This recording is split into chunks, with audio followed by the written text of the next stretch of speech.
Yes. Yes, we will be interviewing Earpugs' ex. We will be interviewing who else? Everybody's exes apparently today. Um, yeah. So welcome to another Healthy Gamer GG stream. My name is Alok Kanoja. Just a reminder that although I'm a psychiatrist, nothing we discuss today on stream is intended to be taken as medical advice. Everything is for educational or entertainment purposes only. If y'all have a concern or question, please go see a licensed professional. Okay, this chair is really bothering me, chat.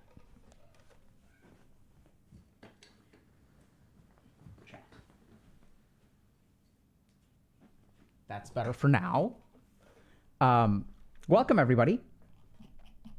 It's been a while. I've missed y'all. So we've been doing some other things recently. Yeah, and things are going good. So I just want to fill y'all in. Oh, what is my favorite Stephen King story? Okay, hold on. I'll get to that in a second. So, where to begin? Okay, so let me tell you all what we're going to do today, and then we'll hop in maybe 5 minutes or so. So here's what we're doing today. We are going to talk to people who in some way have identified as having some degree of toxicity, maybe who have been abusive in the past.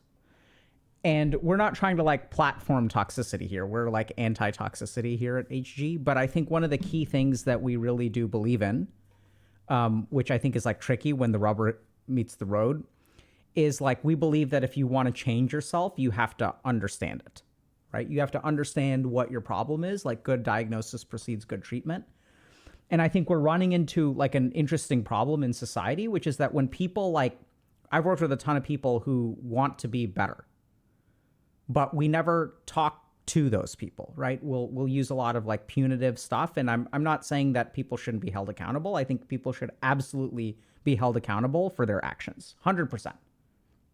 Right? So if you commit a crime, you should be held accountable for it. And at the same time, what we sort of know is that punishment does not necessarily lead to improvements in behavior. So if you look at the American prison system, recidivism rates are very high. If you spend a lot of time in prison, by the time you come out, you're not necessarily prepared to succeed in society. And so we're really about understanding people and why they do the things that they do, what makes it hard for them to live life the way that they do. And so we're going to be talking to people who have experienced some degree of toxicity. And I know this doesn't apply to y'all, but oftentimes human beings can be toxic, right? Even in a video game where you're flaming your teammates. And that's where it's tricky. But I think if we really want to change something, we have to understand it. So what I ask y'all for today is, first of all, try to approach the situation in the way that we sort of try to, which is with authenticity and compassion and presence. So do your best. And I know it's kind of weird, but I think it's okay to feel judgment, but remember that there's another human being who's on the other end of this call. And also that these people are willing to be crucified on the internet. I mean, that's not really what they're signing up for, but they're willing to share a darker part of themselves for the benefit of all of us, right? They're not signing up to be crucified, so don't crucify them. Right? We should treat them with the same degree of compassion and respect that we treat everyone who comes on stream. And that also is something that not everyone has to agree with, but those are the values that I personally espouse, and those are the values that we try to espouse here at HG. And everyone is oh my God, Dr. K worked in a prison for 3 months and helped people. Wow, that's so amazing. But when it comes to dealing with someone who is, let's say, has been in prison before, we all change our tune. Right. So I think it's really important to have compassion for all human beings. I also believe that for a lot of human beings, most human beings who do bad things, they don't really want to do bad things. It's that they lose control of themselves, or they don't understand something about themselves, or honestly, which is the most common cause, is that they were taught to do bad things. So if you look at kids who are bullies, oftentimes there's abuse or emotional neglect or things like that at home. Kids who are bullies learn what they do. And there's also exceptions to those rules for sure. So I've worked with a lot of people who are sociopaths, who have loving parents who tried to teach them kindness and compassion and stuff like that. But honestly, their brain is just wired differently. They lack the capacity for empathy.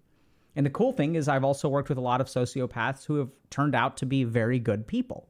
Even though they don't feel that degree, like that instinctive revulsion to harming another human being, they can decide to be good people and live a life that is like helpful to the people around them. So I've worked with a lot of altruistic sociopaths. And so I think everyone should get some degree of support and help. And I think we can all benefit from some degree of understanding, because like we're not free from toxicity ourselves, right? We can be nasty to other people. Like I've flamed noobs in a video game. And one of my mentors once told me, oh, look, you should use your power for good and not for evil. And actually, that was the most formative feedback that I got in residency. So I think there were 3 people in residency who really understood me. And one of them was like, you can go one of 2 directions. You can use your power for good, or you can use your power for evil. And it was really bizarre to get that feedback as a resident, right? Most people like, oh, you need to do a better job signing your notes, and like you need to like improve your knowledge base on like antipsychotic medications. And she was really brilliant. And so I took that feedback to heart. And sometimes if I get angry at people on the internet, like instead of using my insight into people to make them feel good about themselves, I can use it to make them feel bad about themselves. So I too have been a bully at times in my life. And I think that if we really want to like help people reduce toxicity, like it's not just about punishing the people who are toxic. I'm not saying that you shouldn't hold them accountable once again, but that we should understand this behavior, because there's a part of each and every one of us who that can be abusive or toxic. So huge props to everyone who's agreed to come on today. I don't think they're like villains. I'm making them out to be like, oh my God. No, like chances are they're just decent human beings who are members of our community and like want to help everyone learn about this stuff. And huge props to them for like, you know, offering their perspective, even though it could be met with some judgment. And so what we're going to try to do to allow these people to come on is to be like kind to them, right? As best as we can. So I'm not saying don't have any judgments. I think it's normal for human beings to judge. And even we don't say be non-judgmental here at HG. We say treat human beings with compassion and authenticity, which is a little bit different. Right? So if you think someone is doing something wrong, like let them know, but do it with compassion. You're asking Twitch chat to be kind? No, I'm not asking Twitch chat to be kind. I'm asking y'all to be kind. And there's a huge difference. And the faith that I have in this community is not something that y'all taught me. Right? And I know there's a difference between the rest of Twitch chat and people who are watching the stream. And do I hold y'all to a higher standard? Absolutely.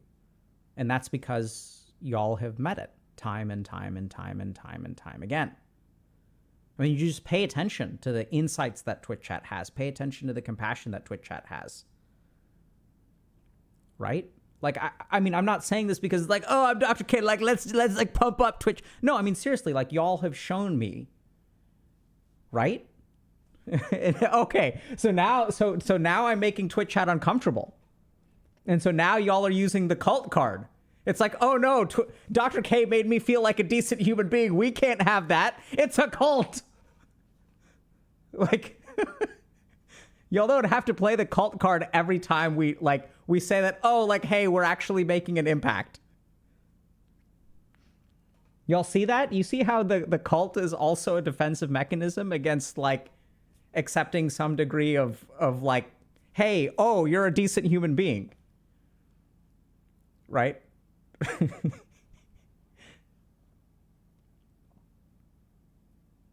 Do you think we should have empathy for serial killers? I think we should have compassion for all human beings. Right? And that's one of the things you learn as a doctor. It's like you don't get to choose, generally speaking, who, I mean, you do get some degree of choice, but it's like the whole point of like being a doctor is that when you...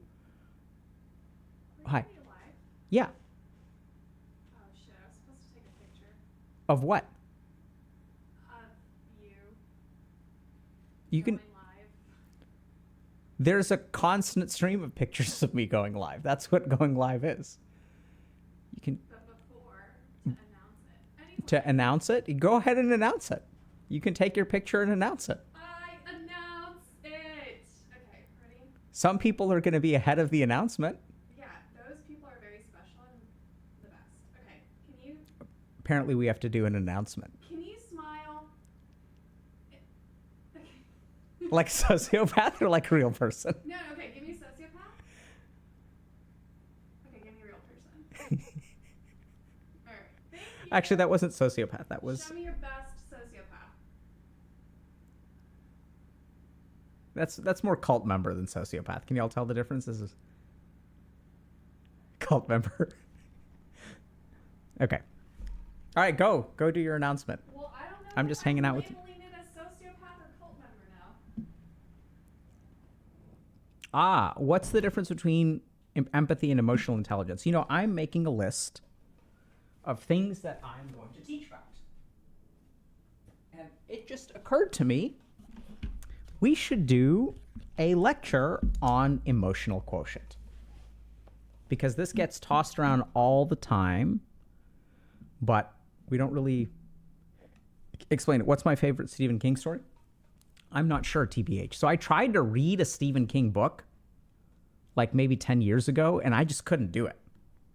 I was like, I heard that there's an unabridged, unedited version of The Stand, and I was like, let's go. 100% Stephen King without any stupid editing going on.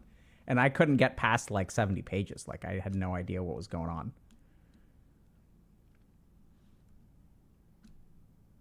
on. Okay. EQ lecture. But let's hop in because we've got 5 callers today. Ionized, we ready to go? You dragged in the first caller. Okay, let me see if we've got... And are we doing video or not doing video today? Everyone should be able to do video. Okay, so let's go ahead and configure that. I'm in a video call, but I don't see the other person. Oh, there we go. Hi. Okay, let me see. Give me just 1 second. Can you count to 10 for me? Am I not hearing anything? Ionized, are you hearing anything? You're muted, by the way. I think you need to turn on. Wow. Sorry. Okay. 1, 2, 3, 4, 5, 6, 7. Okay, perfect. Thank you so much. And you just keep counting for me? 8, 9, 10. Okay, I'm going to just turn up the volume just a little bit. Thank you very much for coming on today.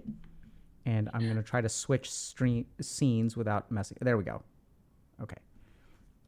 Hello. Thank you for having me. Hi. Thank you for being here. And what do Thanks. what do Thank you you. go by? I go by Mel. Mel? It's nice to meet you, Mel. And Nice to meet you too. And seriously, thank you very much for coming. I know we're going to be talking about something that could inspire a lot of judgment. So we're going to do our best to have as much compassion as possible. And seriously, thank you very much for coming. I just think it's an interesting topic. Yeah, great. I think it is very interesting as well. So what are we talking about today, Mel? We're talking about bullying, abuse, and toxicity. Okay. Specifically about how we view it as perpetrators. Okay. And so can you tell us what you find interesting about the topic? Well, just selfishly, I want to share a bit of my perspective. Okay. We would love to hear that. Like,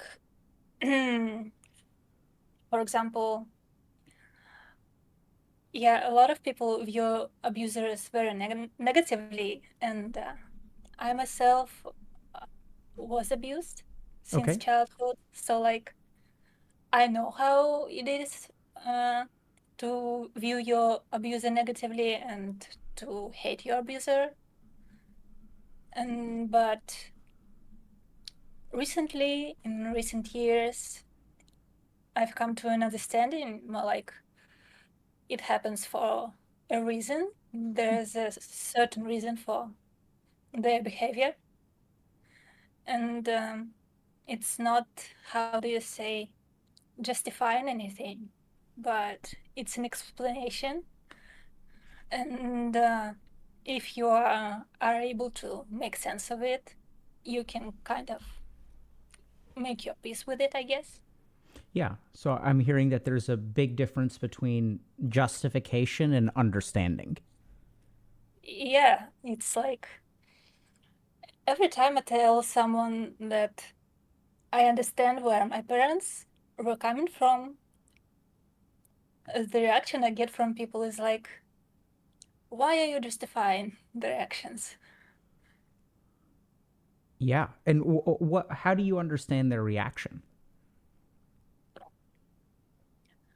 I guess these people mm, project their feelings, I guess, because they weren't able to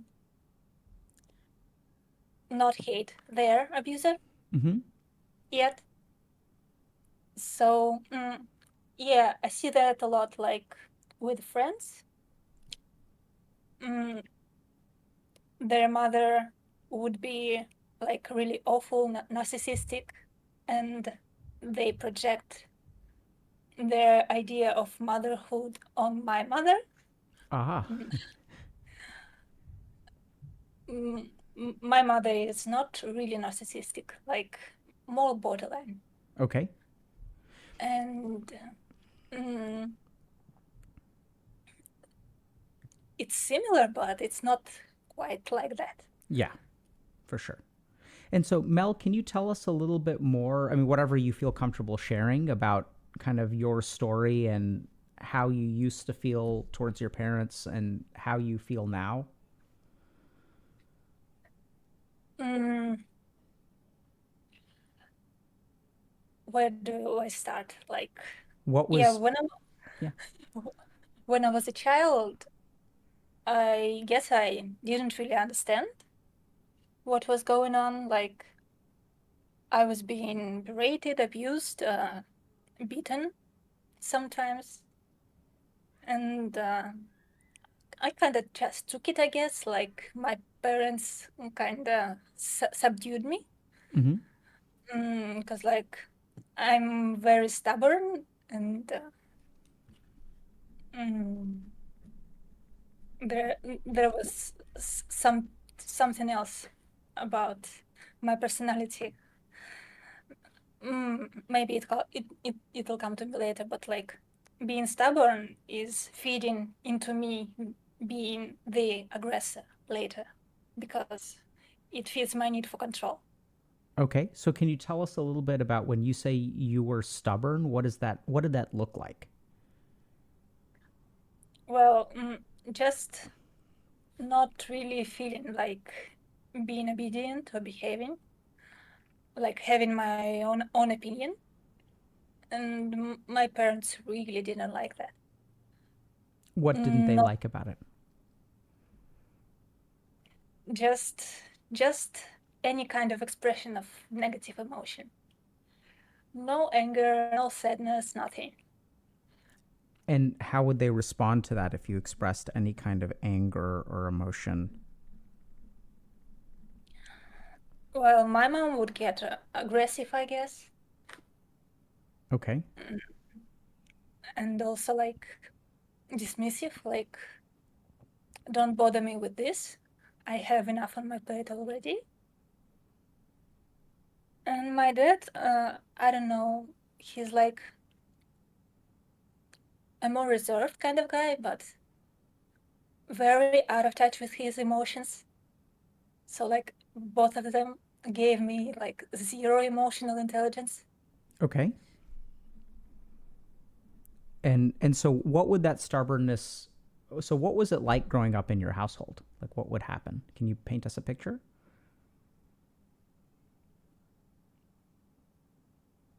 Mm, well,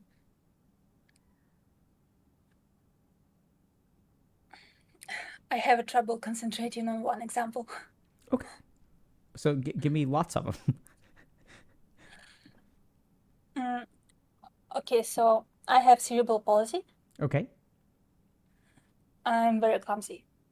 Okay. And one time I wanted to make myself breakfast, and I went to the cupboard um, and took the plate, but I dropped it. And my mother came. Uh, she heard the noise and she started yelling right off the bat. Maybe she even smacked me, like, I don't even remember, but it was typical. Like, I always say that I can count on one hand the number of times my dad hit me. I only need one hand. But for the number of times my mother hit me, I have no idea. Wow. And it sounds like you got pretty used to that growing up. Yeah, yeah, absolutely. And like, it kind of trickled down. I have a little brother. He is 7 years younger than me. And so I kind of was taking it out on him since he was very little because he was like wanting my time and attention. And I wanted to be left alone. So, like, go away, go away. And if he doesn't listen, I will smack him.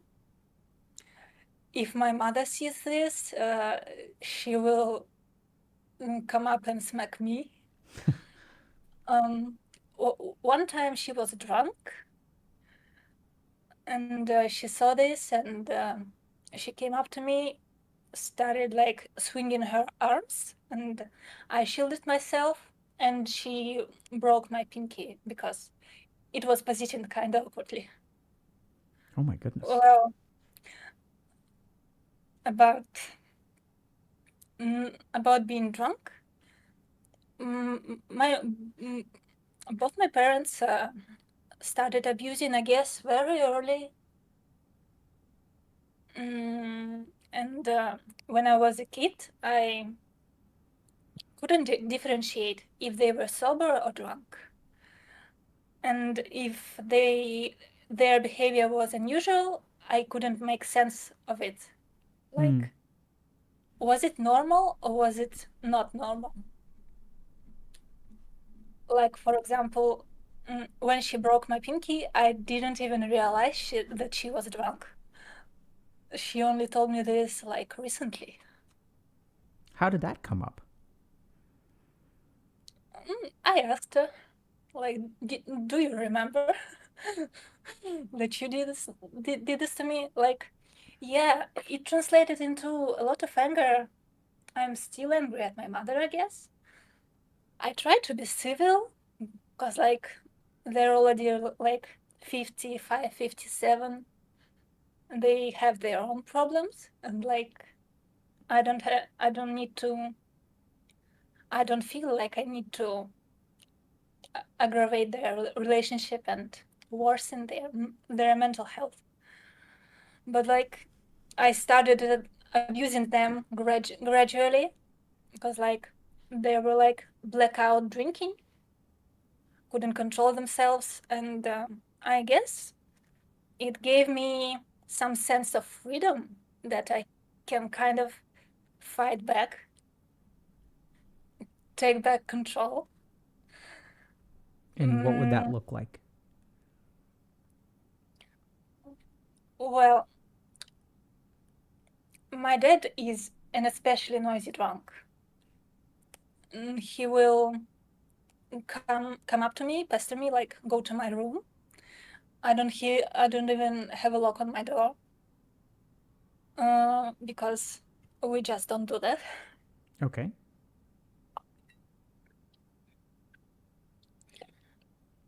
And he wants attention. He just wants to talk. He just wants someone to listen to. But um, the things he says are like the things only an obnoxiously drunk person would say. Like what? Mm, oh, don't get me started.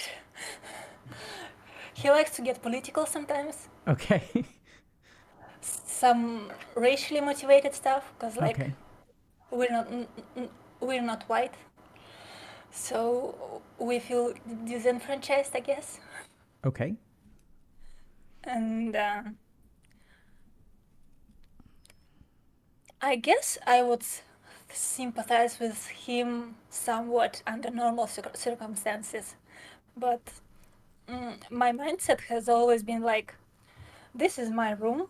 I want to sit here in peace. Like, leave me alone. Let me dissociate here for 5 hours. So it sounds like he doesn't really respect your space. Absolutely not. I have to call the cops. Um, and it's the thing, like, my mother made me call the cops because if she was the one to call the cops, he would get back at her later, abuse her more. And but I'm the daddy's girl, so like he won't really get mad at me. So she made me do that. Okay. Um, really, only in the past few months, I was like, oh yeah, that happened. Did she like manipulate me like that, really? Like, why? I mean, it makes sense for the self-preservation thing. It absolutely makes sense because absolutely nothing happened to me like for years and years.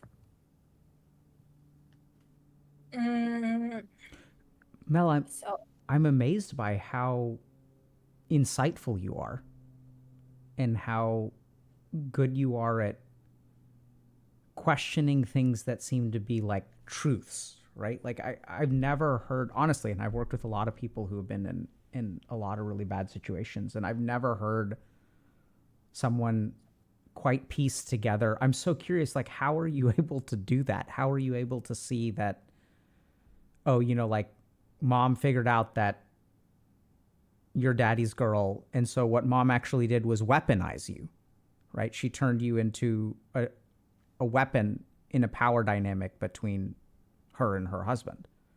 That's incredibly insightful.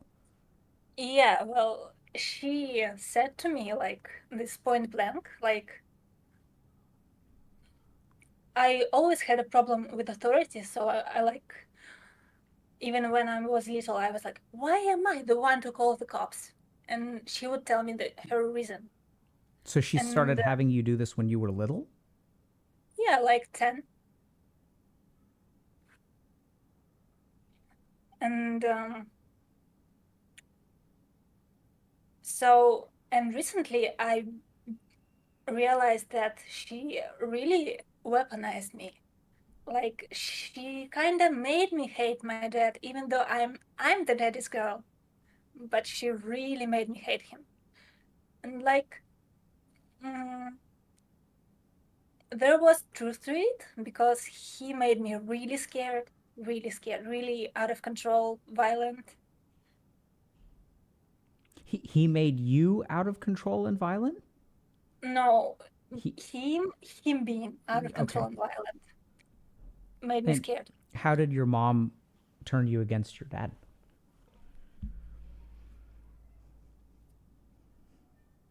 Mm, I don't remember exactly. Like, I guess I used to hear a lot about how he was a piece of shit husband, cheater, liar, does nothing for the house, never gives her any money. Like, I don't know if that kind of venting is normal or not. I mean, I think the sad thing is it's actually can be quite normal. It really shouldn't be. But I think when we say things like that's not normal, I think we don't really acknowledge that it happens to way too many people and is actually like quite common. Yeah, I think the really sad thing about hearing this conversation, Mel, is I listened to you speaking, and once again, I'm grateful for you for you to share this because I think actually it's way more normal than we realize. The problem is that people who are in situations like yours never talk about it publicly. right? Because what we see is all the good stuff. Yeah, it never made sense to me because, like, when I was 15, I was suicidal, like, hopeless, absolutely. Like, how do I get out of this? And the one thing that made me realize that I can survive and get out is reading about Christina Aguilera Hmm. and how she grew up in a kind of violent, volatile environment. And she released some songs about it. So, yeah, I really appreciate what she did with her art, her platform. Wow. Yeah, that too is a little bit unfortunate, but I've also had the privilege of working with a lot of people who are artists or comedians, actors, writers, and I think that one of the things I've seen is that something about their struggles really like comes out in their art or their creativity, and is, even though it's incredibly like sad, it's also incredibly beautiful. Um, yeah, that's it's bizarre when I think about, what keeps people living, and sometimes it's something as simple as music. Yeah. So Mel, I'm still trying to understand a little bit about the stubbornness that you mentioned. So I'm sort of hearing these circumstances, but how would you be stubborn with your parents? Well, this thing about personal space that I mentioned, Mm. and like they could never make me do anything really. Like I don't want to clean my room. I don't want to go here. Like yeah, they have to drag me to the hospital maybe. Mm, trying to think of more examples. Yeah, I think that's fine. And what's your understanding of like what was your not understanding, what was your experience like if they told you to clean your room? Do you remember what would happen within you? Mm,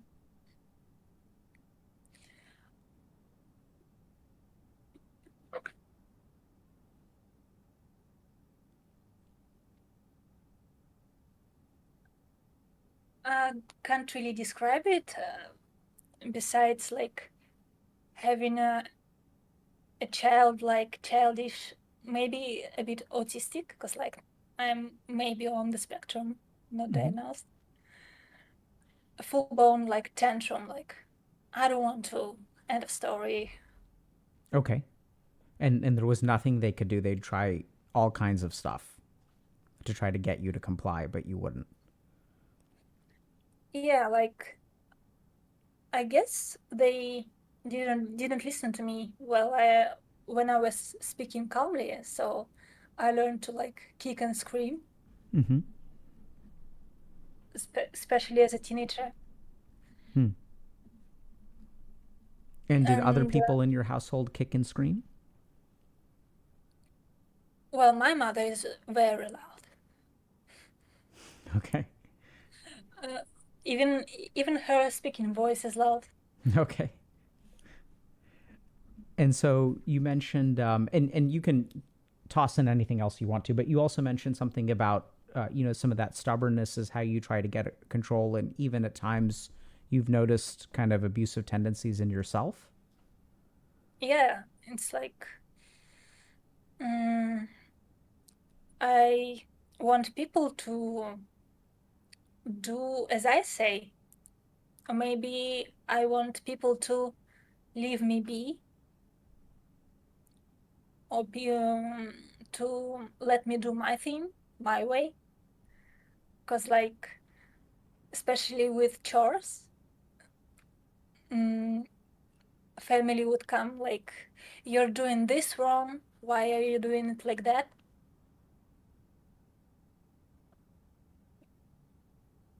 Mm, So I'm hearing about stubbornness once again, but is there,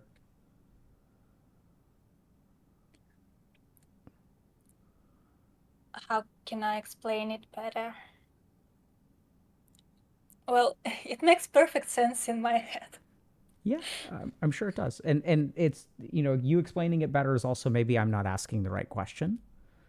So do you want a second to think about it, or do you want me to try to ask in a different way? What do you think would be more helpful? Mm, yeah, you can try asking. Okay. So you've hinted that at times you have manifested the behaviors that could be considered abusive. Can you tell us a little bit about what that looks like?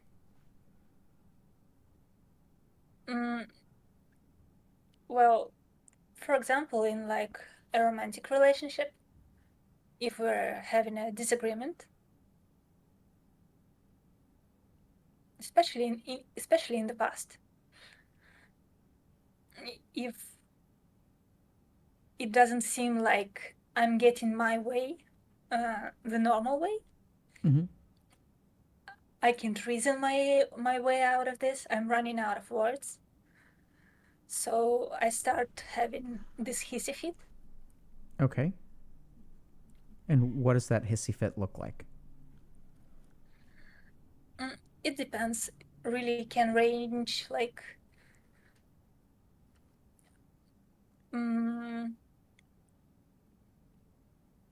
I can scream pretty loudly, like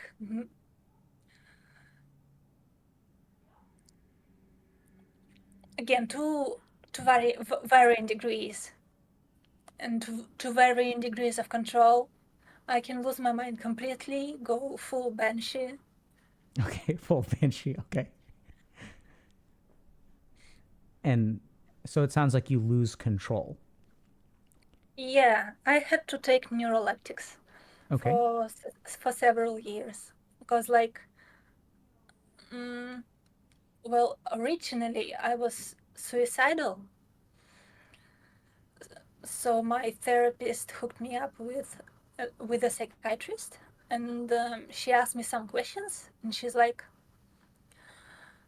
"Are you like easily irritated, aggressive, blah blah blah?" And I'm like, "Yes, yes, please."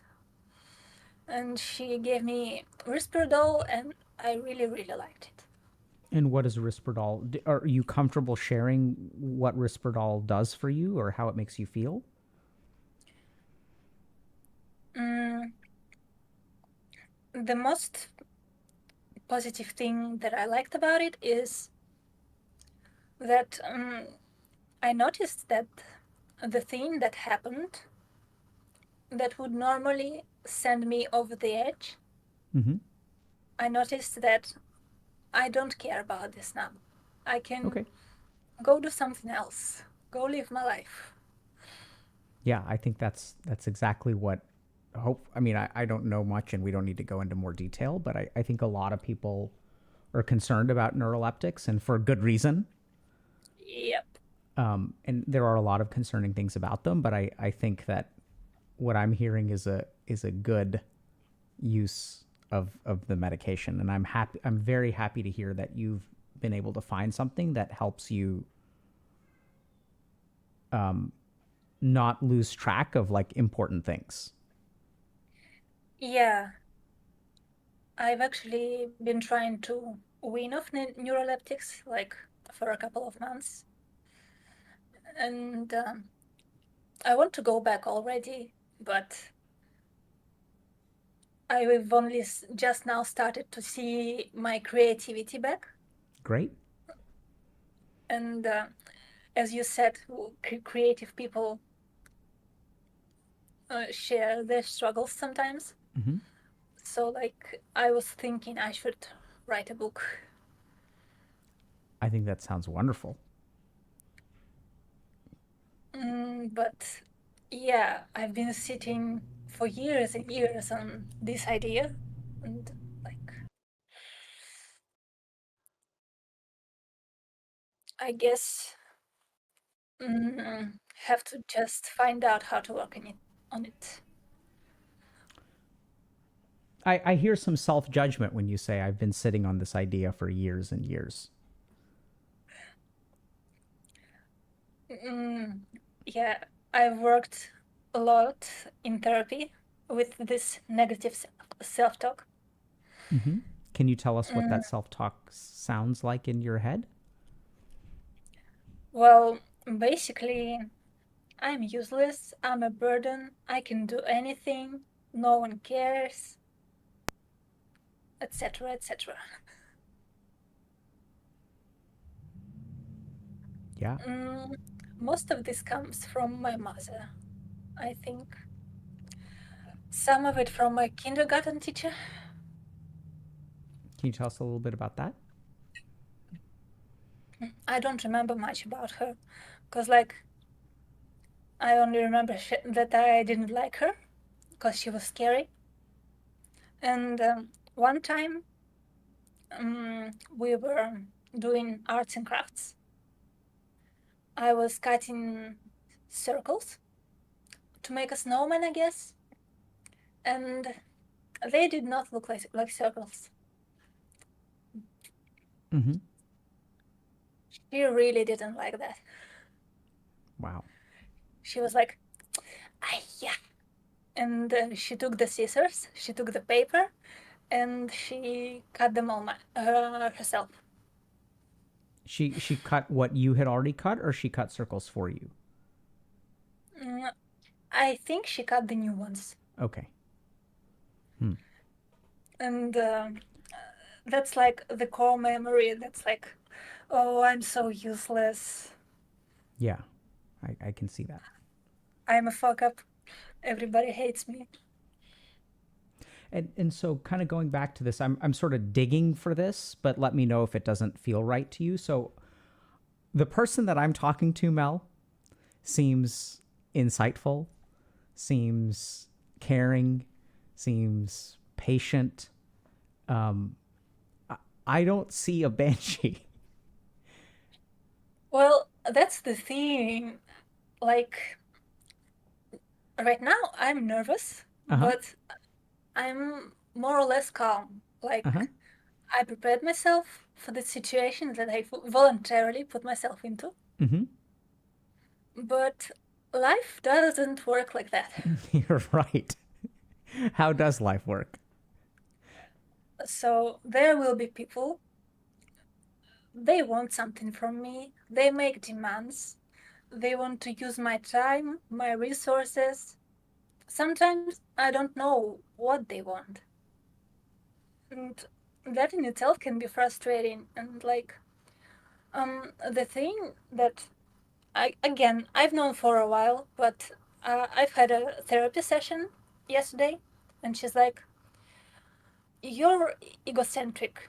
You do not differentiate between yourself and the rest of the world. So, like, I have poor boundaries.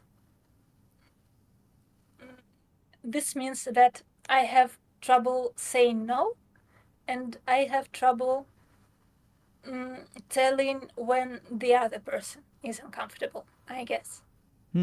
Okay.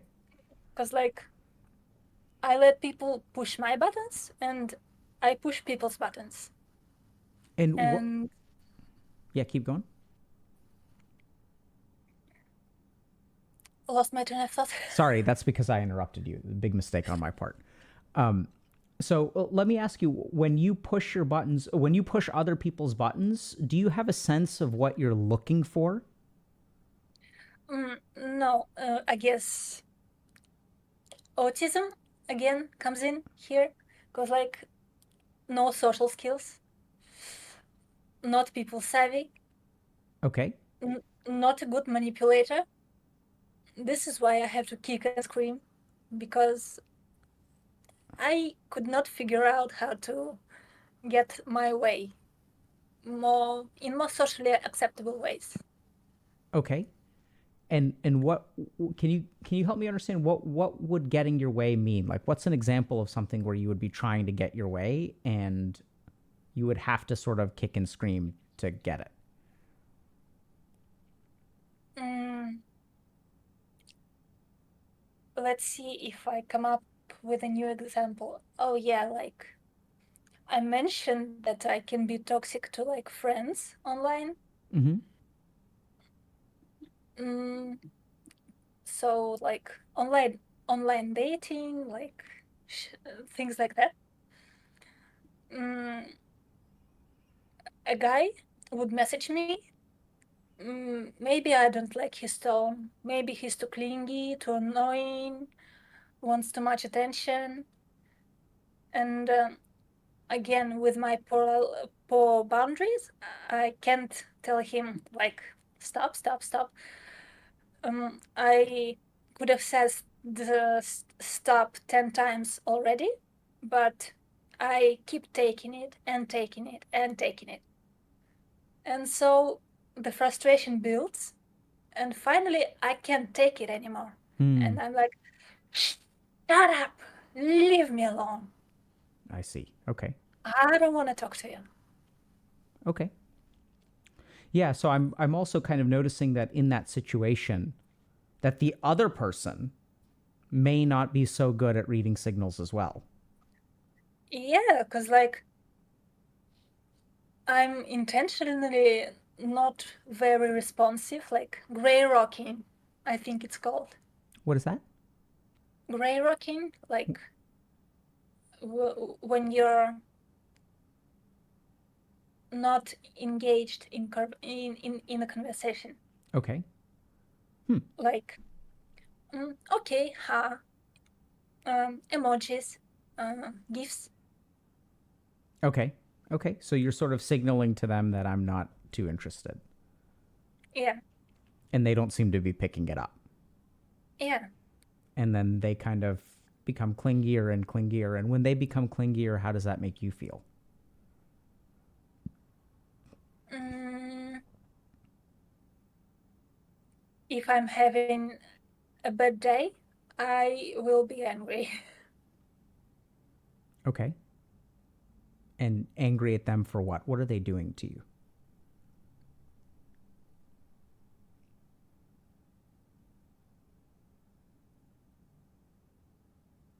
I guess it's about my personal space again, i- in some way, because like I can see a kind of a common theme, even with my parents Mm-hmm. when they are annoying me. When they would fight, I would go to the room they were fighting in, and I would like scream, "Shut up! I want some quiet. This is my house." And this was about the time that I learned about children's rights, and children have a right for like I don't remember the exact wording, like safe personal space, safe something something, and I have never felt safe in the first 28 years of my life ever. That sounds terrifying. Yeah, and I didn't even realize it for the most part. When you say for the first 28 years of your life, I'm so curious. Does that mean that you're 28 now, or did you find some degree of safety and you're older than 28? I'm 30 now. Okay. So you found a little safety in the last year or two? Yeah, I've met my boyfriend. Okay. Like from like first or second date, I was like, "Wow, I feel safe here." And I came over at his place. I step over the door, and my first thought is like, "Wow, is this what coming home feels like?" Wow. Keep in mind we've only known each other for 6 days at that point. Yeah. Can you can you tell us a little bit more about that? Mm, that's kind of tangled, Okay.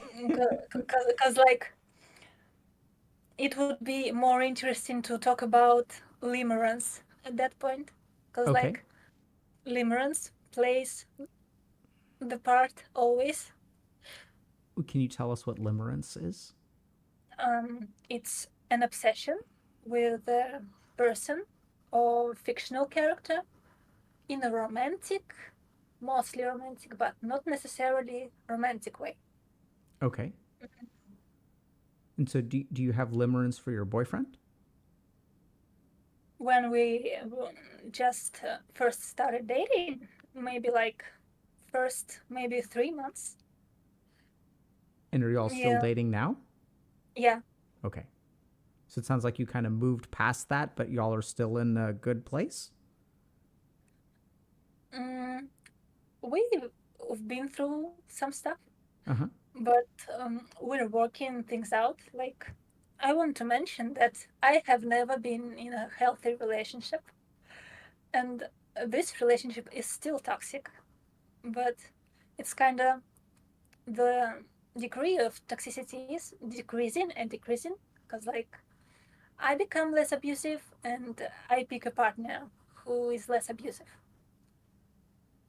Mm, and I deliberately, not consciously, but deliberately, would choose mm, partners like on an equal footing Yep. so that we would abuse each other and one person would not be the primary abuser.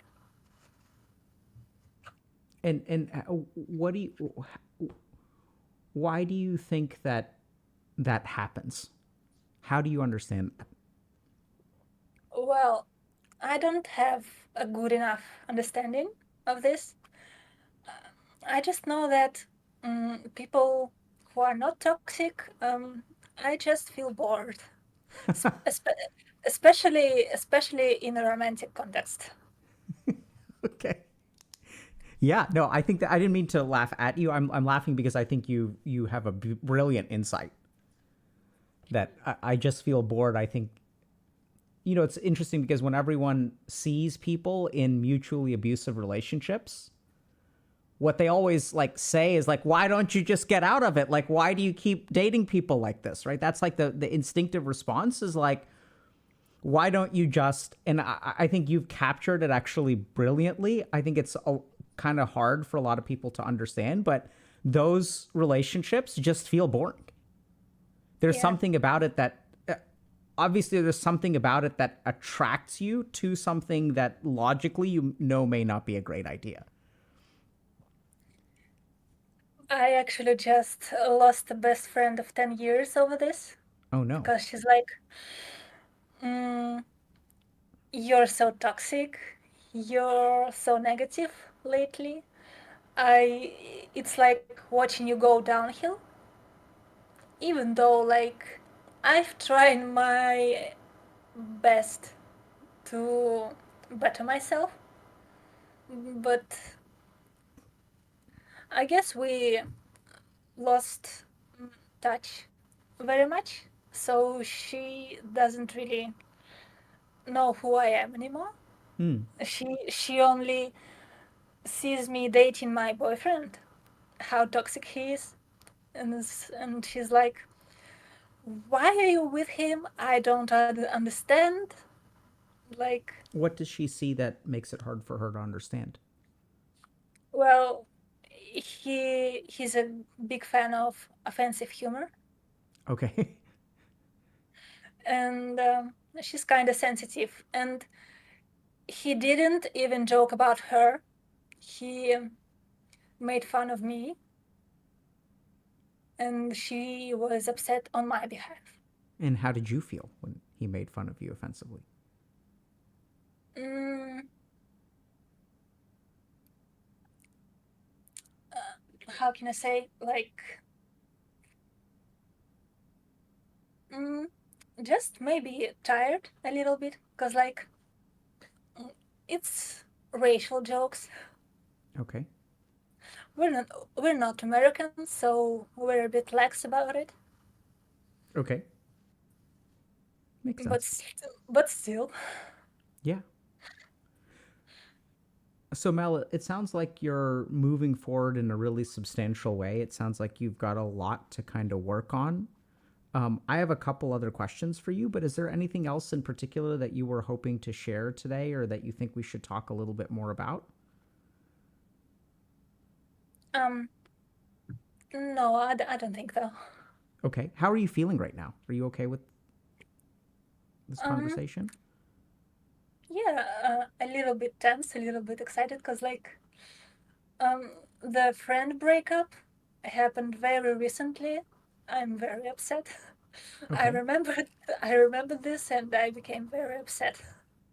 What what's upsetting you about it? I just think it's not fair. What's not fair about it? Because like I have been really putting in effort and she doesn't want to see. Or maybe I didn't make an effort to show her. Because like when I come over, she vents to me, and when she vents to me, it's okay. But when I vent to her, somehow it's not okay anymore. Okay. Yeah, that certainly Well, sounds unfair. well, I understand that she may have a lot on her plate right now. Maybe she is entering her manic episode, bipolar. Okay. Mm, and like maybe she didn't really mean it, but still, It still hurts. mm, yeah.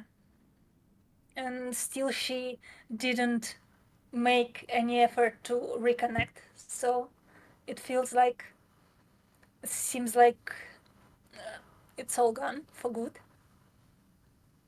It certainly seems Uh, that way. yeah. And she was very upset that we couldn't hang out um, for a long time.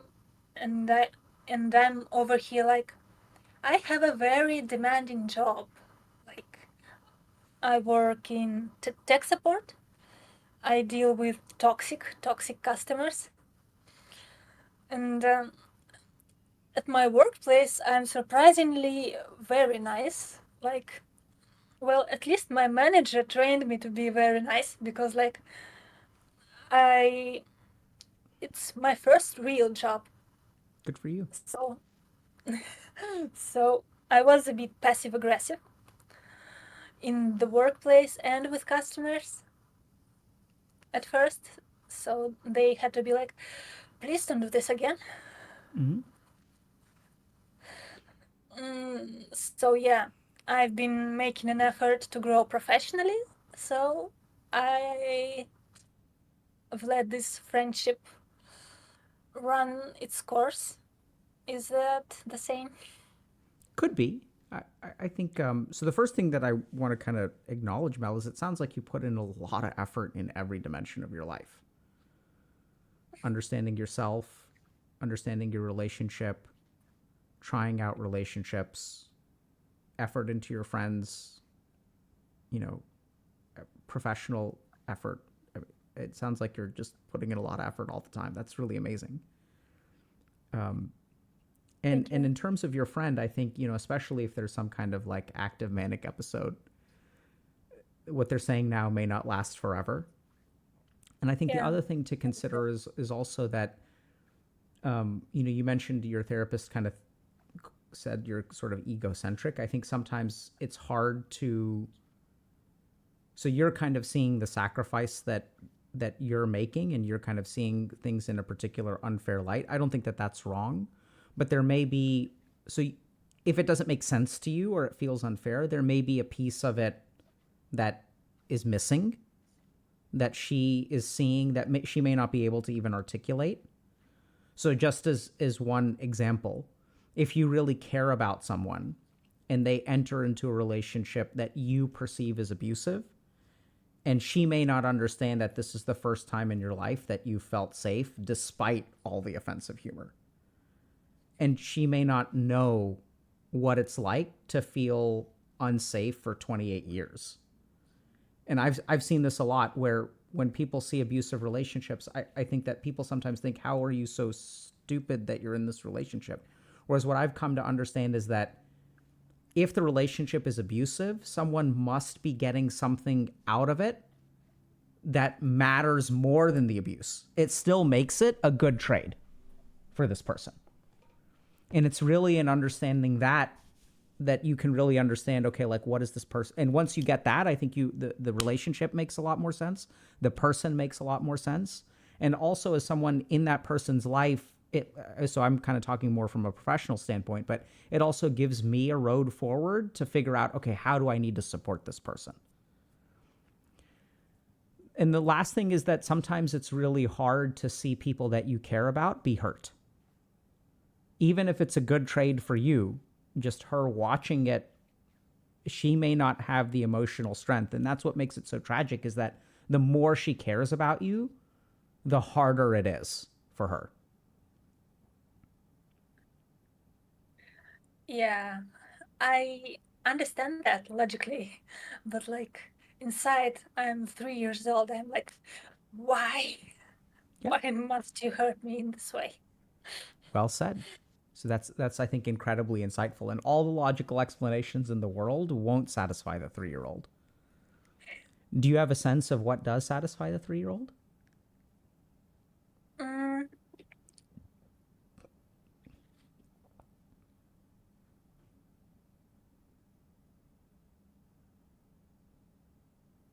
I have been really struggling to cultivate this persona of like a loving parent that would talk to this inner child. Because like mostly I'm coming from the child's perspective. Mm-hmm. Yeah, can I offer one or two thoughts on that? And you may already know these answers. So I think what's really tricky is when I've seen these situations, honestly, the most helpful thing is for the 3-year-old to throw a temper tantrum and it be okay. I think the biggest challenge is that when you're a 3-year-old and you throw a temper tantrum, what is healthy parenting in that moment? It's the parent sort of taking responsibility and not blaming the child. And I think, unfortunately, like, please let me know if I speak in a way that hurts your feelings or is offensive, but when you're doing stupid stuff, what the 3-year-old needs is to do stupid things and for other people to say that's okay. And the hard thing is that when your friend rejects you, that's going to ramp up the 3-year-old. The 3-year-old isn't going to learn that lesson. They're not going to learn how to behave properly. What they really need is patience and tolerance. And that's what's so hard, is I think that sometimes, like, we try to solve our internal. So when we're psychologically broken because of the actions of another person, it's really hard to put ourselves back together. It's way easier for someone else to put us together. And that's what's really hard. I haven't been able to figure that out in terms of like, how do you do this on your own? But I think honestly, what you probably need is for you to throw a temper tantrum and for someone to accept you anyway. That's what I kind of been doing with my boyfriend. Because like before I was very bad at expressing my emotions, but now I can cry. I can like mm, be a little bit, how do you say, unstable. And I guess it's questionable how you look at it, that he doesn't really take me seriously. But with this also comes like no judgment, Mm-hmm. some holding space. Yeah. That's honestly very impressive, Mel, just all the changes you've made. And I'm really grateful to you for sharing your perspective of how you came to be the person that you are. Also, some of the reasons why your behaviors are the way that they are. And I wish you all the best. Any last thoughts or questions before we move on to the next person? Yeah, if I can ask just one question, Of course. like, mm, how can I assert boundaries, like in conversation, more healthily? Like, how can I assert boundary early before my resentment or aggravation builds up? Okay, great question. So let's understand this. So when your resentment and anger builds up, so the resentment dictates your behavior, right? So you're essentially responding, the behavior is being driven by an emotion. The problem is that when you don't assert boundaries, the same thing is happening. So the question is, what makes it hard for you to assert boundaries early? When you get that first instinct, hey, this is a little bit too much for me. What makes it hard for you to share that? Going back to my childhood. Okay. Because like when I speak calmly, it doesn't work. No one listens. Everyone ignores me. And Okay. to be heard, I have to shout. Okay. And so like I just wait until I become agitated enough that I want to scream. So I think that's a very, very, very good explanation. And I would encourage you to look for potentially something else. So it's clear to me that you're insightful, you know your background, you're working with what sounds like an amazing therapist. So if that's the answer that y'all have come up with, great. That's probably the right answer. Another consideration that I would have is that if you have poor emotional boundaries with someone, there's a decent chance. So a lot of the reason that people have difficulty setting boundaries is because of the way that that person will react. So you're afraid, like, so right now, let's say we have one conversation and maybe even like, let's tunnel down a little bit. Maybe even I said, okay, or anything else before we get to the next caller? And you were like, oh, I have one question, but is it okay to ask one question? What will they think? Are they trying to get off on the call? Right? Is it okay if I ask this question? What, Dr. K's been talking to me for an hour. What if he's getting bored of me? Oh my God.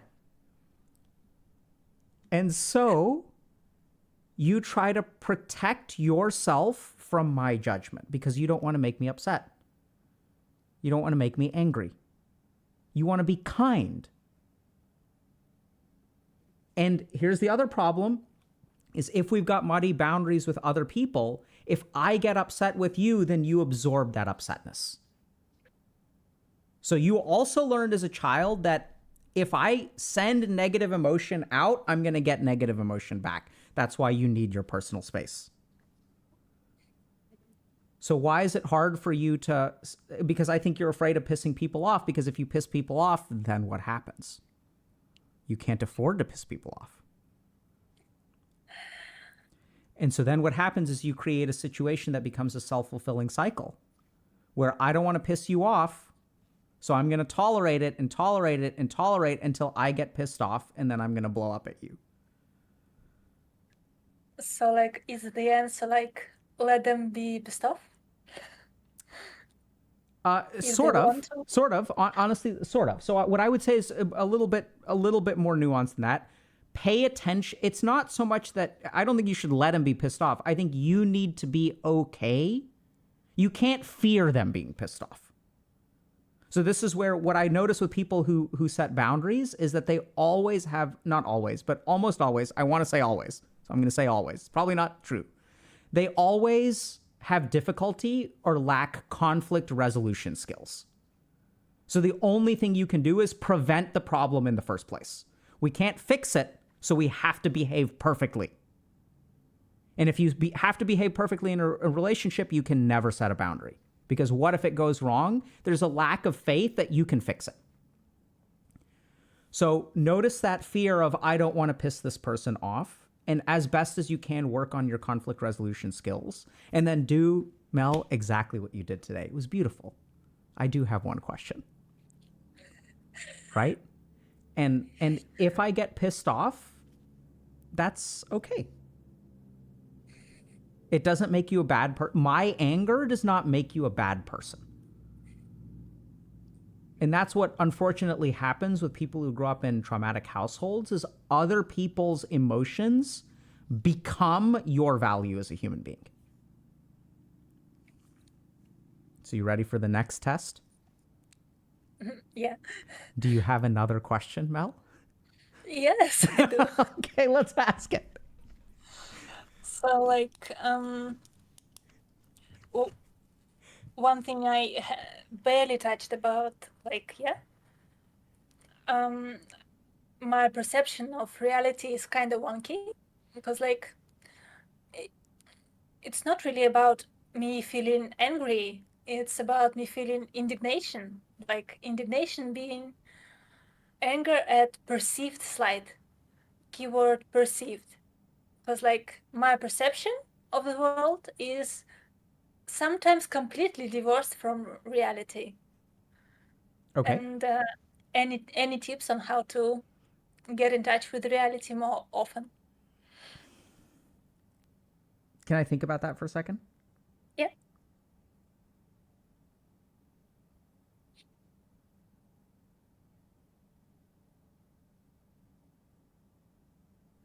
So, what is your perception of reality based on? Well, I guess it's again like everything is my fault. I'm the bad person here. I'm to blame. Okay. Mm, everything that happens because of me. Me. Okay. So I'm with you. So I think the key thing is if we want to get more in touch with reality, we have to get, interestingly enough, more away from ourselves. Right. So what's really kind of coloring this is, and I don't think you're as far away from reality as maybe you think.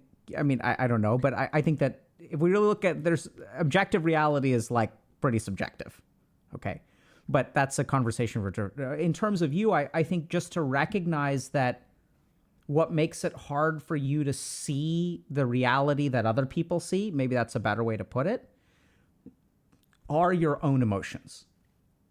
So as you kind of pointed out, like when we were talking about the risperidone, what does it let you do? It lets you avoid being hyper focused on a particular thing that pisses you off. And so I think the real solution to connect with reality is to a little bit, not quite disconnect from yourself, but almost compartmentalize yourself. Because when that 3-year-old is throwing the temper tantrum, that is the only thing that exists. But if you can kind of acknowledge that right now I'm really upset, this feels very unfair to me, and that's a feeling. It's not a truth. So there are a lot of problems that, we sometimes think that our thoughts are facts. But just to kind of acknowledge your emotions, I think will be one step in the right direction.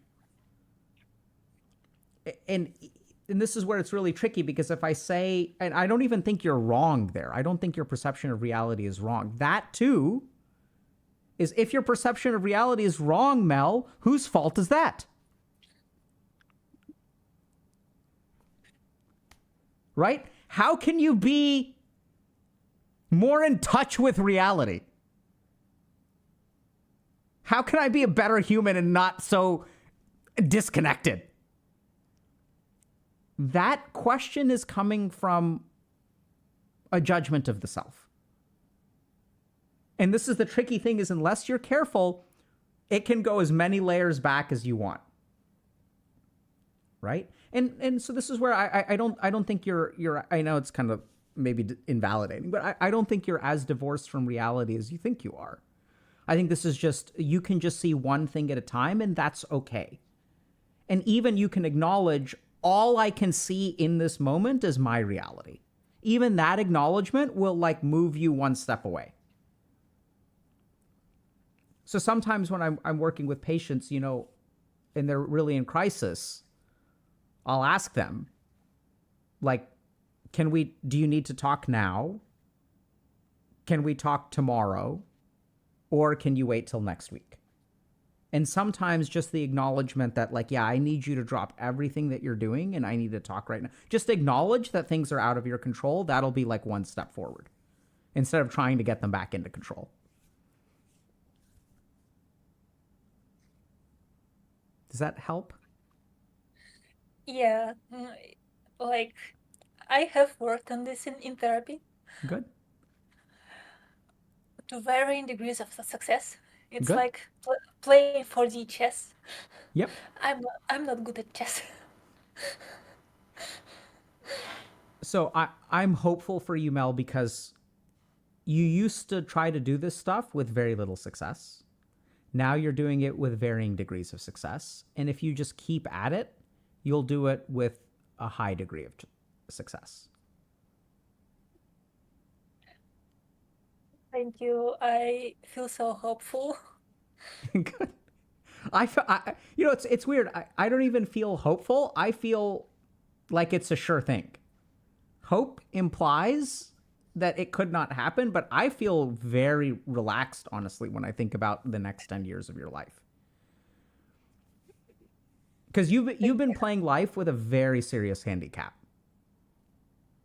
No safety, no space, no support, and you're flying already.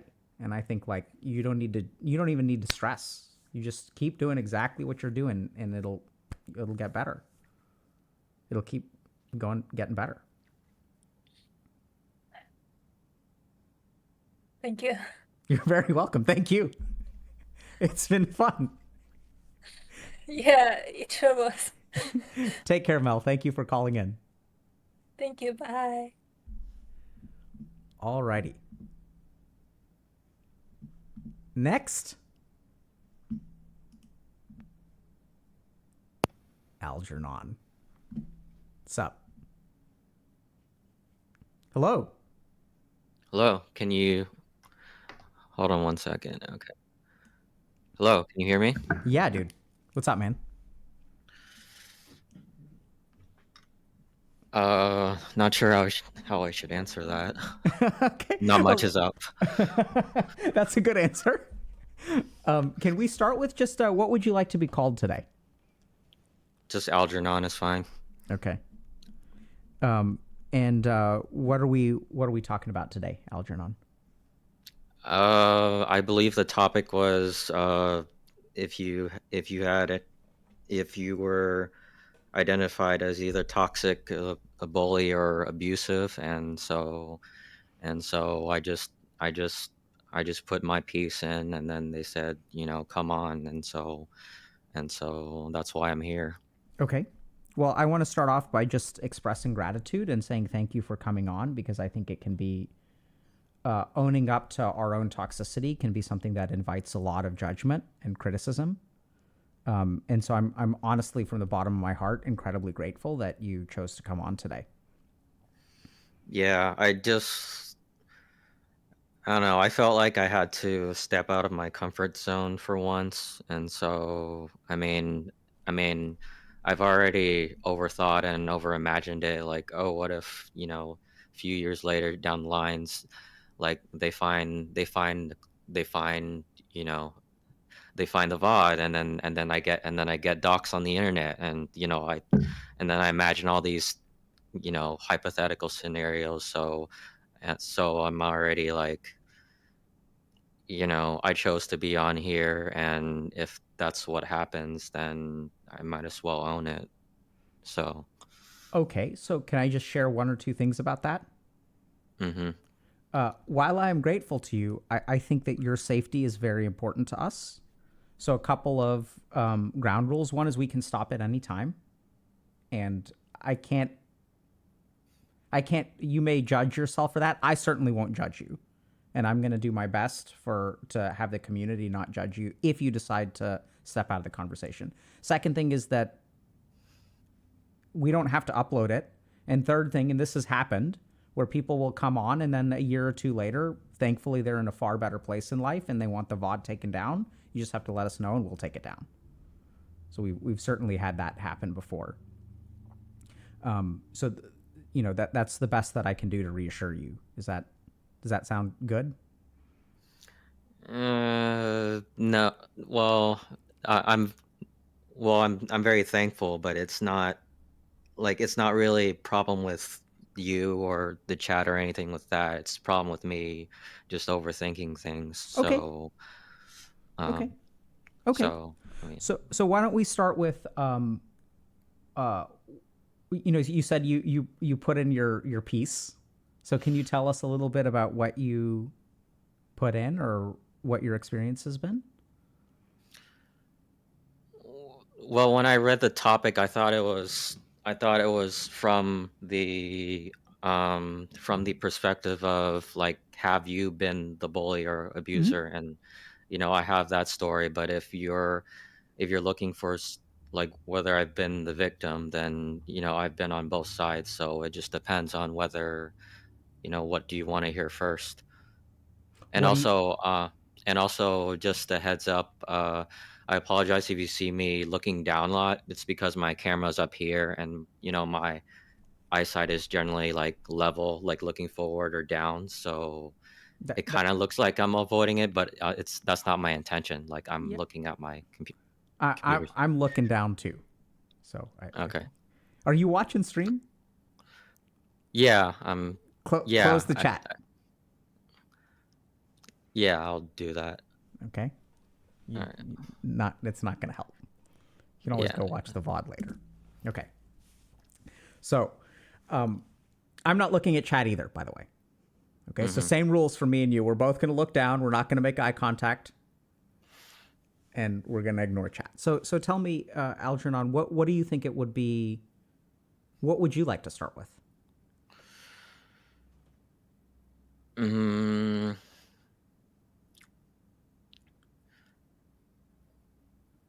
I think I'll. Okay. Well, I think I'll start off with. So there's two like instances that I guess sort of stand out to me, or like I still like sort of regret. I'd love to hear about And those.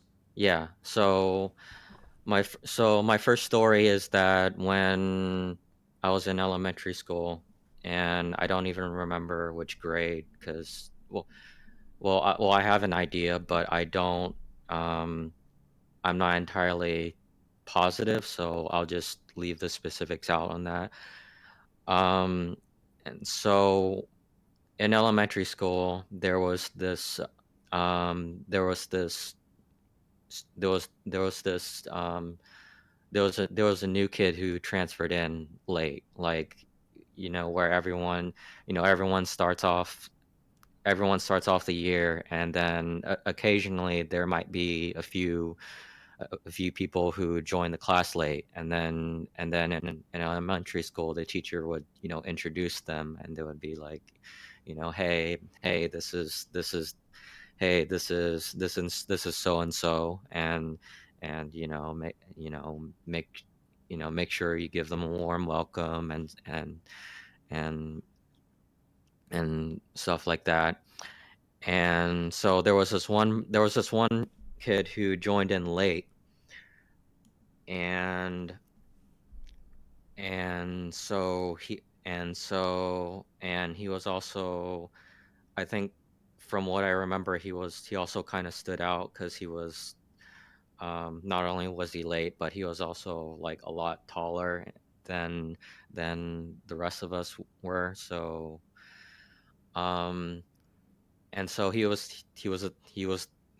like the target for a lot of the class. Like a lot of people um picked on him. And I don't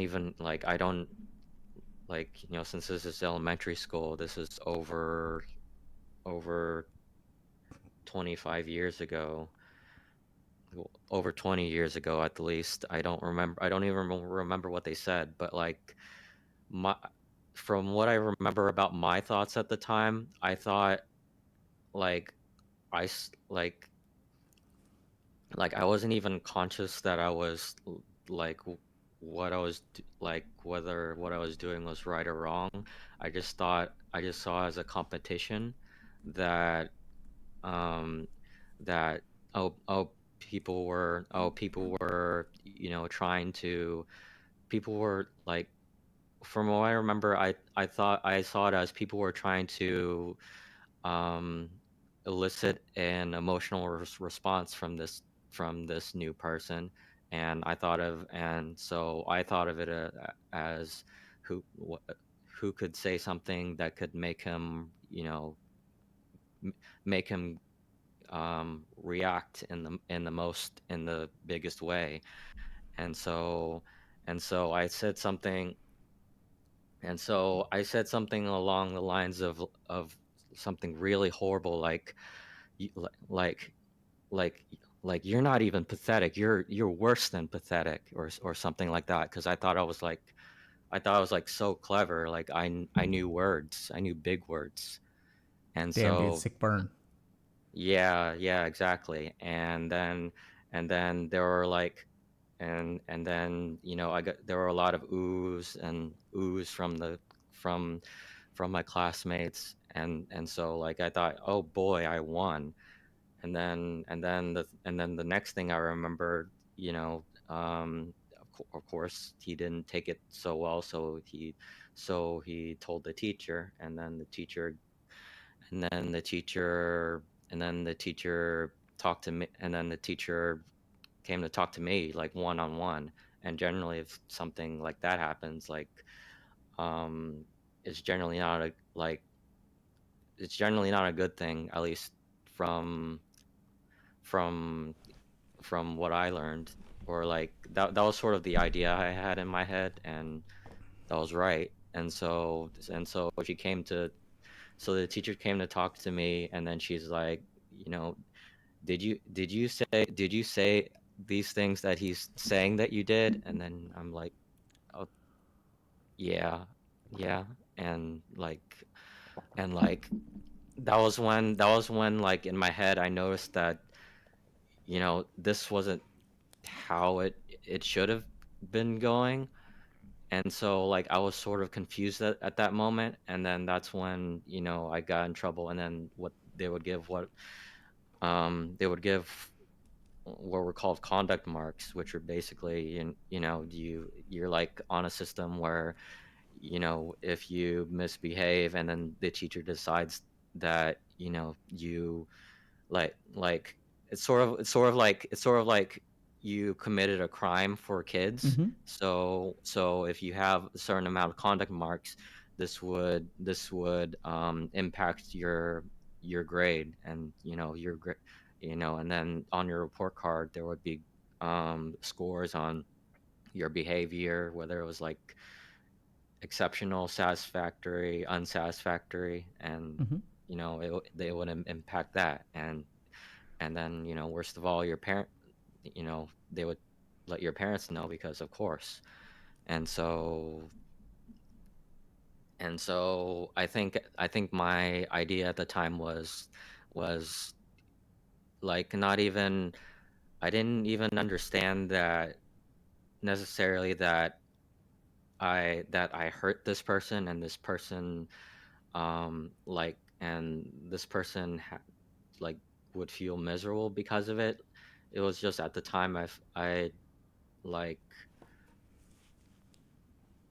it was like I did something for a reason I didn't really understand at the time why. And then I didn't get the expected reward that I thought it would, because I got in trouble. Well, And what so, what did your classmates think?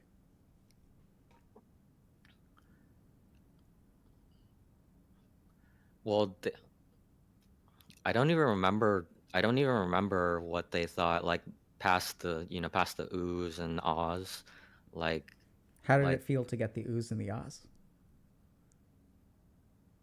I felt like I won. I didn't even know what I won, but it felt like I won. Mm-hmm. Yeah. So, Yeah. And so, when I grew older, it's like it just sort of feels like a different person.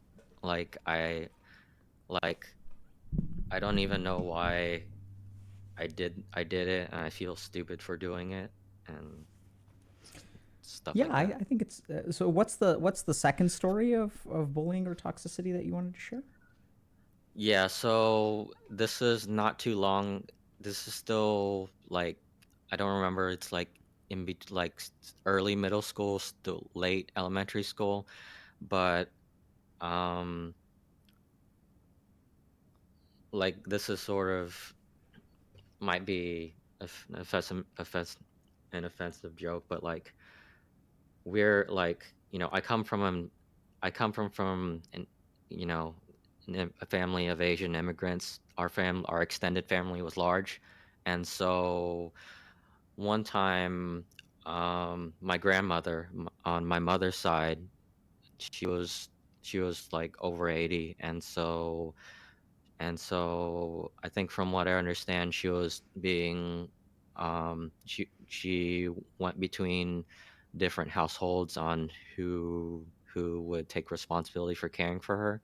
And so one day she came to our house for um for my parents to take care of her because she's my mother's mother. And so and so but when my mother would take care of her, she would like it's not just with her, but she would get very angry a lot, and she would be like, why can't you do this right? Why can't you do and like like you can't do anything right? Like don't you understand how hard I'm working for you? And it's stuff it was like stuff like for example, our relatives would call, because like I said, extended family is large. Um, and um, and so after our relatives already hung up, she would still keep talking because she did not understand, I don't know whether it's because she didn't understand how phones worked or whatever, but like she was not conscious of the fact that the other side hung up at all, and like we could hear the dial tone. This was the old Yeah. corded phones, and so she would like we could hear the dial tone like buzzing like for like well, what felt like a long time. And so my mother would get angry at her, and she would like I just remember her always yelling at her. And so sometimes my mother would like she would be at work or something, and then I would be maybe alone at the house with her, because sometimes it might be a school holiday or something. And sometimes and then I sort of I s- like what I sort of remember is that I also started getting angry at her because I felt like because there was just sort of this idea in my head um that somehow she was incompetent, and she was lazy, and like all the stuff there was this concept that what she was doing was wrong. And so I just felt like irritated by her, and I didn't know why. And then and then you know, and I think that's pretty much the extent of that story. It wasn't until I was older until I learned what dementia was and Alzheimer's. And so that's like, yeah. Algernon, how do you so I'm hearing that there are really two instances in your life where you've really behaved without a whole lot of compassion or understanding. hmm How do you usually get treated?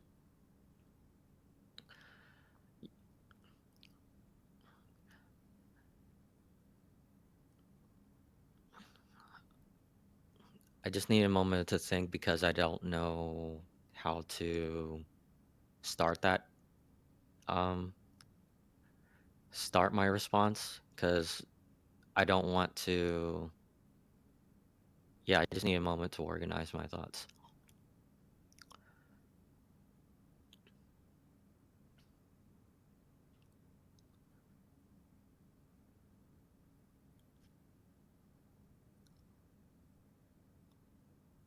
Okay, I'll say it like this.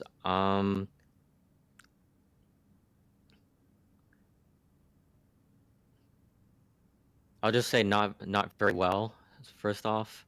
Yep. My parent First off, when I was younger, my parents would they would hit me for not getting for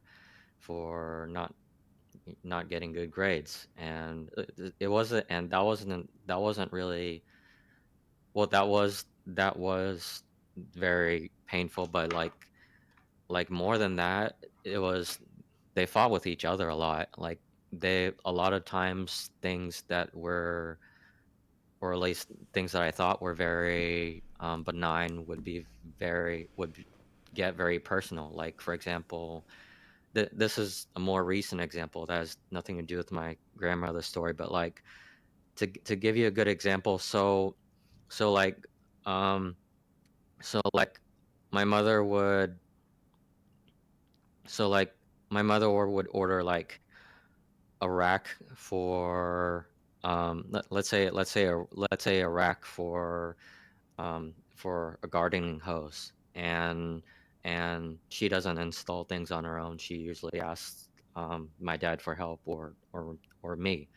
For generally, at first it starts with them, and then she would sort of like backseat him on how to do it, even though she's not like actually doing it herself. And she's like, no, no, you've got to do it. No, you've got to do it higher, like or no, you've got to do it lower. Like, do you know who's gonna use this hose?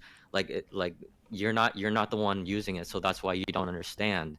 And so she would make very personal comments, and then they would Algernon, can I jump in for a second? mm-hmm. I have a I have an instinct and I kind of want to follow it, but it's going to be a little bit off script and it could be hard. Can I give something a shot? No, please, because if you don't say something, I'm afraid I'll just ramble on forever. And so, Oh, okay. So no pleases and do it, not yeah, don't do. Okay. please doesn't do it. Yeah, So please didn't do it. I get the sense that I'm talking to like half of a person.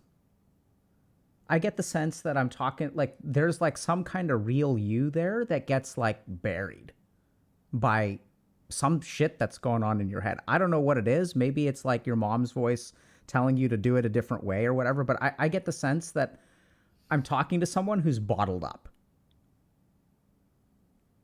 Do you think That's people see the the best parts of you, or do you come across to people as like boring?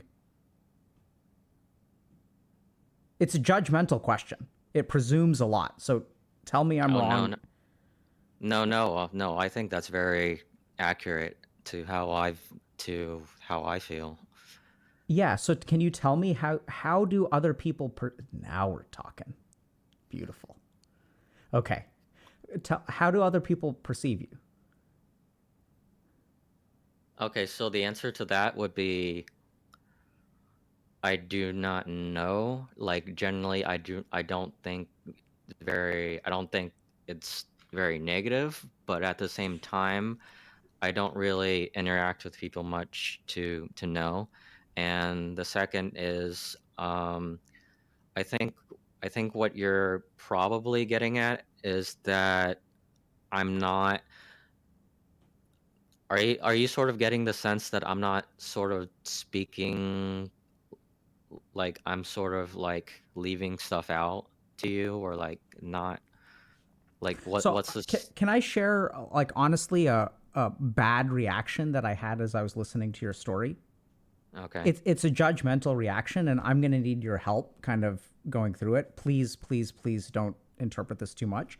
But as I was listening to your stories of being bullied, or sorry, being a Mhm. bully, I saw a lot of myself in you first of all, so I had a negative reaction to it that I think was maybe like some amount of projection. But I was like, what kind of weak ass Asian bully shit is this? You know, it's like like this, and I, because I see myself, and it's like you couldn't even be a serious bully. Like, I get that you feel guilt over it, and I think it's amazing and sort of also challenging that you've carried that guilt along around. But like, I had such a negative reaction listening to your story, then I realized, like, why on earth am I thinking like an asshole instead of like thinking with compassion? Any thoughts about that? I think, and this is just my thoughts, but like like if I were to have that thought, what I would think is if I were to compare to maybe other bullies, or like, you Mm-hmm. know, or like sort of like the idea of being a bully, then yeah, I guess like that's not, I would say then yeah, that's nothing. That's not really that bad, all things considered. Mm-hmm. And so maybe like I think my line of thinking, like if I'm going that route, would be that like I had like when you said bully, you expected something like a lot more harsh, and what you got was not, was not that, maybe. Yeah. And this is where I'm kind of like, I'm starting to get a sense of something. And I almost sort of feel, and I'm shooting long shots here, okay? Algernon, where my monitor's unplugged and I'm playing an FPS. But I kind of get the sense that when I'm talking to someone who's like has trouble seeing the good side of themselves. You've been fairly accurate so far, and you are accurate with that. And I think what you get from people, I'm sure you've been bullied and stuff, but I don't think that you get the worst of the bullying. I think you get a lot of neutrality, and I think a lot of people have trouble like connecting with you and seeing your value. Yeah, that's fairly accurate. How do you understand that?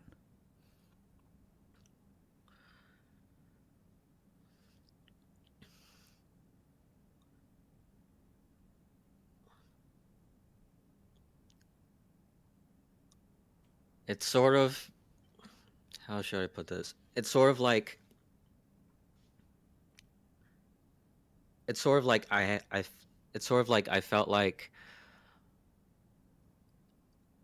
it sort of feels like I generally feel like I don't have anything to put out, other like anything about my, like I didn't have a self to put out, because I was always doing things, for my parents, for grades, for other stuff. And so generally any and so and there was also, because my parents fought all the time, and every time I tried to stop them, it was like they always want to get the last word, and I I couldn't stop them. And so I sort of learned that, um that sort of like sort of speaking from the heart, or speaking emotionally, like generally was not productive. And so most of the time, and also at the same time, like like, back when I was at school, I liked you know RPGs, games, and like those were not popular back then. And so that there were and so most of the time, I didn't have the energy, and I felt like I just didn't have any opportunity um to like just talk about I guess non work related things. And so like the only time I ever I ever said anything was like trying to be as objective as possible, or like whenever I had something to do. And so it became a habit in that way. Yeah. So Algernon, I'm gonna kind of. Okay, is this an okay direction of conversation, by the way? Yeah, definitely. I would rather have like I would rather have you say something so I know what to talk about rather than, Okay, so I mean, I think that where we're gonna go with this may be a little bit rough. So can I trust you that if you have a strong reaction, so we'll get to this in a second, but like I'm gonna need your help, okay, if I overdo it. I'm not sure I'm not sure whether I would even know what a strong reaction is, and so I think I would be fine. Okay, so here's my first hypothesis. I mean, so I'm gonna just share some thoughts with you, okay, instead of like Mm-hmm. asking you 15 questions. So the first is I get the sense that instead of acting, you've got like acting and instead of like just being, you've got like a very heavy like editing process going on simultaneously with like your instincts. Like everything we're here, like you can't tell a story without paying attention to what you're saying and criticizing yourself for whatever you're doing. Yeah, that's accurate. Okay.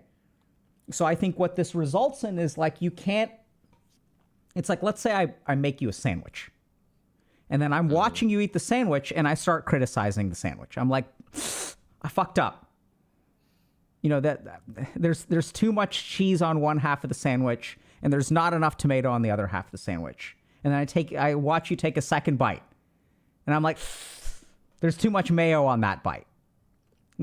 Let's say the sandwich is decent, but what does that do for you as the eater of the sandwich? If I constantly go like criticizing the sandwich that I made for you as you are eating it, what does that do to your experience of the sandwich? It makes me uncomfortable and lose my appetite or Absolutely. So I think that when people like talk to you, this is going to sound harsh, but I think sometimes like you probably come across to people as like somewhat boring. Does that resonate at all? mm, I don't know, cuz like I've never talked to people in the first place, and so I wouldn't know. Okay, interesting. So what do you so are you hearing me say that I think you are boring?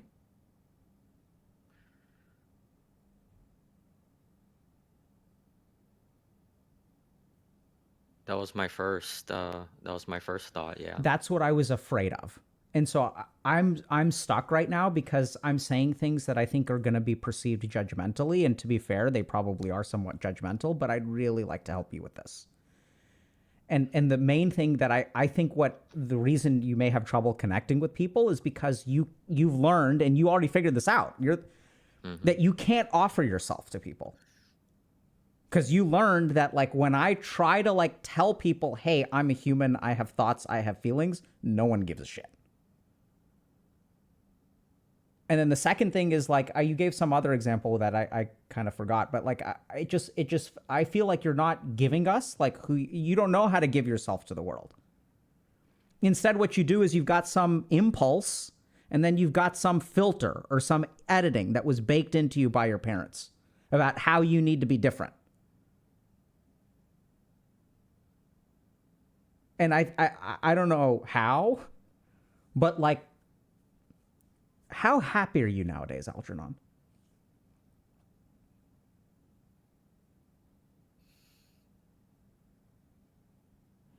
Mm,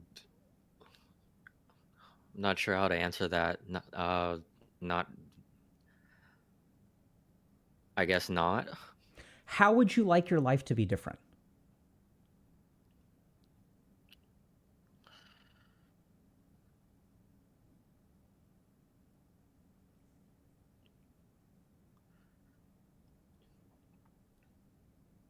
Well, I guess for starters, like you said, like I wish I could understand how to offer myself, because like I I'm aware that I have a filtering process, but at the same time, it's like this is how I wasn't trying to,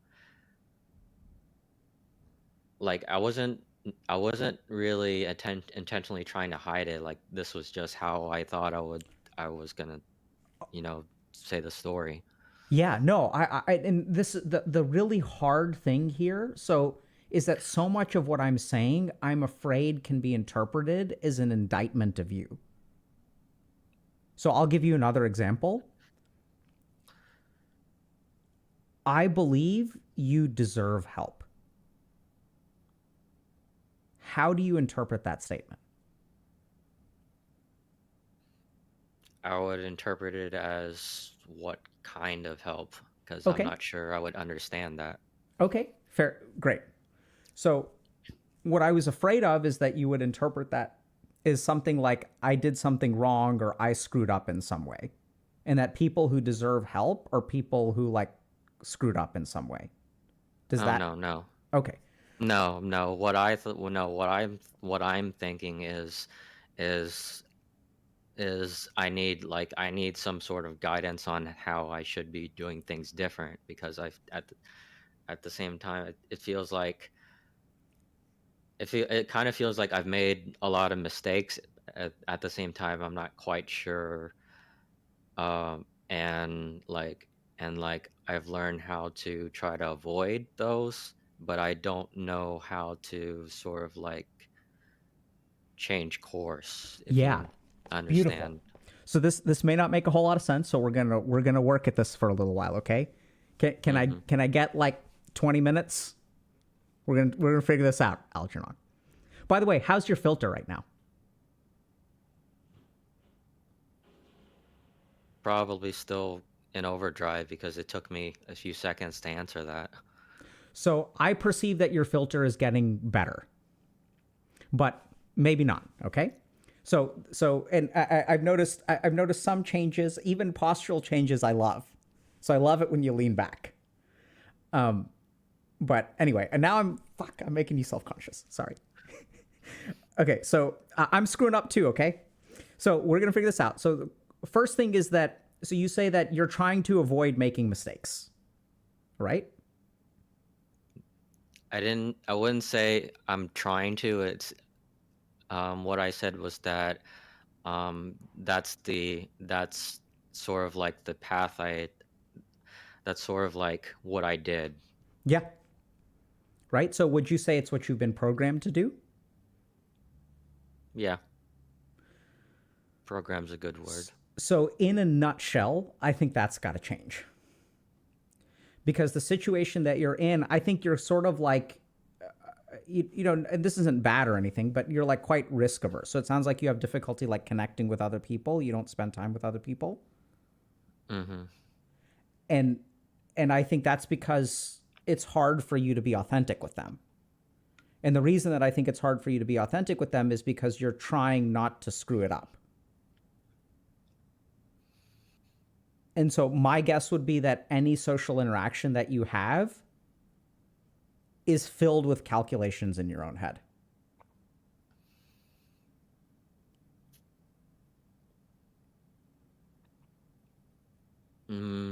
Sort of. So so it's not so much that like I don't really get the sensation that like I'm scared of how people think. It's sort of like this feeling of like sort of like resignation, or like not very, or like a lack of optimism that something will that something will that that something will come out, that something will just anything will happen, because like I'm so used to I'm so used to like, talking to my parents, and then it's like, and they keep on arguing, and then I ask them to stop, and they just don't, and then I'm like, okay, like I'm out. And then like objectively I understand that I understand that, other people are not like my parents, but at the same time it's sort of hard for me to work up the energy like it sort of feels like I have to make an effort to um to interact, and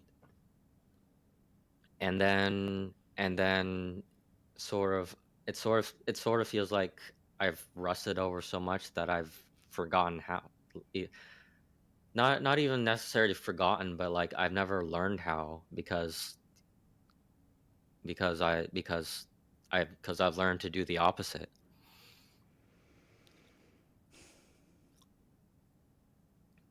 Man, this is I think you're spot on, dude. Can I think for a second? Because I'm gonna have to. How can we help you, Algernon? Usually, helping people is easy because they're wrong. Helping Yeah, you is hard because you're right. I think programmed conditioning, some amount of social skills atrophy. I'm also getting the sense that you're past fear, which is in a way worse because you've moved on to resignation. mm-hmm. So fear, in a way, is like better because fear is still in the realm of possibility. Like you're afraid that things could go wrong, but by definition, that also means they can go right. And it's all about thinking about, okay, how do I prevent the wrong thing from happening so the right thing can happening? It can happen. If your worst fears become true over and over and over again, then you end up with resignation. That's a whole different pickle.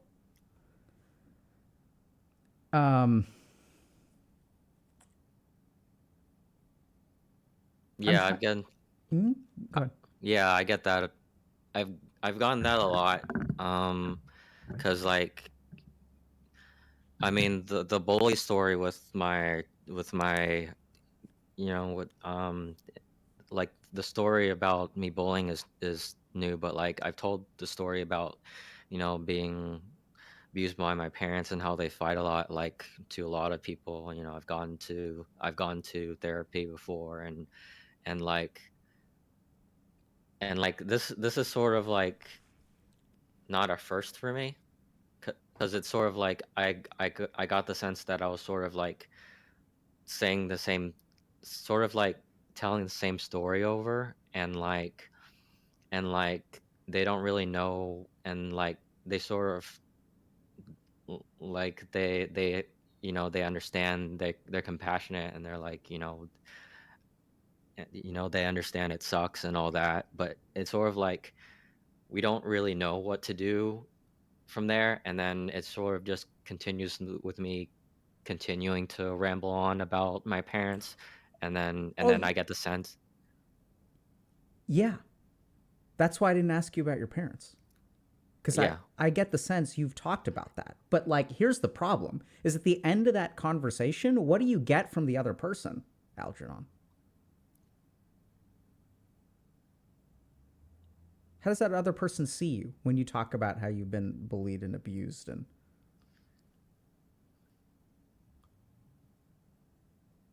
it sort of feels like my like it sort of feels like I'm defining myself that way, like this is who I am. yeah. And I don't want to pity you. I don't want to accept that. I want to respect you. Mm-hmm. And I don't get the sense at the end of that conversation that you get respect from people. I think what you need is not pity, you need respect. What do you think?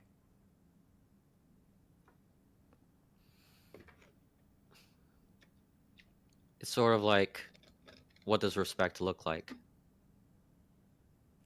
That question absolutely terrifies me. Because if you're Oh yeah, it asking that, sounds bad. yeah, what has to happen for someone to ask that question, Algernon? How can someone not know what respect looks like?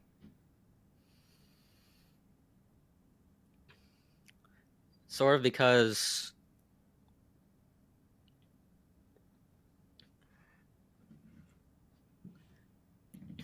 it's sort of because I've heard that word used before, and like it was not in a very good context.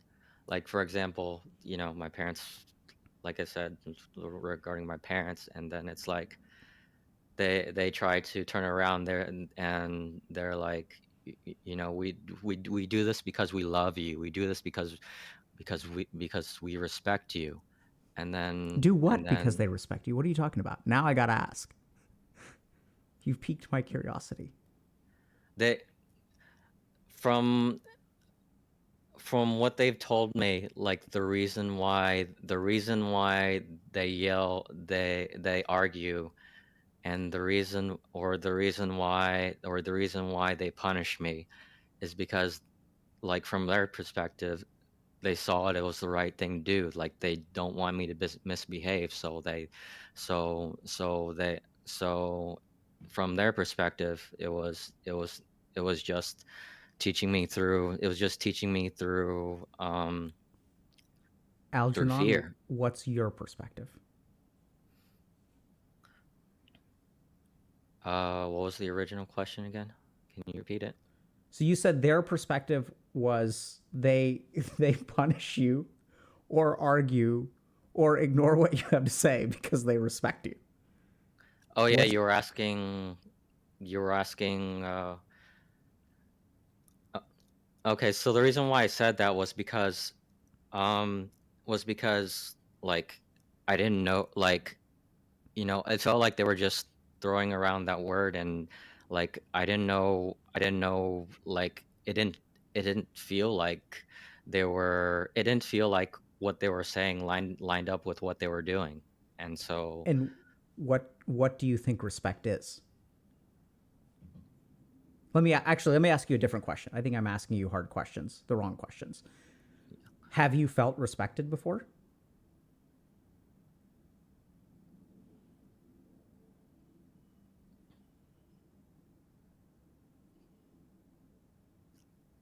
probably, I mean, considering I have to think about it, probably not. So when I ask you that question and you have to answer that way, how does that make you feel?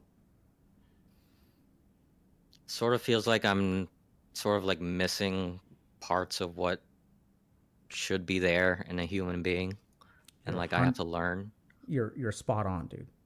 Whose fault is it that you're missing things that belong inside human beings?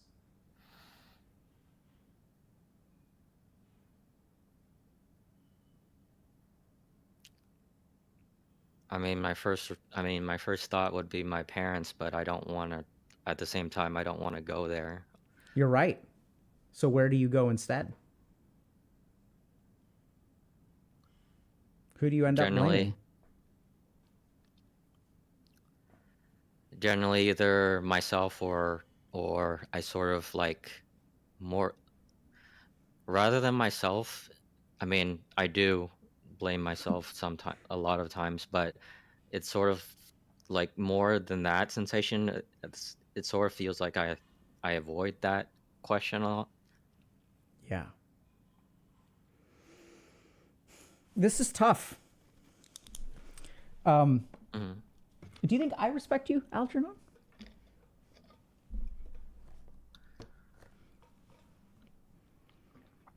Well, I've already said before that I'm not quite sure what that would look like. I know. Like at the very, like, all I could say is that it's not that um I mean, like, all I could say would be that I don't think you are looking at me in a negative light, and like that's the most I could probably. Very brilliant. So I'm not looking at you in a negative light, but are we talking about your weaknesses? Are we talking Mm, about how you're such a handsome boy and oh my god, you're doing so good in school and oh, you're so great? Are we talking about good things about your life or bad things about your life? bad things. And I don't view you in a negative light. So I think enough of the leading questions. So I Mm-hmm. respect you a lot. And the way that I feel that respect for you now, which I did not feel at all at the beginning of our conversation, is because I see someone who can actually like fix their problems. I see someone who has had a life where they've been programmed, and I've seen this unfortunately a lot with Asian kids. I was one of the lucky ones, TBH, but I grew up with some of it too, where you haven't been shown respect. Like when you pleaded, begged, yelled, did everything that you could to get your parents to listen, they didn't listen. Right? When you got some conduct problem or whatever, when you got like grades, your parents never asked, what can we do to help? Why are you having difficulty? They never assumed that you were actually like doing a decent job and that the problem was somewhere else. They just assumed that you were to blame. No respect. And I'm sure that if we look at other kinds of school interactions, friendships, things like that, even the games that you played, were the nerd games, right? No respect. And so I totally get that you don't know what respect looks like. I don't think that that means that you're incompetent. I think it means that your life has been a tragedy. And now we run into another pitfall, because if we're not careful, we'll start pitying you. And the moment we pity you, I think we take away your respect as well. Because, oh my God, poor little baby has gotten, oh, they're so can't do anything by themselves. They deserve all this kindness. But I see someone who, frankly, is very resilient. I see someone who's got a huge pair of balls. I see someone who, despite all of their reservations and 1,000 reasons not to, has decided to talk to the internet and air their dirty laundry. I see someone who is willing to crucify themselves and be judged. I see someone who is owning the difficulties that they've had in life and recognizes what their problems are and is seeking help to try to figure out like how to make your life what you want of it. And if I even ask you questions like, what do you want your life to be? What you wanted your life to be has been squashed out of your parents so much, and whatever. We can ask you what you majored in, and we can ask you where you work and things like that, and like whether you have a job or whatever. I think we're going to get answers everywhere from I'm a STEM major to I have a decent job working at a biotech firm to even I'm unemployed because the economy is hard and I feel bad about myself. All those are possibilities. But I don't think what we're going to hear is that I've made sacrifices to create the life that I want. I think what we're going to hear is I'm trying to live a life that is risk averse and tries to avoid mistakes. How wrong am I?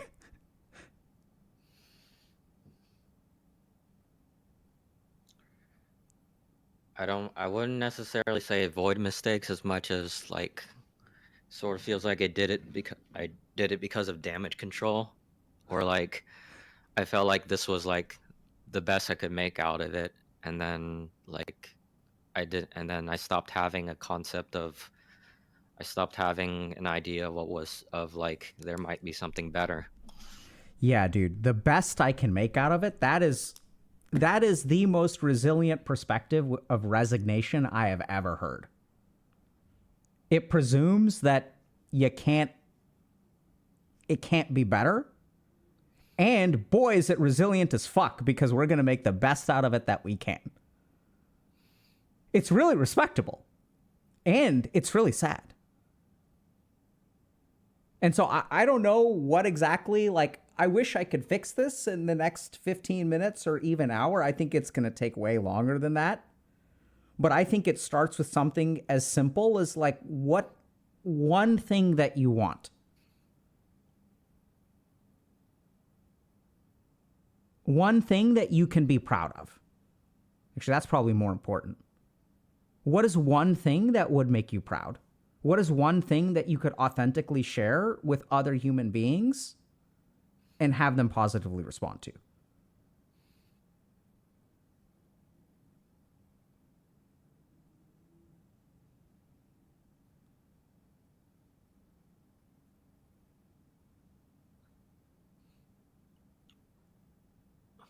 I mean, you could probably tell by how long it's taking me to respond, but like I'm not quite sure I have an answer to that. That's okay. So be patient with yourself. Now, the tricky thing is that the longer we wait, the more your internal dialogue is going to pick up, because that answer comes from your internal dialogue. You see that? Mm-hmm. So since you can't find the answer, oh my God, Algernon can't find the answer quick enough. So like, are you, I'll ask you, can you give it 30 more seconds, a minute, 2? What's something that you want, Algernon?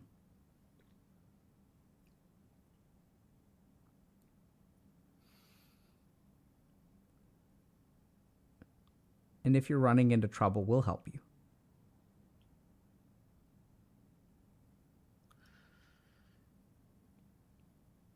You want some help? I think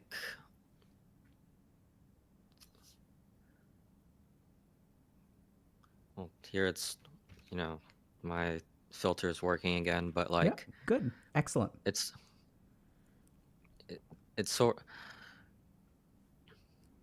sort of like, and this is also I guess part of it's projecting, but it's like I wish there was just some sort of way to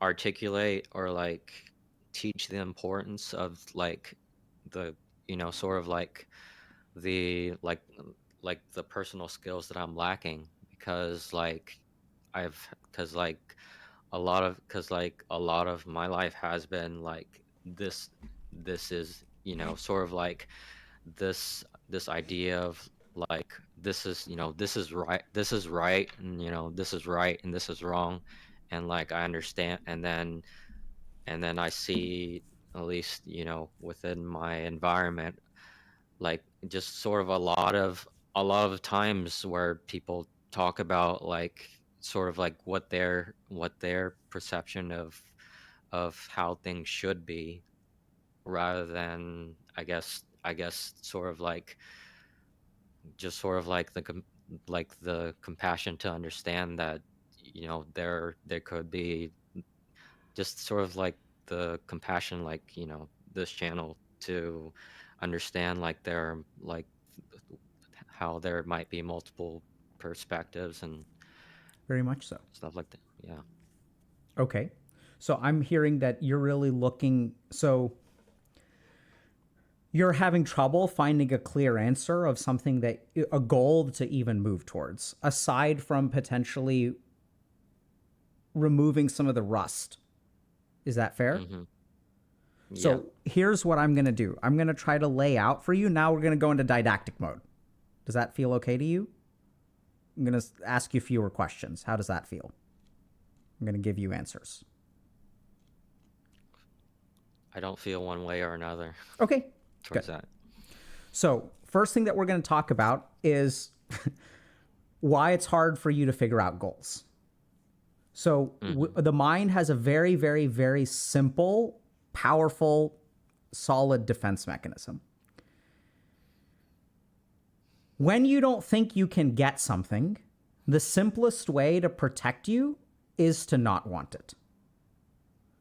So resignation is the mind's way of protecting us from the hurt of wanting something and not being able to get it. So when I ask you what you want, your mind draws a blank, and then the filter kicks in because Algernon is not performing the way that he's supposed to be. And then we go into damage control mode. What can I say or do so that Dr. K and everyone else is not disappointed with me because I'm not giving them the answers that they want, right? So maybe not. Okay. This is where, but I think maybe the next question that you need to ask yourself is, what is it that I won't allow myself to want? And what you'll find is that you probably want particular things. Maybe a romantic relationship, maybe friendship, maybe to be walking down the street and someone to catcall you, maybe to go to the beach and feel comfortable in a swimsuit. There could be all kinds of shit. Okay, now I'm filling it in with my own projections. But the key thing for you to look for within yourself is that there may be certain things that you don't allow yourself to want because your mind is telling you that this is just going to result in pain. Just give it up, be resigned. And we picked up on the resignation. Okay? The next thing to consider is in terms of practical skills, like we've got all kinds of stuff that is designed to help you. That's why we're here, is to help you. That means shit like this, where we talk about things on stream and like some people feel resonated with, maybe you get direction, but I don't think you're going to be transformed at the end of this. My bad. I'm going to try to level up and do a better job for whoever comes next. In the meantime, I would definitely check out simple stuff like Social Sandbox. Do you know what Social Sandbox is? I've seen pings on it Okay. in the Discord. So on Valentine's Day, we did a Social Sandbox where 300 people showed up and practiced asking each other out. Because you're not the only one who is rusty when it comes to social skills. And so we've tried to create resources that it's like literally a place that you can practice talking. That way, when you go out into the real world, you have enough challenges already. Being rusty is one thing that we can try to help you work on. This is also where something like, especially something like group coaching, I think could be really good for you. Where, oh, you've done group? I've done both. I've done individual and group. Did that help? Not particularly, because we sort of, I don't know if it's because I was one of the first ones, but like, what generally ended up happening was like we sort of tell our life, we tell our story, and then we would get asked, how does that make y'all feel? And then I get, range of responses from like, oh, being sympathetic, like, oh, that sucks, to some people who are like, I don't know what to say, and there's like sort of an awkward silence. Did you connect with the people in your group? What does it mean to connect? I know that sounds bad, but like, what does that? Did you feel seen and heard by them? And did you in turn feel like you saw or heard them?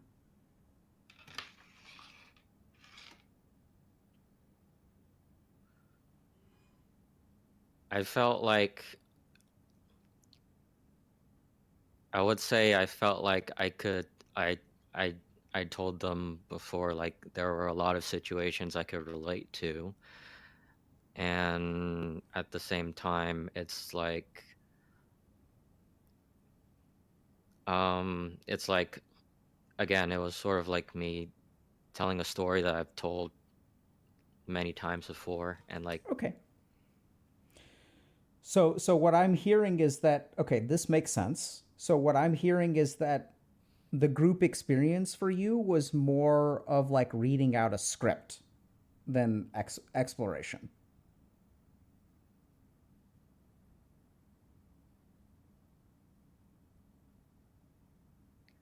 yeah. So then I think it makes a lot of sense that it didn't help much. Mm-hmm. So this is a challenge that people sometimes run into, and group doesn't help everyone. Coaching doesn't help everyone. I think we do a pretty good job for the average person, but there are certainly people for whom it has not been successful at doing what it set out to do. I think not all things work for all people. That's part of the reason that I led with Social Sandbox, because what I'm really hearing that you probably need first and foremost is to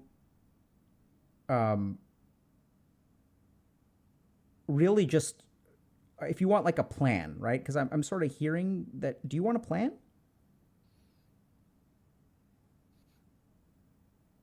Yeah, it's more like I want, it's more like I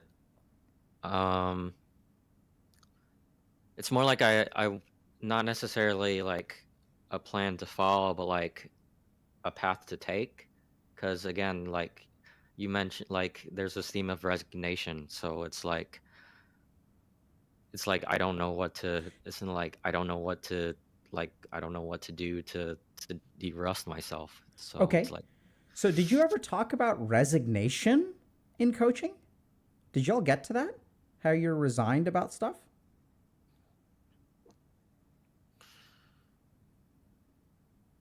the word was never brought up. It was sort of like, but I've talked about how like I've talked about how I felt like there was nothing I could do about this situation, and I and like and like maybe I should avoid and do something, try something else, but like I don't know Okay. what that something else is. Okay. So here's what I would encourage you to do. So I'm going to give you kind of like two concrete recommendations. One is check out Social Sandbox. Mm-hmm. So and practice your social skills. That's literally why it's there. The second thing is that I want you to really think about one thing, and I'm going to sort of think about how more formally to teach this, but this continuum of like hope to fear to resignation. And then the last thing to really think about is like, I think there are going to be times throughout your day where I want you to really pay attention to impulses that you have that you edit away. So my guess is that you'll find that there's a very quick and automatic process of resignation when you have an impulse. And the problem is that that is going to create a self-defeating cycle, because the only way you can stop being resigned is for something to work out. But if your resignation keeps you from even trying, or sometimes what happens is it sabotages your efforts, it becomes a self-fulfilling prophecy. The resignation strengthens. And so oddly enough, what you need to kind of do is be a little bit stupid. Like, don't trust your mind. I mean, trust it for most things, right? If it, tells you to stop at a stop sign, stop at a stop sign. But just be super careful about this process of like preemptive resignation, squashing your wants. Because I think now the problem is even that it feels to me like you're directionless. Like you don't have a compass. So like now it's just, okay, like let's make the best of a shitty situation instead of like actually move towards something.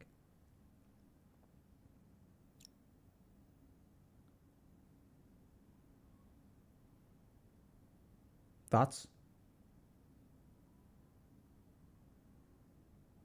It sounds really damning, but at the same time, like that's my first thought. It's like it's like I hear what you say, and it's like I get I feel like it shouldn't be this way, but at the same time, it's like it feels pretty accurate. So good. So So what feels damning about it? Help me understand the word damning. It's the strongest word I've heard you use over the last hour. So that's a great word. Tell me.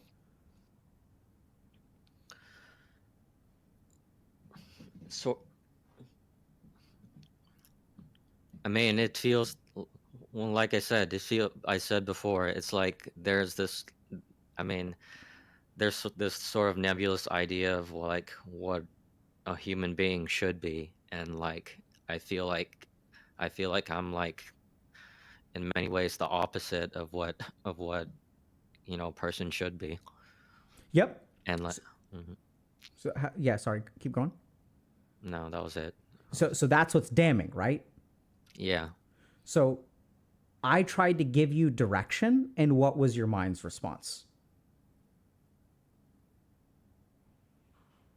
judgmental, I guess. Also, that what was the judgment?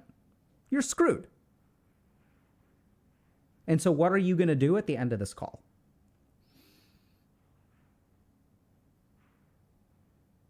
Look into Social Sandbox. I would hope so. But what is your mind going to tell you? Are you screwed?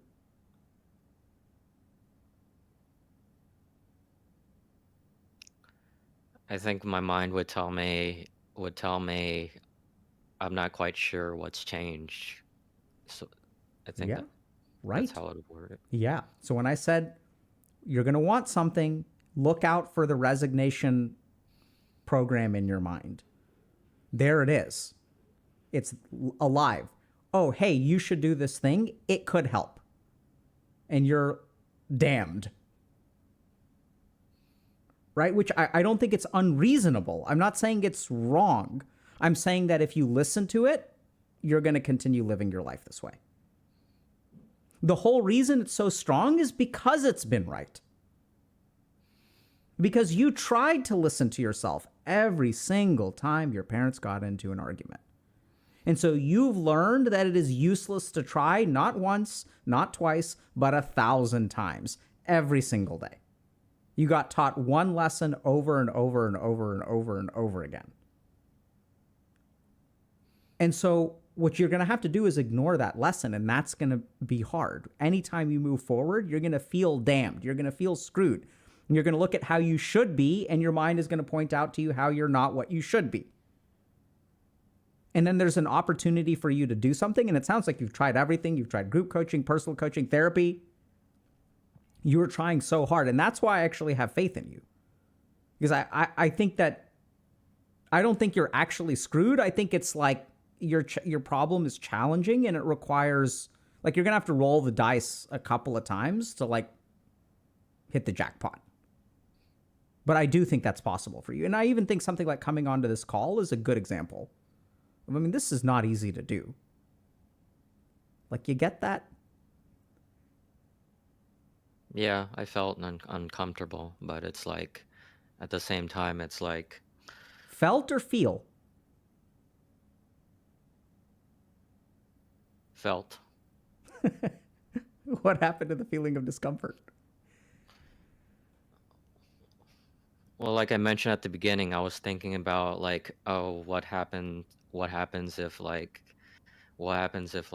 oh, I get doxxed for this in the future or something like that. But at the same time, it's like, it's like, I understand it's not nothing's like I don't expect much to happen, but at the same time, that's goes both ways. It's like I don't expect something good to happen. I don't expect anything bad to happen. Sort of like, it's like I just came on here because it's sort of like I can, I can, so might as well.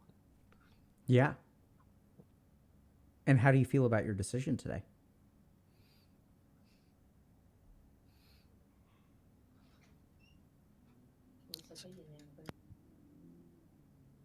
GG.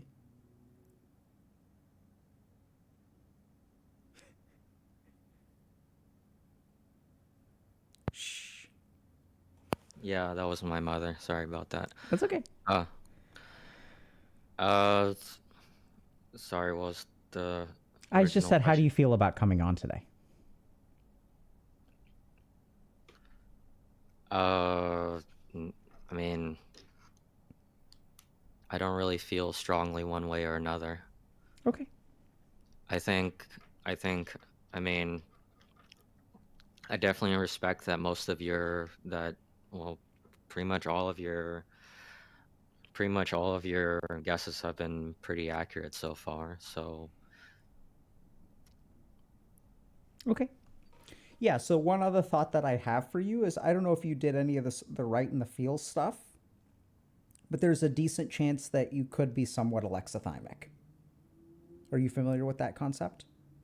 yeah, I've seen your videos, and it definitely um it definitely feels like it matches with me. Yeah, so I think you've got to work on developing some of that emotional awareness so that you have internal signals to go by. So the other thing to consider is that part of the reason that we make the best out of a bad situation if we don't have a compass is because our compass comes from within, right? And if we don't have that internal signal telling us what to do, we just end up conforming to like the circumstances. And then it feels like life is pretty directionless because we're getting pushed around by this circumstance or that circumstance. Mm-hmm.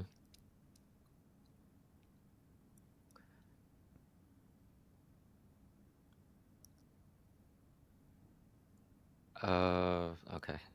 I thought it froze for a minute.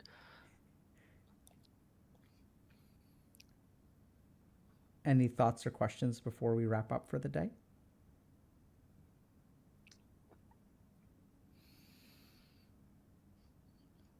Well, my first thought, like before I started second guessing myself, was like I was gonna mention that,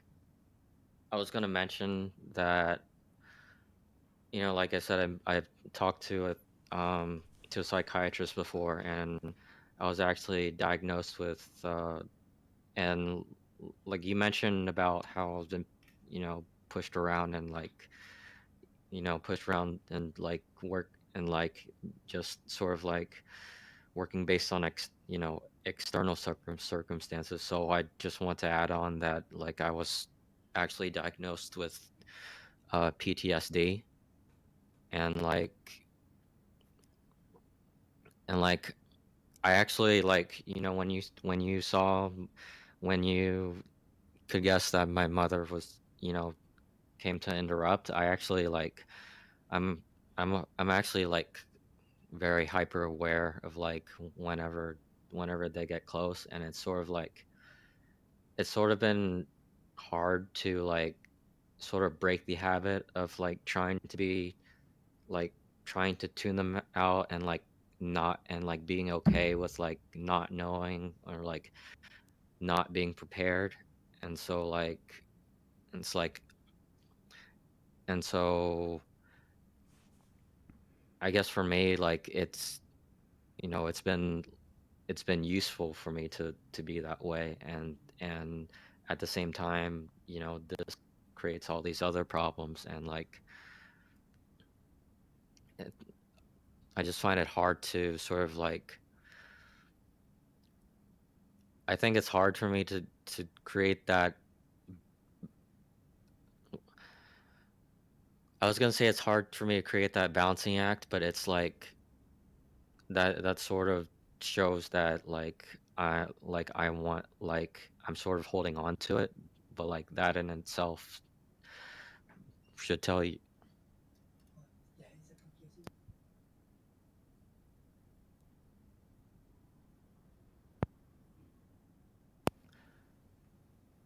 Yeah, so I just want to say like it's sort of like that sort of is a statement in itself um that it's just really hard for me to let go, because it feels like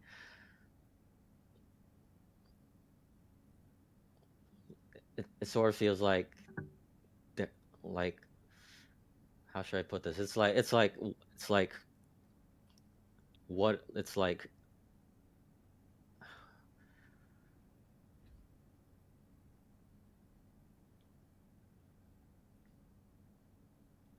Okay, so let me put it this way. It's like so like you mentioned resignation, right? And so like you know like like and people and so for me it's like I'm not even aware of like alternative actions I can take. And so like if I don't take this action, it's like what else is there? Yeah. You're stuck, aren't you? Oh yeah. So, Algernon, it's okay to be stuck. Sometimes we don't see change happening. When you look in the mirror, every single day you wake up, you look in the mirror, you look the same. Look at a picture of yourself 5 years ago. You're a very different person. I hear a lot that I think what you need more than anything else is patience with yourself. And even then, I can try to map stuff out for you, but I get the sense that you're not ready to be pushed. I think there's some really practical stuff. Start with small things. But I think the more that you begin to understand that being shut off is an adaptation. And the problem is that the adaptations that we frequently make in childhood become maladaptations in adulthood. But then the problem is that we've grown accustomed to that adaptation, and we don't know how to exist without it. And so there's a period of immense fear that we've built up all these fortress walls to keep the barbarians out. But we don't have any trade. And bringing down the walls means, sure, we can get trade, but the barbarians could come rushing in. And so that's a very difficult place to be in. And I wish that there was like a, hey, just do this and you'll be fine. I don't think that's going to be the case. I think what you really need is, more than anything else, is patience, not only from yourself, but from the people around you. What you need is support and help that goes, I think, honestly, beyond pity. And I think that you're going to need, I'm not sure what else. So I think there's all kinds of stuff that I think will help you. The last thing that I'll say is that I think sometimes we can look at something and think that this didn't help or this didn't work. Or actually, let's say this didn't work. In my experience is that when I see people like you get better, there's a lot of this didn't help, or this didn't work, this didn't work, this didn't work, but there's actually slow progress. Like, I do wonder whether you would have come on to stream today if you had not done things like go to therapy or go to coaching or whatever. And I think that sometimes the progress that we see, we don't see that we're making it. Even from today, I don't think that you had any sort of huge breakthrough that will transform your life, which is oftentimes what people think happens. It doesn't happen like that. Change happens slowly. But I think, I know you're stuck. I can see that. And I think you should just keep trying. And the other thing is that I don't know if you can even feel sad for yourself in your circumstances. But I think that's going to be a really important step as well.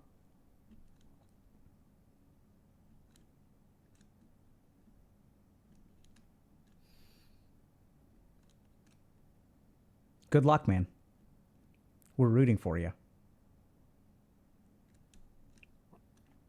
All right, thank you. And what was I gonna say?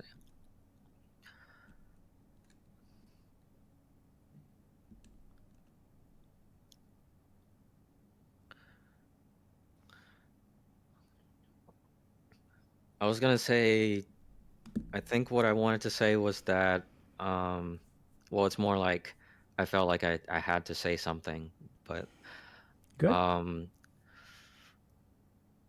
So do you have to say something? no, but Do you want I to say want to something? anyway. Yeah, If I'll you say it want to, anyway. you can say something. If nothing else, I appreciate that. I appreciate how I guess how I don't want to say spot on, but like it's more like I like how I like how, so like when you stopped me and you interrupted me, and then you gave your own thoughts, and then your own thoughts happened to be like you happen to make a conclusion that was close, that was like very close to the truth without me actually having, not even me telling you directly. And like I just appreciate that you have that you were able to sort of have that sort of insight, because I generally don't get that much of that, because it's more. Yeah, so I'm grateful for you for saying it. I personally am inside. I'm trying really hard not to do this, but I'm cheering because you noticed that you felt compelled to say something at the end, and then you also decided to speak because you wanted to, which maybe you're acting right now, but that's all you need to do, Algernon, is just do that like 1,000 more times. Do things that you want to do. And the other thing that I really want to commend you for is that I don't think we're talking about you, but I think you've helped a lot of people today. Because I think that your situation is way more common. And I think that you're living a life where you're trying to figure things out for yourself. And I think sometimes we forget that even if you can't figure things out for yourself, you've helped 1,000 people move anywhere between 1 and 10 steps forward. And for that, I appreciate you and I respect you. So thank you.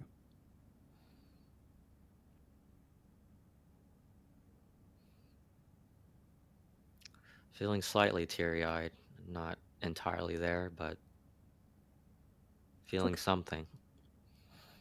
Good. So sit with that until someone knocks on your door and makes it retreat. But seriously, good luck to you, and thanks for being a part of the community, and thanks for coming on. All right. Thank you for having me. Take care, man. You too. All right, so we gotta pause and take a quick break. Ionized, I just need 5 minutes, okay? And then we'll keep going. Yep, sure. We've got 3 left, right? Yep. We're moving at the rate of 1 hour and 15 minutes, which is fine. Yeah. So I want to talk to y'all chat for a second. And hopefully Algernon, Algernon, if you are listening to this, you need to stop listening now. Log off the stream. We're going to talk about you, but you can listen to it later, just not right now. I want you to sit with whatever teary-eyed feeling you've got for like 30 seconds or a minute. So if y'all were paying attention to the chat comments. So we're here to learn about people. We're here to help people. There's a lot of people in our community who are, it's not your fault, right? We're kind of like this. Like, we're a little bit voyeuristic. And so sometimes we'll have someone who may be a little bit circumstantial with their storytelling, things like that, right? But like, sometimes what people need is like space. And what they need from us is like patience. Just wait, chat. Just wait. Give people the space that they need. And this is also where sometimes people will go into scripts. And so this is kind of like a tip for y'all. People will go into scripts that feel very emotionally and unengaging and will cause you to mentally check out a little bit. That doesn't make them a bad person or anything like that. It just means that it's scripted. And when you feel that script, what we're going to do is feel a little bit like it's scripted. So there's going to be less engagement. And that's where I saw a lot of actually really insightful comments of like, okay, like what's going on here? Like, we don't understand what this dude is talking about. And that's like, that's okay, right? So to get to where we need to go, sometimes it takes a little bit of time. So I'm grateful to everyone who stuck around. I know that it's not everything is to the point or like, oh my God. And we could have gone through the script. And we could have asked him, oh, what did your parents do to you? And what happened then? And what happened then? What happened then? And like, there were lots of hearts in chat. And I don't think that we would have really helped him. Or more importantly, I don't think we would have benefited as a community if we went from that script.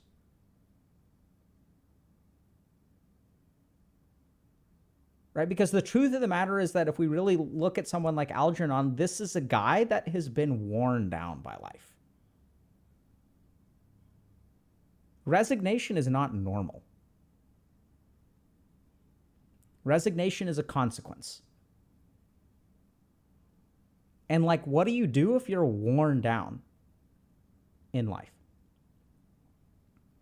And so we try to do what we can. But I think, unfortunately, there are some people out there for whom going through the motions is not going to be enough. And that's the real challenge. So we'll see this actually a lot in coaching, where people will show up and they'll sort of like go through the motions. And even the coach will go through the motions. And sometimes we're not able to help those people. But I think the wild thing is that a lot of times we actually are. We're able to crack it and really get to like, okay, so we'll get people like, I've tried everything. And then they'll come to coaching and they'll be like, I'm trying this too. I tried this, and nothing is working. And so then the question is like, why is nothing working? And that's, well, if nothing is working, what does that mean? That means that I'm broken. I'm fundamentally busted. And if you're fundamentally busted, what do you think happens anytime you try something? It ain't gonna work because I'm fundamentally busted. Do y'all get that? That has to be dismantled. Because all these people are walking in with like nocebos.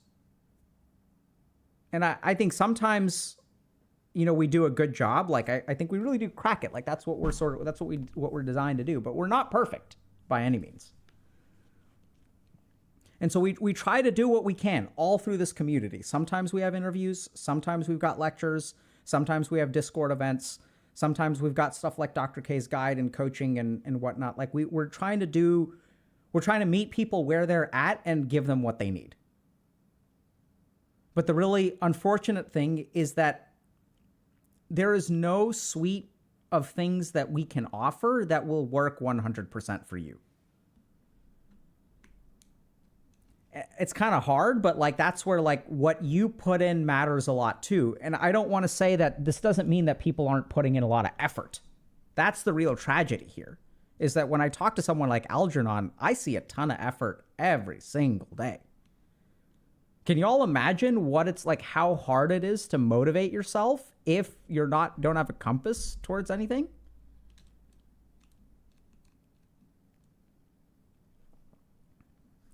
So seriously, huge props to him. And if y'all kind of relate to that, like that's the problem. So hopefully, and this is the other kind of cool thing, is that sometimes when we watch someone else, we can understand it in a way that he may not be able to.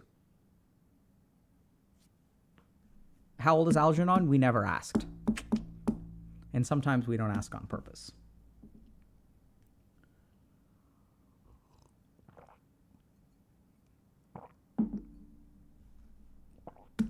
Okay, so thanks for sticking with us.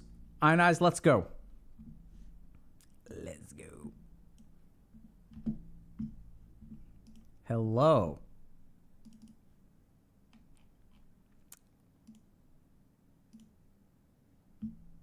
Yo. Muted? I'm sorry. No Is problem. it okay if I mask? Of course. Whatever you feel comfortable with. Yeah. Hello. Hi. What do you go by? I'm Aya. Aya. Nice to meet you, Aya. And I understand we're talking about something around bullying and toxicity today? Yeah, so I identify myself as an abusive person. Okay. Should I give a little backstory on that? Please. So, I was physically abusive in my past relationship, and I think that happened. Oh, I'm sorry. I had something planned out, but when it's happened, my mind go blank. That's okay. I'm gonna open my note real quick. Please. So, I physically abused my boyfriend in the past relationship, and I know that is a wrong thing, and whatever the reason is, you cannot be justified for hitting other people, other than maybe self-defense. But I think that I should give a little backstory of why do I need to do that. Sure. So, That's what we're here for. I kind of make peace of people. Not everyone will listen to you or will try to understand you, and that's okay. That's on them, and that's not on you. But I think that in a relationship that I choose by myself, that I have 100% control, like a romantic relationship, I needed to be listened. I needed to be understood. But turns out I was wrong, and I cannot differentiate between listening to some person or understanding them. So some people listen, but they don't understand. So I cannot differentiate that. So in my past relationship, I'm with someone who I think is nice because my standard is I needed to be treated nicely, I needed to be listened, those kind of thing. Because I'm a really fussy person, I talk like a lot. Even when I'm mad, I talk a lot and try to explain why am I mad, why am I feeling like this, and what do you need to understand about me. So my past boyfriend, when I was uncomfortable, I was talking to him. I'm uncomfortable about this. At first, that he listened well, and he probably might not do it later, but the pattern repeated. So that's kind of make me talk again. I'm still uncomfortable about this, and he's still doing it. And he kind of stonewalling me, like no talk, not at all. He doesn't even look at me. He just like stays silent and cry, or maybe blaming himself, like, "Oh yeah, I know I'm not good enough for you," and like that. And that's kind of triggered something in me, and I kind of started yelling. That's not the point. I need you to listen and to see that this is bothering me. But he cannot do that, or I cannot see that he put any work to understand me in that. So I kind of hit him because of that, which is, I know it's bad, but at that time I cannot control the feeling. What Like, is it that the you were anger is feeling? there. Yeah, the anger is there. I was super frustrated, and I think that's the only way I can make him to even look at me is to hit him, and it's kind of get worse.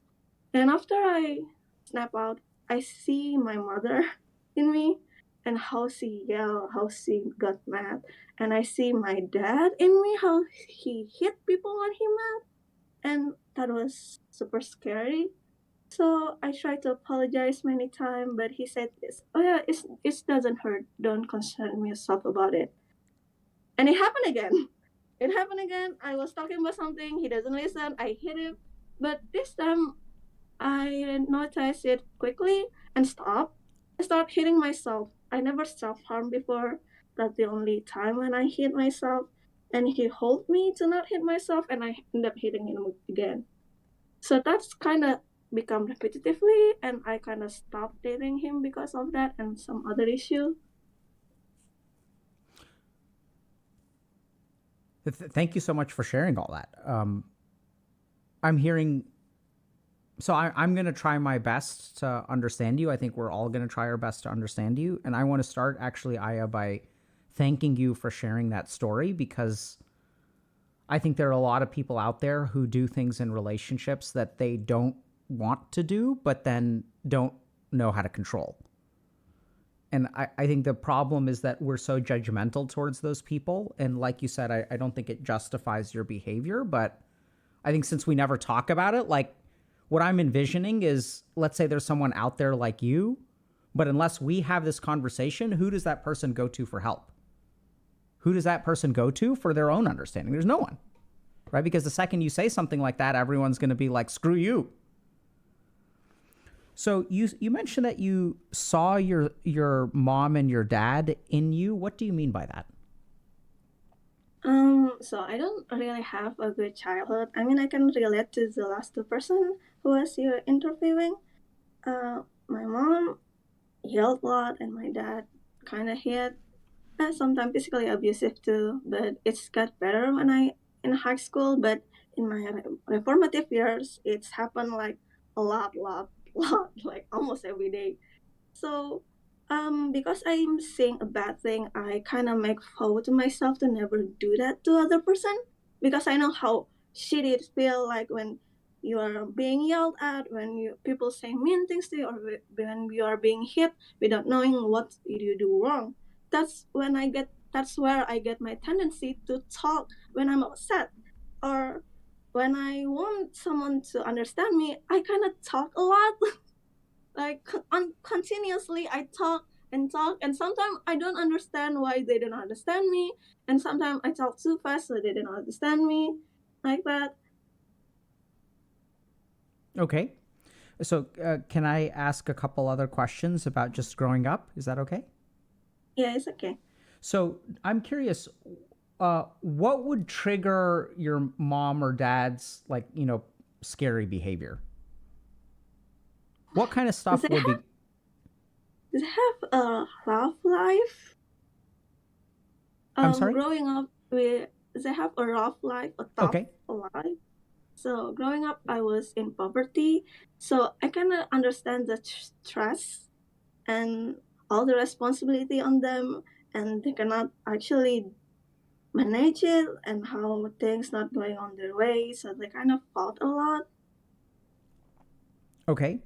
So you said stress was sort of like the global thing, but were there particular things, like, as a kid, were you not listening, or people in the house not listening, or what would kind of trigger the yelling or the hitting?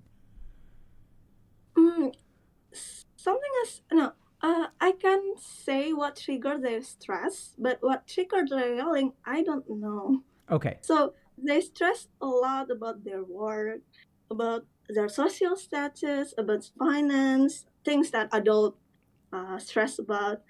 But what triggered the yelling, I don't think I'm quite understand even now. Like, I'm a pretty chill person, so it takes a lot for me to get mad. So when they got home and they see the house kinda unkept or there's something not up to their standard, they will go to a yelling fit. Like, they can talk for 2 hours how this should be this, this should be that.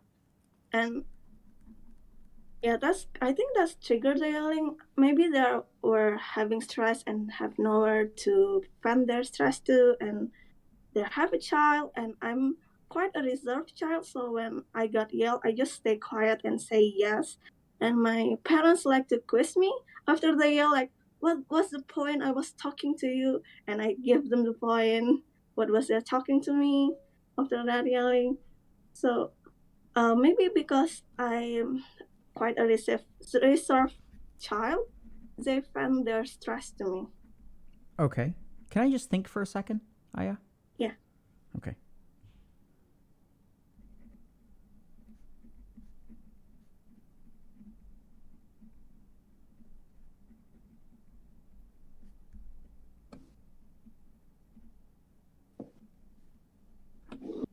Okay. So you said that your parents were stressed. Yeah. They would come home, they'd see something small that Yeah. would trigger yelling. You were a reserved Yeah. child. You also said they could yell for like a couple of hours. Yeah, it's kind of funny story because sometimes they yell with the TV on, and I know one episode of a cartoon is about 40 minutes, and can goes by like 2 and 3 episodes. Okay, wow. And that you were pretty reserved and they would kind of quiz you and make sure that you demonstrate your understanding. Yeah, And what would happen if you got the questions on the quiz wrong? they start yelling again until I understand. Okay. Okay. And so you were mentioning that when with your former boyfriend that you really need to be listened to and understood, right? That's a need that human beings have in relationships. Yeah, but I think that you cannot expect or hope everyone you meet to hurt, to listen, or to understand you. I mean, you cannot control what they do. But in a relationship where you choose the person, I wanted to believe that the person I choose can listen and understand me. Sure. So I have a strong need that when I communicate something for you, please don't just listen but understand. But I was wrong in that previous relationship because I thought listening and understanding is the same thing. So what is the difference between listening and understanding? You don't have to understand to listen. You can just quiet and nod your head and just go around with your day. And how does But someone understand? if they understand, then you can they catch your point. Yeah. You're communicating. Yeah. So how do they Absolutely. understand? How does someone understand what you're trying to say? For me, the key was to see is are they understand what I'm talking about is when they are repeating things back to me, like, okay, you don't like this, then in the future I won't do it. I will do it like this. Is that okay? That's mean they understood. Okay, that's the sign that they've understood. But how do you cross the bridge from listening to understanding? To listen. I'm sorry. To listen with consciousness. Okay. And if someone listens consciously, does that mean that they will understand? No. Sometimes they listen consciously, but they don't understand because there's something called language barrier. Okay. Sometimes word definition can be different from people to people. That's why it's important for them to repeat or to say that they understand and what they are understanding. So there are Okay. no misunderstanding. Okay. I getcha. So, and I think it's very reasonable to have a relationship in which you expect at least one person to understand you. And I'm kind of curious, what kinds of stuff would you say to your boyfriend that you wanted him to understand? At that time, um, it's gonna be a kind of a long story. Is that okay? Yeah, sure. So at that time, it was pandemic, and he was having financial trouble. So I helped him financially, and he was living with me. So I don't have a personal space 24 hours. And his love language is physical touch, so he loved to touch me. At least, like, I don't really like to be touched that much. I mean, I'm okay with physical affection, but not that much, not 24 hours. I need some time for myself alone. But he needed that. Sometimes he asked that, can I just rub your leg? Is that okay? And it's kind of okay at first, but several months come by. I have no personal space at all, and there's pandemic. You cannot go out. You cannot go out alone. So I'm pretty much stuck at him. So I try to communicate that, and he doesn't really do anything to make his financial situation better. So I try to communicate that. I see that you're not doing anything. I need you to work harder. So most people will probably defend themselves or say sorry. He just stay quiet. He's quiet, and after I talk, he probably say, "Yeah, I will try better," but I don't see any sign that he understand it. And after a while, he will do it again. Maybe he will have some motivation to do it, but not much. Like a day, then the day after that, nothing. Okay. So you'll tell him, "Hey, you need to be like doing more to take care of yourself financially," or Yeah, yeah. And he doesn't, when you say he doesn't seem to understand, help me understand what you mean by, how would you know that he doesn't understand? because he does it like a little bit, then none of it. Maybe he get my point, but he doesn't understand that I needed that. So he kind of just brush it apart and say that, oh, it's just nagging, like your mom nagging. Go wash the dishes, and you just wet Mhm. your hand and sit down. And your mom asks, aren't you washing the dishes? Yeah, I do. Look at my hand, it's wet. Things like that. So they listen, but they listen to so I can stop talking. They listen so I can stop talking. They say yes so I can stop nagging at them. So it sounds like the stuff that you were talking to him about that you wanted him to understand mostly had to do with him. Is that right? Yeah. If it's about me, then I don't really push it. Like, I need some personal space, and he said okay, or he said he cannot. I'm willing to compromise, so I don't really push it that much. That doesn't really anger me. But if it's about him, then I don't have any control of it. He's the one who can do it, so I needed him to do it. And what's your understanding of why he doesn't do it? I don't really look much at that. Maybe I don't really want to judge him because he has some situation too, so I cannot really say about that why he doesn't do it.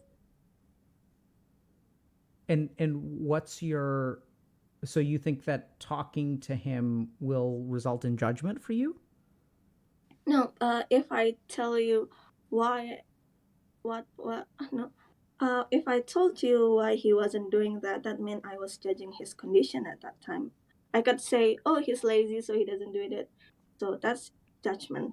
So And I cannot say why he doesn't do it. So is that because you can't say because you don't know or you don't want to say? kind of mix of both. Okay. And out of curiosity, were you stressed out? Yeah, it was pandemic. I have no personal space. I cannot go out for some refreshment or something fun, and I was writing my thesis at that time. So I have a lot of mental stress, and not to mention, I financially cover for 2%. Sure. That So sounds very stressful. yeah, I kind of stress, but I think that I can somehow manage it, and he's there. He's kind of supportive, so that's okay. But yeah, he's bad at listening, I think. Okay. Um, so, and out of curiosity, did you so after you would finish a conversation, so you would say that, y'all talked about something and y'all would finish a conversation. And it sounds like later on, maybe he would do a little bit, but then he wouldn't really do a whole lot. Is that right? Yeah. Okay. How did you know at the end of the conversation if he understood what you were trying to say? There are no end conversation. It's just me calm myself down. Okay. Did you ever ask him what he understood from the conversation? I did, but he's stonewalling it. He just stays silent and kind of zone out. Even if I hit him, he doesn't even move or flinch. He just sit there and kind of zone off, seeing other things, and doesn't really talk. And what are you looking for from him? In the relationship, Just in general, like what would have made you happy? Because you're having all these conversations, right? You want him to listen and understand. And what would you be looking for?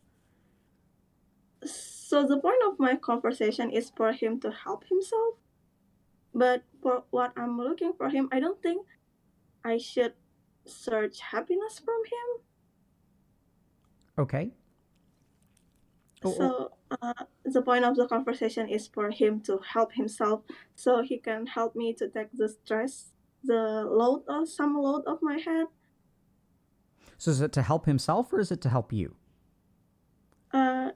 If he help himself, he also help me, but it really does helping himself because right now at that time he was in a bad place. Okay. What do you mean by that? He was struggle financially because of the pandemic hit. Mm-hmm. So I think that was a bad place financially, right? So I need him to at least take care of himself. So that helped me not to stress more about him. Okay. So it sounds like it was hard for you to be stressed about him. Yeah. And when you're stressed about him, what is that like for you?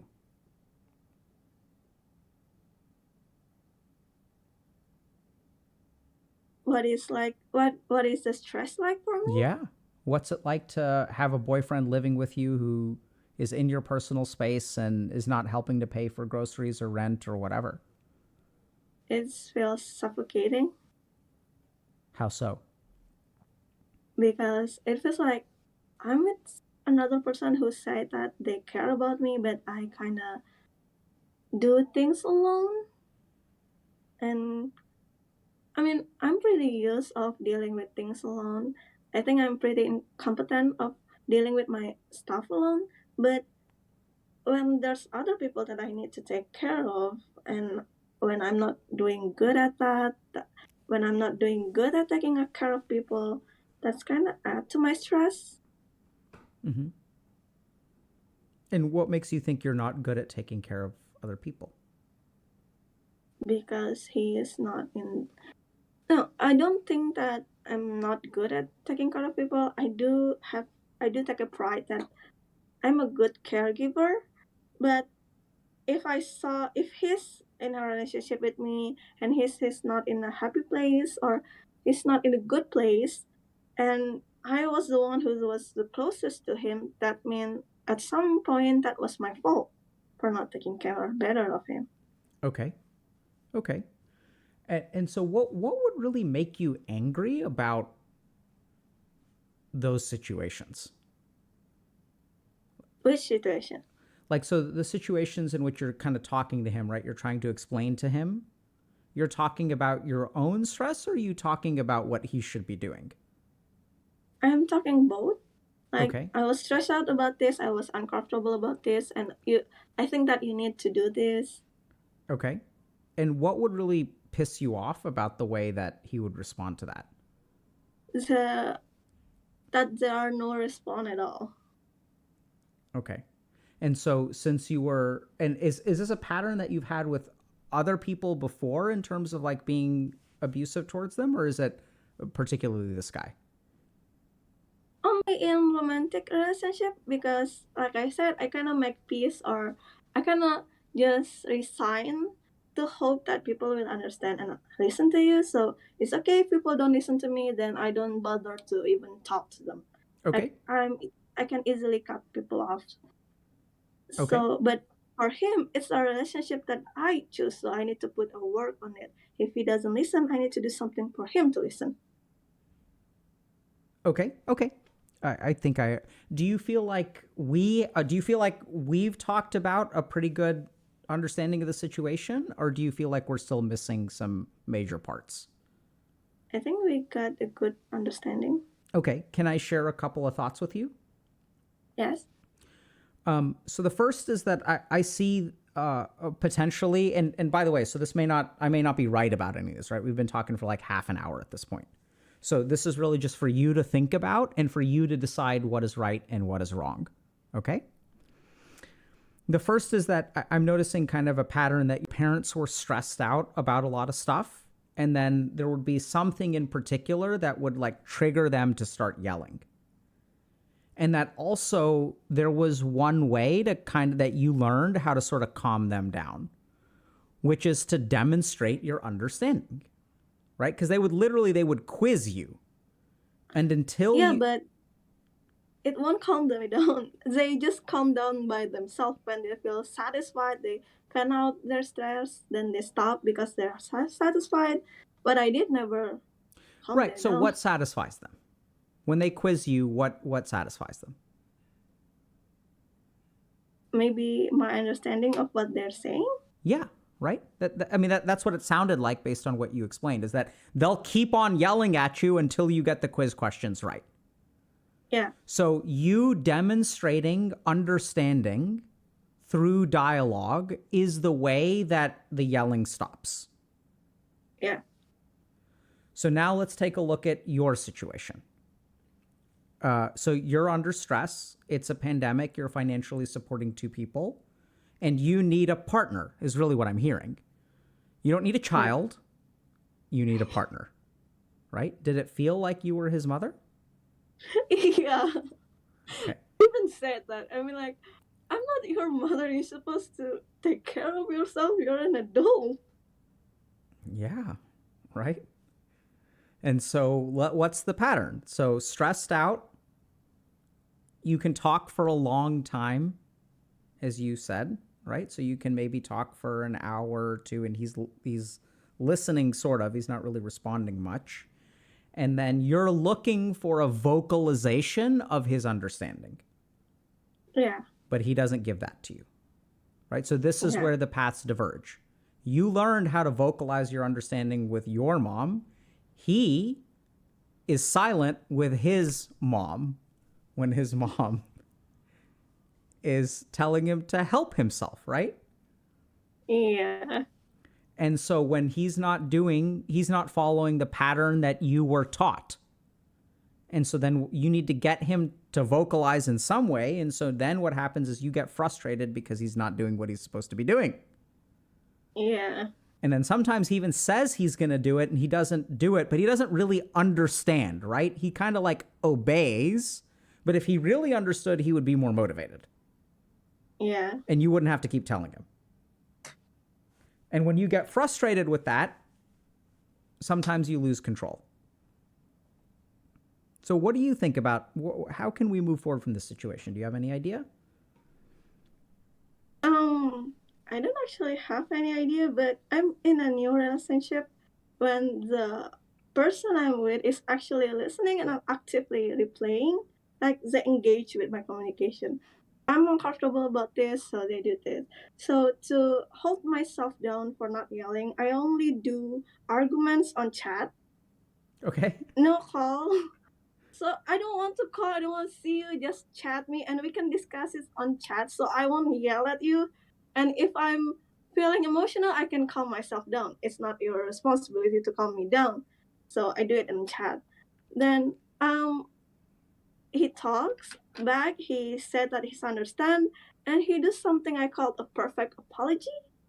If there's something about him that I'm uncomfortable, he does something called a perfect apology. He apologizes, he knows where he does wrong, and he knows and do actively something to prevent it happen in the future. But the thing is, even after all that, I can say that is a solution, right? So find someone who actually understood you, try to hold yourself down so there are no more yelling, no more hitting.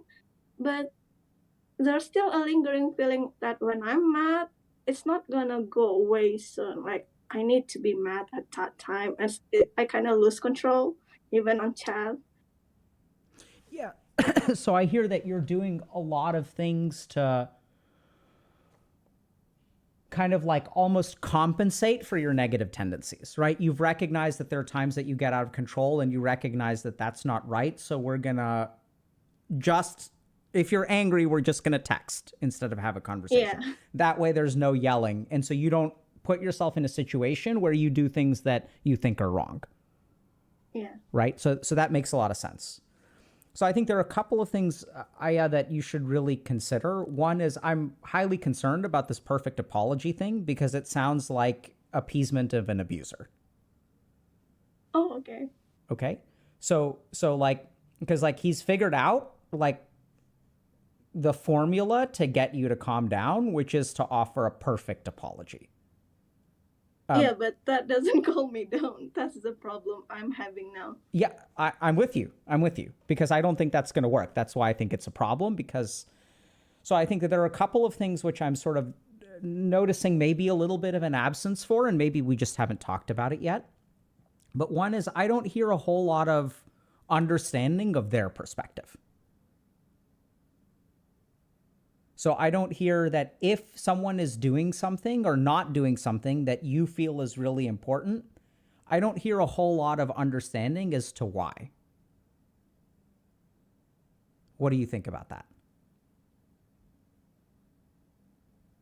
Yeah, I think I have a tendency to, when I'm upset, I fail to see it from their perspective. So I'm not really a forgiving person because of that. And that too, I wouldn't blame you for, because it sounds like your parents didn't give a shit about your perspective, right? And that's what happens. Like we're taught to care about people's perspective, or we're taught to not care about people's perspective. And that's not, I honestly don't blame you for that. But I think now the question is, if you want a relationship like your parents, then you should continue doing what you're doing. And if you don't want a relationship like that, I think basically everything you've said, I actually agree with. I think you deserve to be in a relationship where you are listened to and understood. Now, here's the question. Does your boyfriend deserve a relationship where they are listened to and understood? Yeah, of course. And what can you do to support that? I can be compassion. I can give more compassion. I don't. Maybe we're running into a language barrier. What? Confirmation? Compassionate. No, I can be more. Compassion? Yeah, compassionate. Okay. I can be more What does that mean? So I can try to hold myself down. That when I'm upset, I don't point finger to them, but try to understand that they are not hurting me on purpose. No, if they care about me, so they won't hurt me on purpose. There must be a reason for that, and even they does hurt you, you need to at least listen and be patient. Okay, so I think that sounds like a great answer, but I think it is also like whose responsibility. I'm just going to explain it. So I think once again, it's like you're bearing all the burden. Does that make sense? I know it's weird. I asked, what can you do? And so naturally you're going to say, okay, well, I could be more compassionate. I could be more understanding. But once you get pissed, all that's going to go out the window. Yeah. Right? So I think it's sort of like the right answer on paper. So you got an A+ on the quiz, but I don't know if that's actually going to help you very much. I'm not saying you shouldn't try to do it. And by all means, work on being a more compassionate human being. What I'd really encourage you to do is bring them into the problem-solving process. Because what I'm hearing you kind of doing is saying, hey, this is a problem. I'm not hearing you ask, how do you think we can figure this out? what I'm hearing is, hey, this needs to change. Here are my needs. And you're like, right? Because like, if a dude is unemployed and he's being financially supported by a woman that he lives with, you know, that's a problem that needs to change. Like, I'm with you there. But I think this is where I think really having a partnership where asking him, hey, what's making it hard for you to find a job? Here's what I'm struggling with. What do you think you can do about that? But what I'm hearing from you is that you're coming up with all the answers on your own, and you're really looking for someone to see things from your perspective. Which I think it's important for him to understand you, but I think you're also equating understanding with obedience. Because if he understands you, he would do what you say. But what does he think? What do you think about that? So I'm not sure how to involve someone in problem solving because I usually do it by myself. But like most of my life is me doing things and getting things done all by myself. So I have a tendency, if they make a mistake, then they will have a consequences of it. So I will give them a consequences to calm myself down, which I found out that is really not healthy. And I'm trying to learn that apologies is already a part of solution. Okay. So I need to accept that when they apology, they do something like having a part of to do something to finish this problem. Yeah. But sorry I for don't think I know how to bring people to problem solve with me. Yeah, so I know and that makes perfect sense. So you seem to me to be someone who's very independent and has taken responsibility for other people who don't lift up their end. Right? And so it makes sense that like once you step into the role of like leader in the relationship, that like if there's a leader, there's like you expect obedience.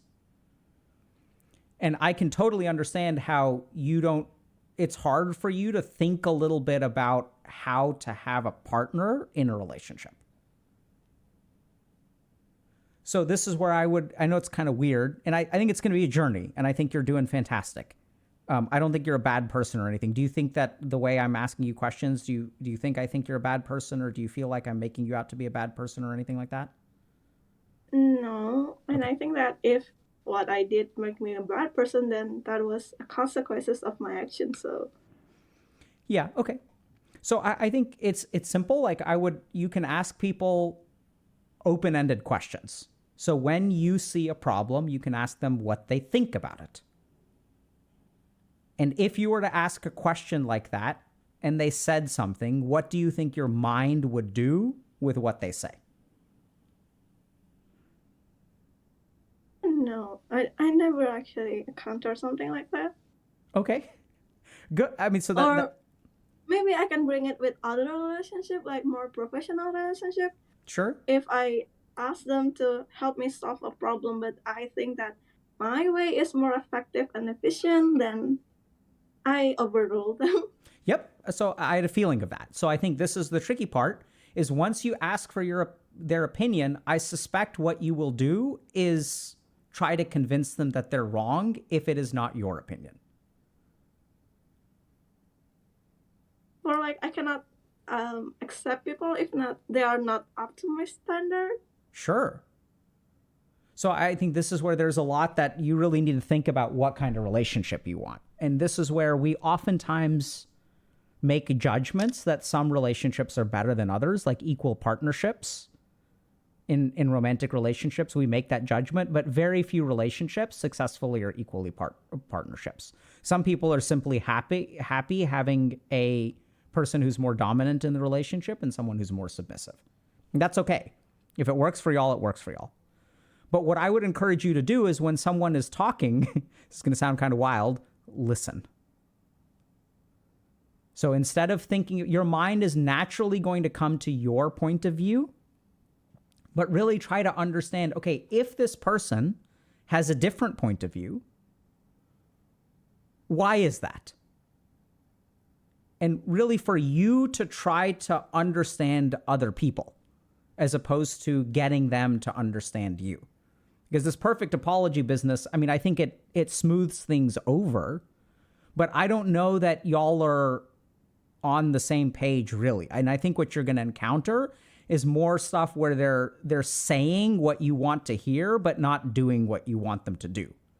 And then that's going to feel like a gap between their words and their actions, which is going to feel like a lack of understanding, which is going to result in a lot of frustration on your part. Because I think you're good at getting people to submit. But submission is not understanding. So you've got to start with asking yourself, what do you want? Do you want someone who will obey? Or do you want someone who will understand? And how much do you want someone to understand? How much do you want to understand them? Thoughts? Questions? I think that I'm quite a good listener because I'm quick to understand other people things and make sense of why they becoming like that or do like that. But what I'm having trouble is that if I'm in their position and have their condition, I wouldn't do the same thing to them because that was hurtful to other people. So when you say you're quite a good listener, does that mean you figure out and you put the pieces together that other people are sharing with you? Yeah, But I quick to understand on what people talking, quick to get the social cues and connect the dot. What are they talking about? What they want, and I can understand why they do that. But I have the trouble I'm having is accepting that they still did that. I can understand why they did it. I can understand that sometimes people have a slip of mind, so they said mean things.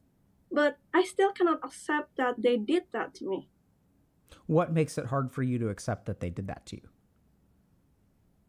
Maybe because I think that in a romantic relationship, I choose the person, so I have 100% control. So if the person I choosing was wrong, that's still on me. What do you have 100% control of in a romantic relationship? Because you can choose your partner. So if your partner an abusive person, it's kind of sound like a mean thing, but you're kind of responsible for your own choice. So that's why it's important to carefully choose someone to be close with you. Yeah, so I agree that you're 100% in control of your choice, but I don't think there's a person out there who will be 100% of what you want. But they don't have to be what I want. They can be more kind and try to learn to maybe answering to my need if I have them. Sure, but what about their needs? Of course, like I said, I took pride for being a great caretaker. I kind of being born as a caretaker for my home, for my little siblings. So I think that I never fail for giving care to other person in a relationship because most of the relationship I have end by me because I think that they're overstepping my boundaries. So I think we cannot go. So I, at the risk of not of rupturing a little bit of what we've built together, when you say you've never failed at being a caretaker, what do you think your ex-boyfriend would say about that? I think he would agree Okay. that I'm giving that I can feel his need. There's this silly question that goes on internet that what do you think that your ex what do you think that what do you think that what makes your ex still think about you? What are your ability to make people stay? My ability is that I can feel their needs in any aspect. Who knows what their needs are? They can communicate it, and I'm actively asked if they are happy, if they are content with our relationship, if there is something about me that I should be careful of. Okay. So I think this may be tricky and maybe where this isn't right, but I think you've got to be super careful about some of those kinds of things. So my experience has been that when someone is a good listener, the response is not silence or stonewalling. What do you think about that? Yeah, I agree. So help me understand how we can reconcile that. I do think you can be a good listener. I think you can be a good caretaker. But what do you think you're doing that results in stonewalling or silence or even perfect apologies? For the stonewalling and silence, maybe he was over. Well, he has his own stress, and he actually think about it, but he doesn't really know how. Even though I'm helping him about it, so it's kind of overwhelming to him, and that's kind of a big burden. So even though I talked about it, he was kind of reflecting on himself, try to blame himself for what happened rather than actively try to solve the problem. Okay.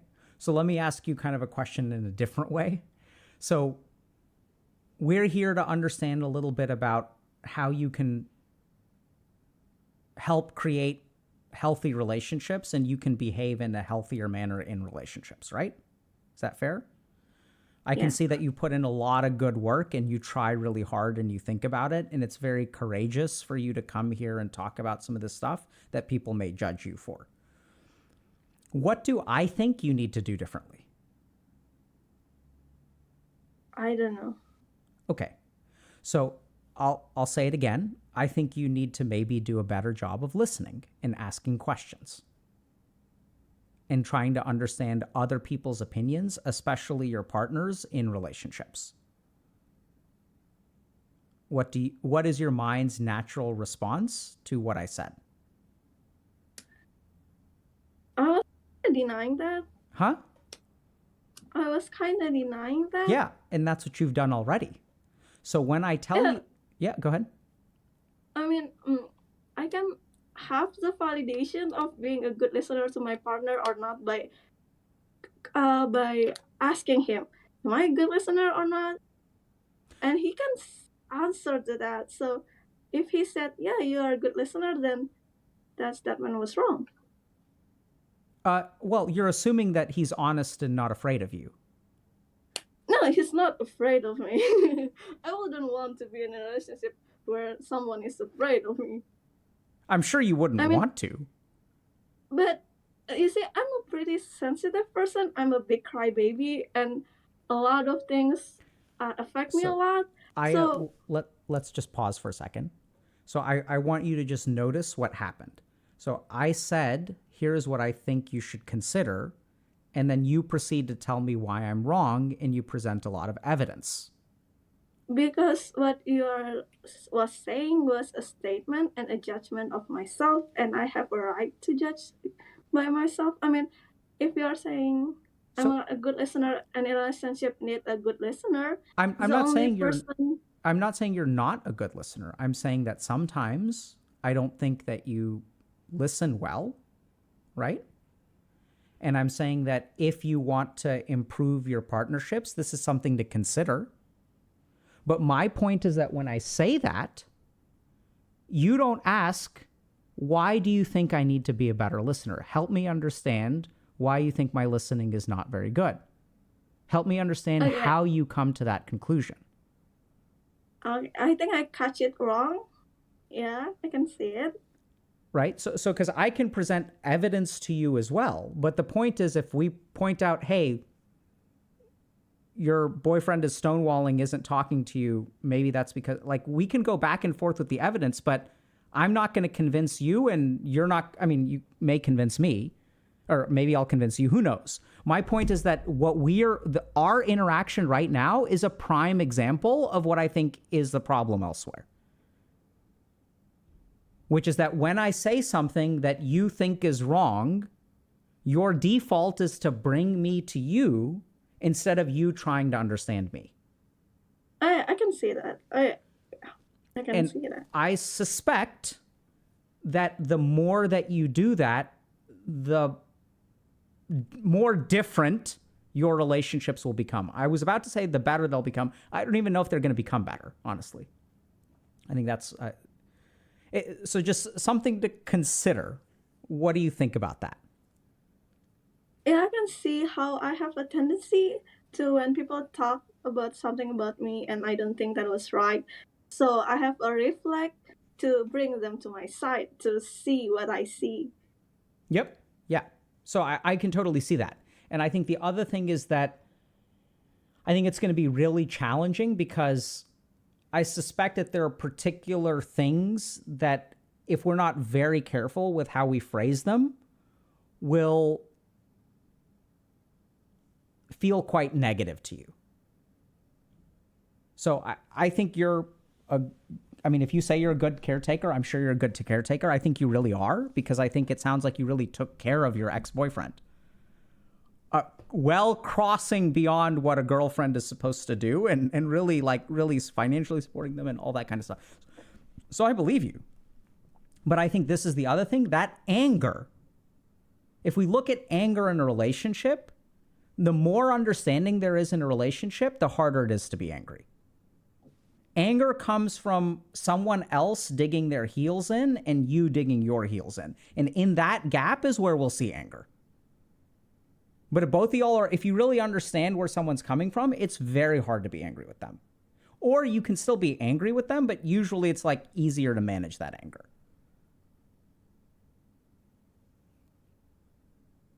I'm afraid that I have become your parents, and now I'm giving you a quiz. What do you think? Okay, it's okay.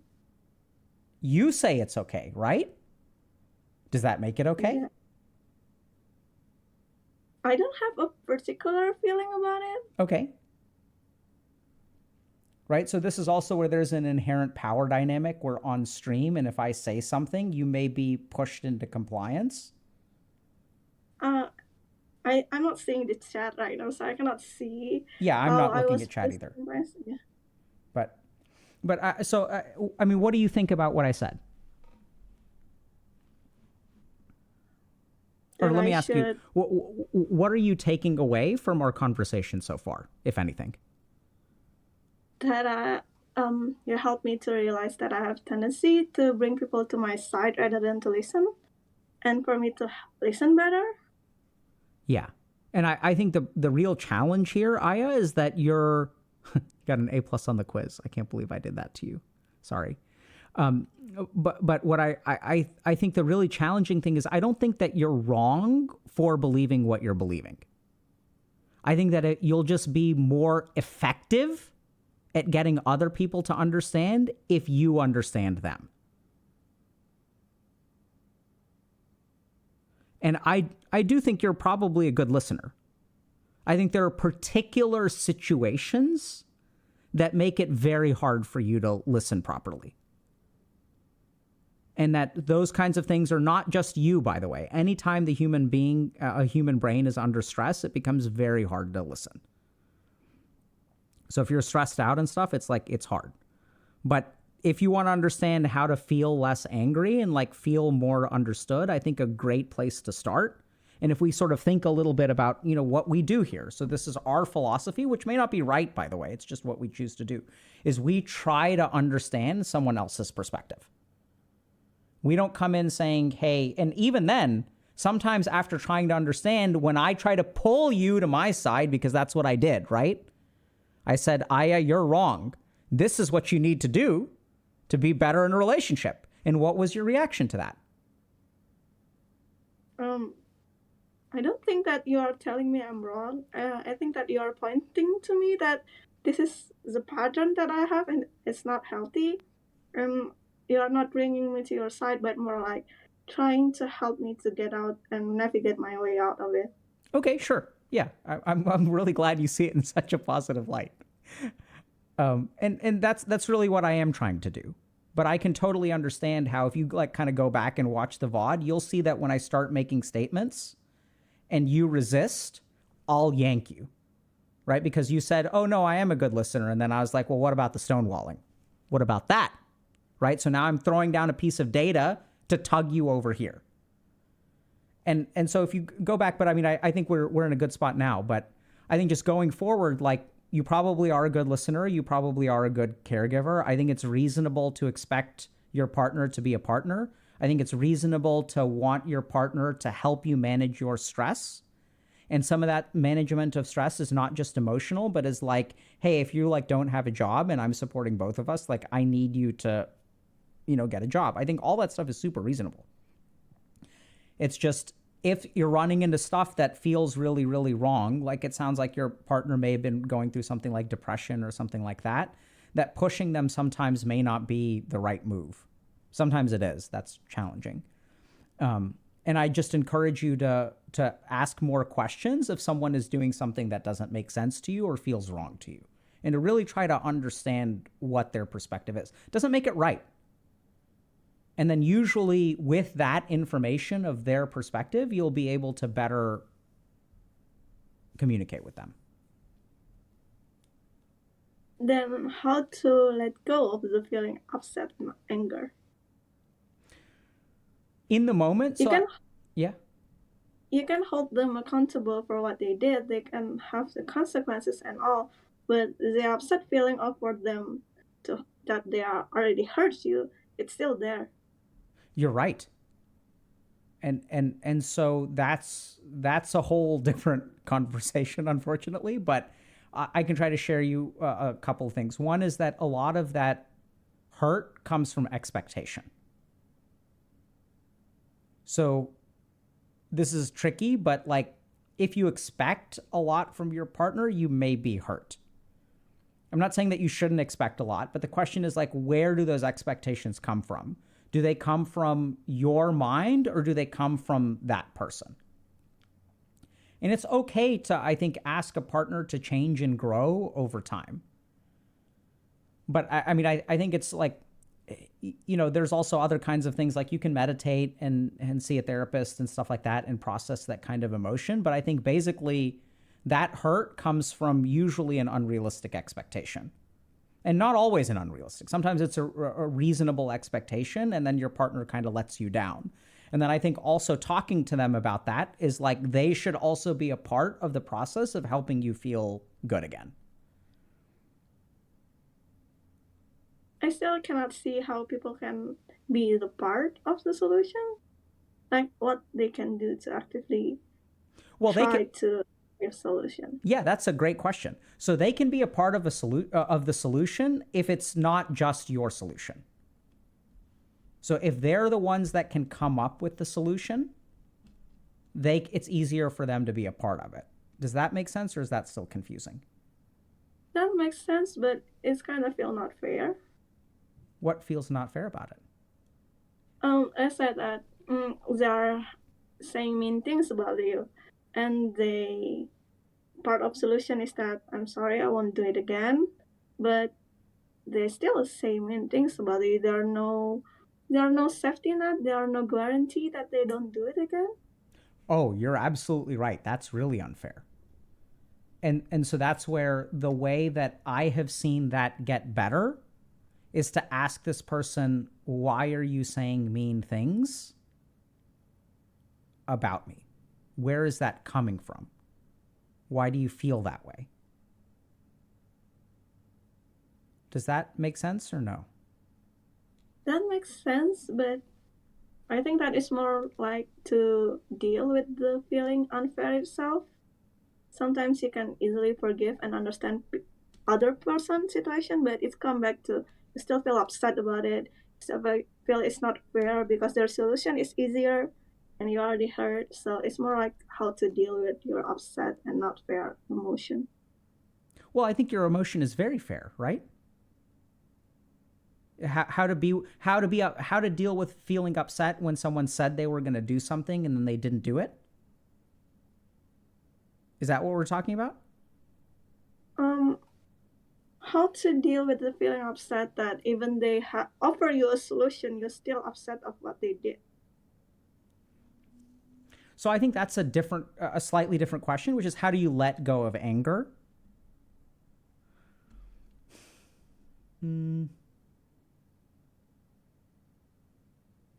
So it's a really good question. If it's okay with you, I will try to make a YouTube video about it, But I think your question is so good that I don't have an answer right off the bat. And I think I would really need to think about, because I think the challenge is that I don't think it's, so oddly enough, the more quote unquote wrong people are, the quicker my answers are. But in your case, this is a question that is like a really good question, which is if someone says they're going to do something, and even after they apologize, the fact still remains that they hurt you. And how do you deal with that hurt? I think that has nothing to do with relationships. That has to do with when someone hurts. Maybe it does have something to do with relationships, but I think that's a really good question. And I wish I had a clear answer for you, but I don't know a clear answer for that. I've helped people do that, but I would really have to think about how to answer that. And I'm sorry that I don't have a good answer for you right now. It's okay. I have an answer of my own, and I don't think it's quite healthy. So, when people hurt me, I see first that are their relationship is worth fighting for? Is the relationship with them are worth fighting for? Are you putting effort and energy to them? Will they return it back? Will they listen to you? And if the answer to that no, whatever you're gonna say, whatever you're gonna do, even you understand them, they're not gonna listen to you. Then just cut them off. Yeah, and how is that working for you? I think it's working fine, but it's kind of lonely. Yeah. So I think the answer that you've come up with is designed to do exactly this, which is it protects you, but it comes at the cost of loneliness because you're cutting people out of your life pretty quickly. Yeah. So is there a different way to do it? I think so. Is it better? Not necessarily. Because I think your answer is pretty good and it's pretty smart. But this is the challenge, right? Is when we're vulnerable with people, we're connected with them. And so you have to choose between vulnerability and connection or protection and loneliness. I don't think that your choice is the wrong one. It just comes with certain consequences. Thank you so much for coming today. Yeah, thank Brilliant you. questions that I really need to think a little bit more about and honestly do some research about. So I think your question deserves a lot of thought, and I'll do my best to answer it. Thank you for the insight. Take care and good luck. Take care. Have a nice day. Bye. Bye. That's great. She's awesome. I think it's very rare to see someone who inherits tendencies that are toxic and tries so hard and so intentionally to change. And I think what we see is like, I hopefully y'all saw that, like it's complicated. It's not like people who are necessarily, so not everyone who engages in abusive behavior is a bad person. And that's why we're having these people on, because like she's trying, right? But she was taught a particular script of how to function in intimate relationships. That's what happens. We get programmed. And like, how are we supposed to unlearn that programming? We can't unless we ever talk to these people and try to help them. And I want to really emphasize how much courage it takes to ask for help like this. Very hard, because people will rake you over the coals. And we'll work a little bit about how to process anger. It really is a good question. How to overcome hurt. All right, I think we've got two more. I guess marathon stream today, chat. Let's go. Hello. Hi. Let me Let me turn off the stream. Sorry. Great job. Strong work. I always wonder if there's some kind of bias for people who've watched the previous people. Maybe. But if you've like learned and adapted. Right. I don't have my video on. Okay, there we go. Hello. Hello. Welcome, my friend. Hi. What do you My go? brain turned off. Sorry. I go by Murgo. Murgo? Cool. Yeah, with a T at the end. Okay.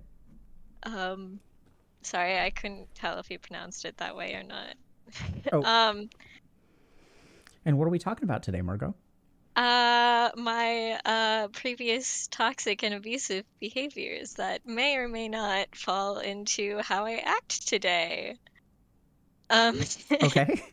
Like my like it's a tendency, right? So behaviors carry over. Sure. All of that. That's Well what I said. mean. Not Yeah. like I'm gonna belittle you.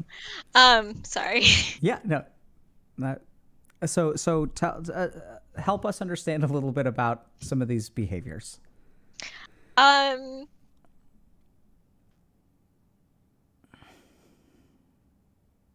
sorry, I'm struggling on if I want to start with like where they originated or how I've behaved. Okay. Um, so my parents have been divorced if not all of my life. So Okay. they separated when I was 3 and divorced when I was 4. Uh-huh. So I'll say I do not have a great sense of how to communicate with a partner from them.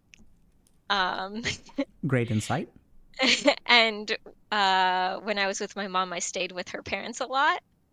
And while they are a very loving couple in every aspect, they like to pester each other and nitpick each other.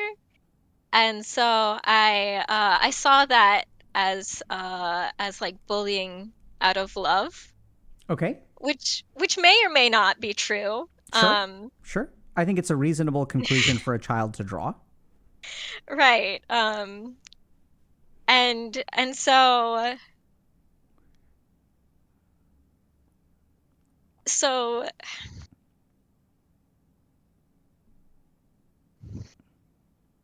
so it definitely started off where and how I began talking to people because my parents divorced because they do not get along. So they're very argumentative to say the least. Okay. Um and um sorry, I'm hesitant because I'm still calming my nerves back down. Is there I anything I haven't can been do to on a stream before. I'll be all right. I'm gotta drink my water. I'll be Okay. okay. I'll have some too. Thank you.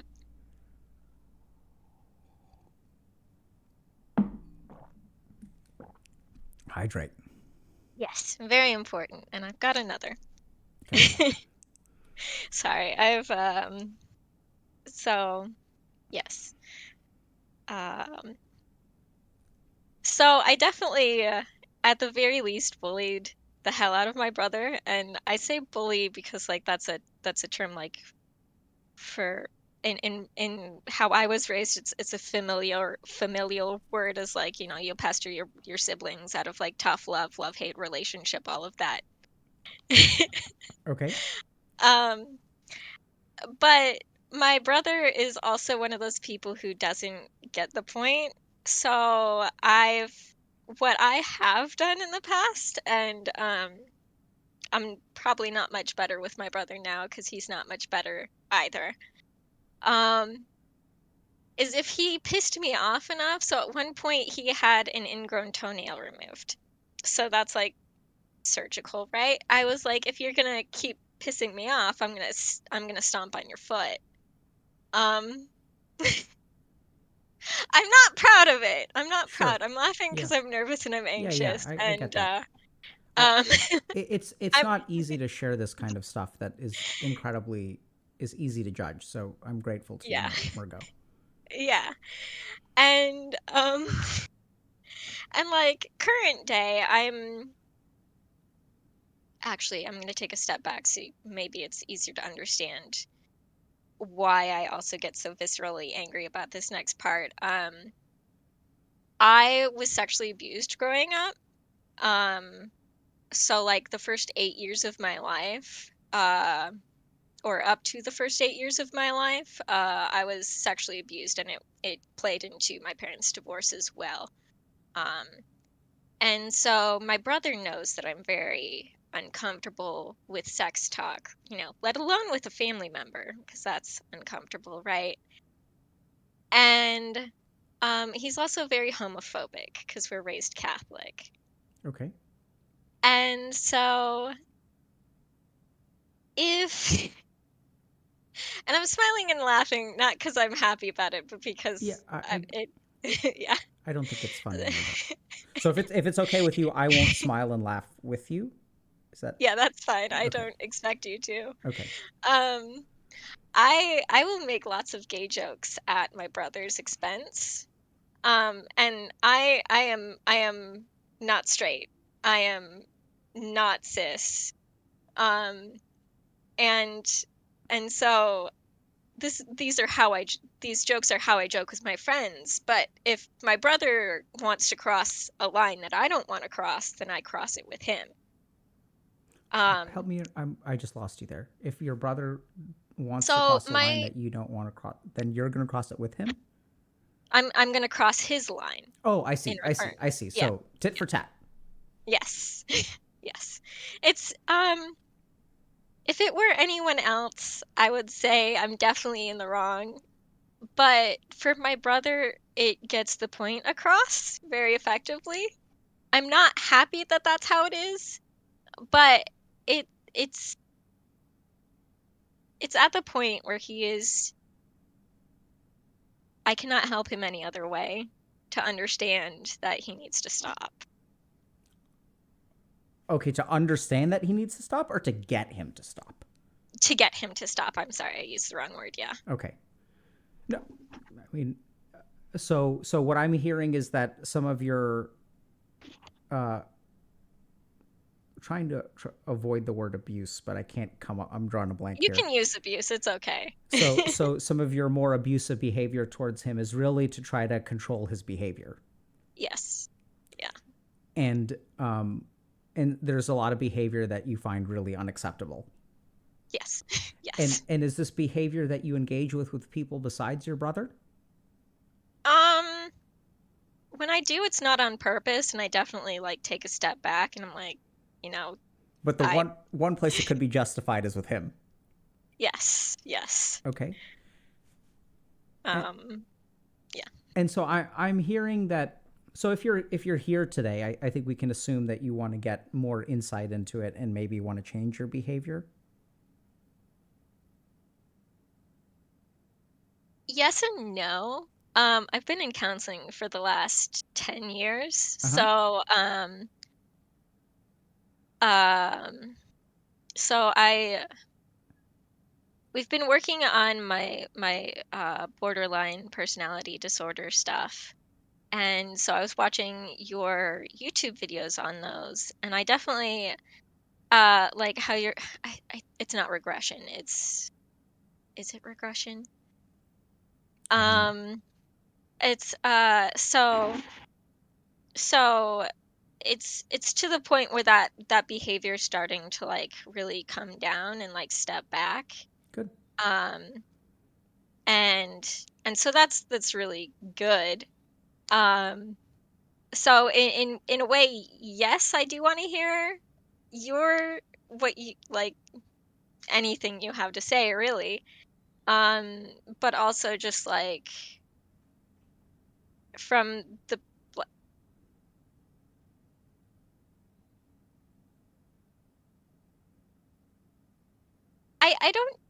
I don't know. I um when I was talking to my counselor about this last week, I was like, I kind of just want to give back to the community that's already gave so much to me, Sure. given. And like I didn't get to tackle this behavioral issue until probably the last few years. So it's also just something that um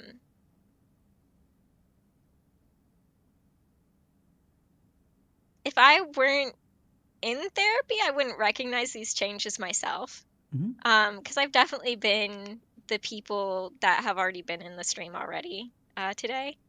I've definitely been those people, and I probably will find myself feeling like them later on in my life. Sure. I don't know how soon.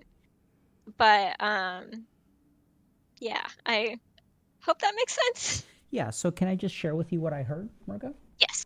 Yes. So first of all, I think it's great and also wild that you discussed coming on stream with your with your counselor before showing up here. So props to you, and I think it's cool that people feel comfortable enough kind of doing that. I also want to second of all, express gratitude for you coming on today, because I think just like many other people have chosen to share their perspective, and I think the beautiful thing about what we do here is we help other people. And sometimes it's uncomfortable for the two of us, actually. Yeah. And then the last thing is that I know that a lot of what we do here, the focus, everyone thinks it's me, but it's really not me. It's really y'all. And so thank you very much. And I think especially with things like this, I think I feel you. I think I really do. That fucker may deserve it. You know, and I really feel that from you. And I think that's where sometimes I want to hear more, but I definitely get that ambivalence, right? Where Right. it's like, yeah, but this is the one case. There could be all kinds of stuff. Like sometimes I've seen a lot of intense anger.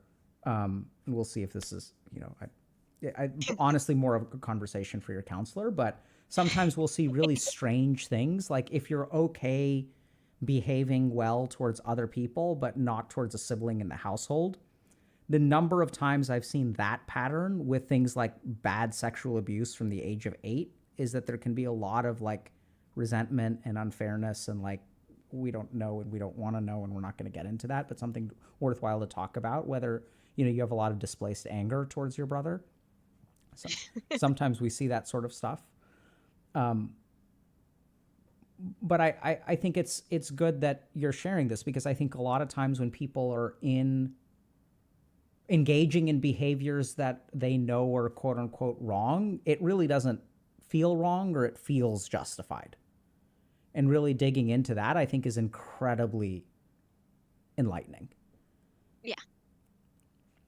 You okay talking about this a little bit more? We kind of on the same page? We good? For the most part. I don't know what part you want to tackle first. What part do you think we should tackle first? Uh, What jumped out to you out of what I said? it just all felt accurate. Okay. So,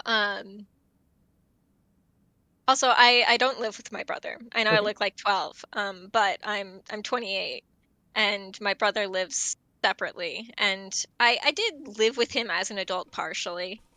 But in my last couple years of high school, he was in and out of the house. So, moving back and Is he forth. older or younger? He's 2 years older. Okay. Yeah. Okay. And so do y'all get along, or you guys really don't get along? Currently, we're not talking. Okay. His last message, well, I mean, not his last message, but the last message that like he felt that I could reply to, I would say, was never talk to me again, which is among a long list of never talk to me again from him. But he's just we're all narcissists in my family. So he's expecting a baby soon, so next month, and he's been messaging me like all this stuff about expecting the baby and whatever. But at the same time, he also told me to never talk to him again, and he never revoked that or said like it's okay to talk to me again. I'm, whatever. So I'm just not talking to him right now. It sounds very much like a sibling relationship where Yeah. you never revoked it. Jinx. Yes. And how do you? Can you help us understand how y'all get into conflict? Our last one was about me not wanting to see his current girlfriend. And basically our mom had dragged him into the argument, and then he went off on me, and then he said never talk to me again. It's part of a larger discussion that ultimately is too much information Sure. for stream. Sure. But generally, because obviously this isn't the first time it's happened. Generally, we don't see eye to eye on something, and or we'll get too much for each other, and like that's much less frequent. Like we don't realize that, and like we want to help each other a lot, but usually it's that we have an argument where we don't see eye to eye, and usually it's because um and this is probably the narcissist in me. Like he always wants to have a pissing contest, but I don't want it to like I don't like to argue about who has it worse or who had it worse. And I'm just like, there's no point in talking to you right now. So usually we stop talking when that happens. Who had it worse, you mean growing up? Yeah. It's kind of sad that y'all seem to have difficulty supporting each other through that shared experience. Yeah. Um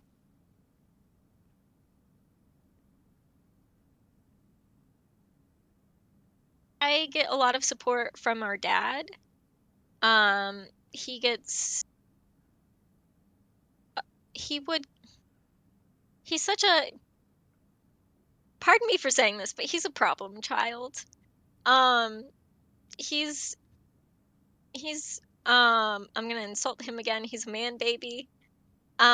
He's not learned how to take care of himself, so he tries to rely on our parents a lot, and he takes up a lot of their resources all the time, and I always put myself after him. Like his problems are so much worse because he's destroying property, he's hurting people, he's doing this, that, and the other thing.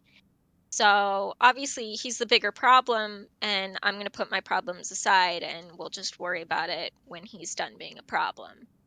Um, which means that I never got taken care of. So Yeah, so that's the other place that I frequently see a lot of resentment is yes. so I used to do a lot of really addiction psychiatry work, and sometimes you'll have one sibling who's like the addict, Hmm. and then parents will, resources I think is a really good word, spend a lot of time, emotional energy, like straight up cash, paying like 50K Yes. for a month of rehab and like mortgaging houses. And worst case scenarios are like, oh no, like brother relapsed, so I know we were supposed to have a family Christmas at your house and mom and dad were going to fly down, but we can't do that anymore because so and so needs our help. That can lead to a lot of resentment. Yeah. This may sound a little bit weird, Murgo, but it sounds like you love, the feeling that I'm getting from you is that you love your brother a lot. Do I may hate his guts, but at the end of the day, he's my brother, and we definitely I in the last couple chats, like the thing I saw the most was trauma bond, and we did definitely trauma bond. There's no doubt about that, and we were definitely codependent on each other. Hmm. Um, for most of our childhood. What does that mean? Um, I so him being the person who acted out, I usually did not say anything, and so I took care of like the needs as far as physical needs went, as far as like household chores and such. So he not only wasn't really taught by our parents how to clean, but I enabled him not to learn how to clean. And I didn't socialize much, so he did the socializing, um, which didn't exactly favor me as much as it probably favored him, Hmm. because I didn't learn how to communicate, so it's not like I knew how to communicate with him either. It was a real gotcha moment, I guess. Hmm. So yeah, that left him to communicate with other people for us. I see. Yeah, So he would communicate for both of you. generally, yeah, yeah. Okay. It's also because he got a lot of the time resource from our family, so he had their ear more often than I did. And like, don't get me wrong, it's not like no one ever talked to me ever. Like, I used to have 5-hour chats with my dad every few months. So it, and while I understand that's not like ideal, he was also going through schooling to become a surgeon. So it was kind of what we had. Your brother was going through school to become a My surgeon? dad, Okay. my dad. Okay. Yeah. So what would you like to talk about today? I mean, so far, Murgo, I think you're painting a picture of, really challenging childhood, a real. What I'm really getting a picture of is like there's a lot of like good stuff at the core, but that the is that surprising to you? But that Little, yes. well, I mean, it sounds like you love him despite everything. So that's kind of what I'm. And you seem to me to be like a pretty good communicator. So it sounds like you've, you know, bounced back in a lot of ways. Um, Okay. and so I'm yeah, sorry if that is confusing to you, but maybe I'm wrong. I got better within the last year, so Yeah, I like mean, I'll take my wins. so and that's hard too, right? Yes. And I hear a lot of like really appropriate stuff given like if you've got a one child who needs more help, and then you kind of say you enabled him in terms of not learning how to cook and clean, but something tells me that's a little bit more on the parenting figures, not the sister who's 2 years younger than you are. But Yes. maybe you're right. I mean, I'm sure you're right because you know better than I do. But and so It's a little bit of both. what do you think it would be helpful to talk about? Like, Um, maybe resentment, because that seems to be the strongest thing that's been sticking out to me. so when you engage in some of these behaviors, do you get a sense of where that's coming from? Um, I think I get triggered, and honestly, I just want him to shut up, which I understand may not be like universal to everyone in understanding like how visceral triggered can be. Um, but it's like a switch turns on in my brain, and the reason I started going to counseling is because I wanted to kill my brother. Hmm. Um, and it sucked. So it's a very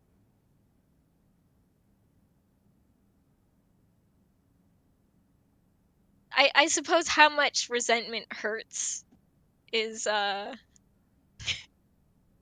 is uh is a very strong point in my relationship with my brother.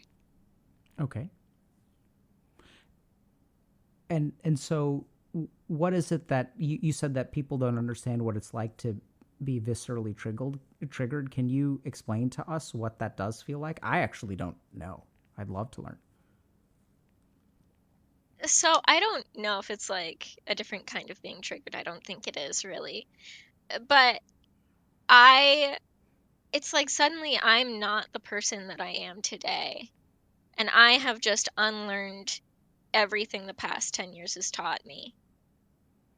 And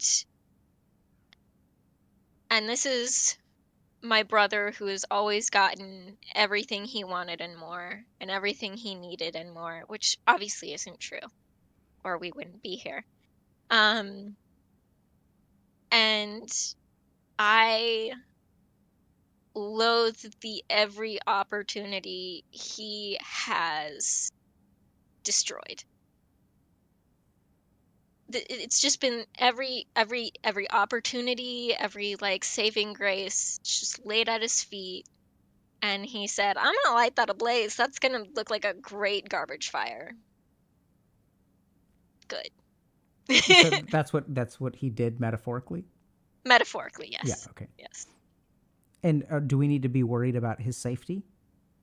No, Okay. no. I know how to take care of that. Thank Okay. you, though. I appreciate you checking. So where do you think that resentment comes from?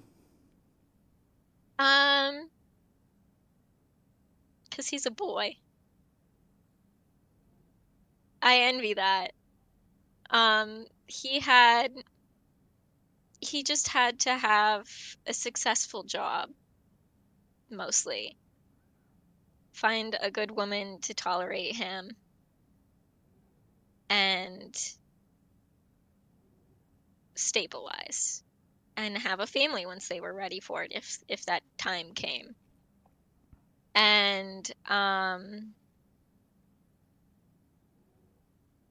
the sexual abuse made not only the sexual abuse, but the gender dysphoria of being expected to give birth as a woman, is probably the first time I ever remember hating my brother's guts. What do you mean by the first time you had gender dysphoria around? Help me understand that. I'm a little bit. So in my sexual trauma,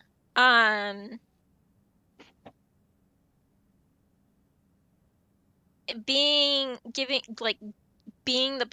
making me the perfect mother was something of a fantasy for some people that I interacted with. It was being a mother was basically expected to be my goal in life as a daughter. And just as a woman, that's expected of me, right? So even just playing with dolls or playing pretend with my brother is, I remember he wanted to have a baby. We're playing house. He wanted to have a baby. And I said, well, then you have it. And our parents were like, that's not how that works, honey.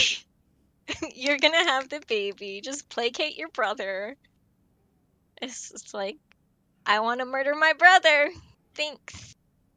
It's not like that anymore, but it's definitely high stress situation for me. Yeah. So Margot, I just want to pause for a second. Are you? I'm going to ask. Are you sure this is a conversation you want to be having here now, like this? Oh, yeah. Okay. And like honestly, if you don't think it's fit for your stream, that's good too. Like I If you can don't think it's always what? change.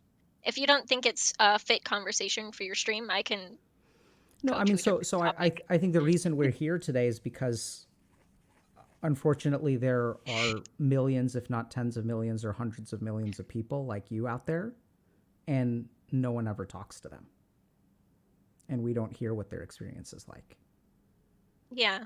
And we see snippets of it. And so we're here to listen and learn and understand. Yeah. And that's what makes things a fit for our stream. Okay.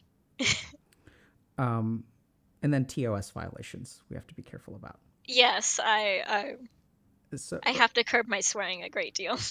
so I mean, I do hear that there's a lot of resentment. How much of that do you think is his fault? Probably about 10 to 20%.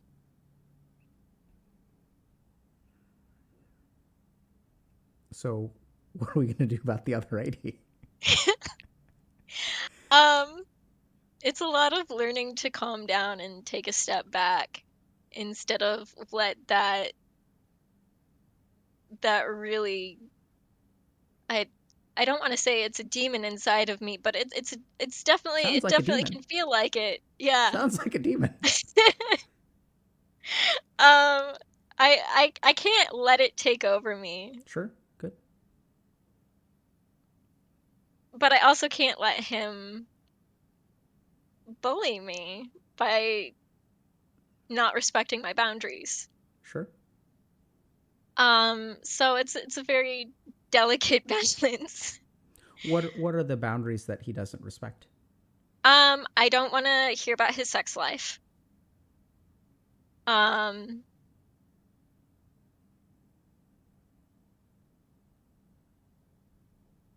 that's the biggest one that's been the most recent issue, so that's at the forefront of my mind. But Does hearing about his sex life include I'm going to have a baby soon, or are we talking like no, more graphically? graphically. Okay. The inappropriate things you don't want to talk about in public, Sure. those things. But also that for some reason I don't understand he wants to talk to his sister about. Um, Why do you but think that could be? he's a very lonely person with not a lot of friends. And while he was the communicator for us, he's not a very good communicator.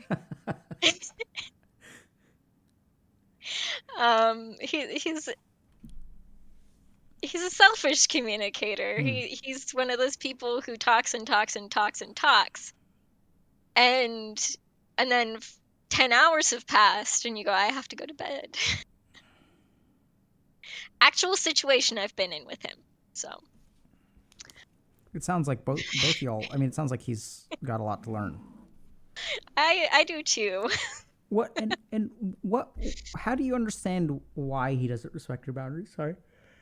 Um, Part of it is because I allow him to not do that, How to so? not to I let him keep talking. Um, and um, but also at the same time when I interrupt him about, changing the subject and like try to direct the conversation away, he will still go back to it. Like it's on his mind, so he's going to talk about it. Mm-hmm. Um, So, how does some of the more abusive behavior enter the picture? um,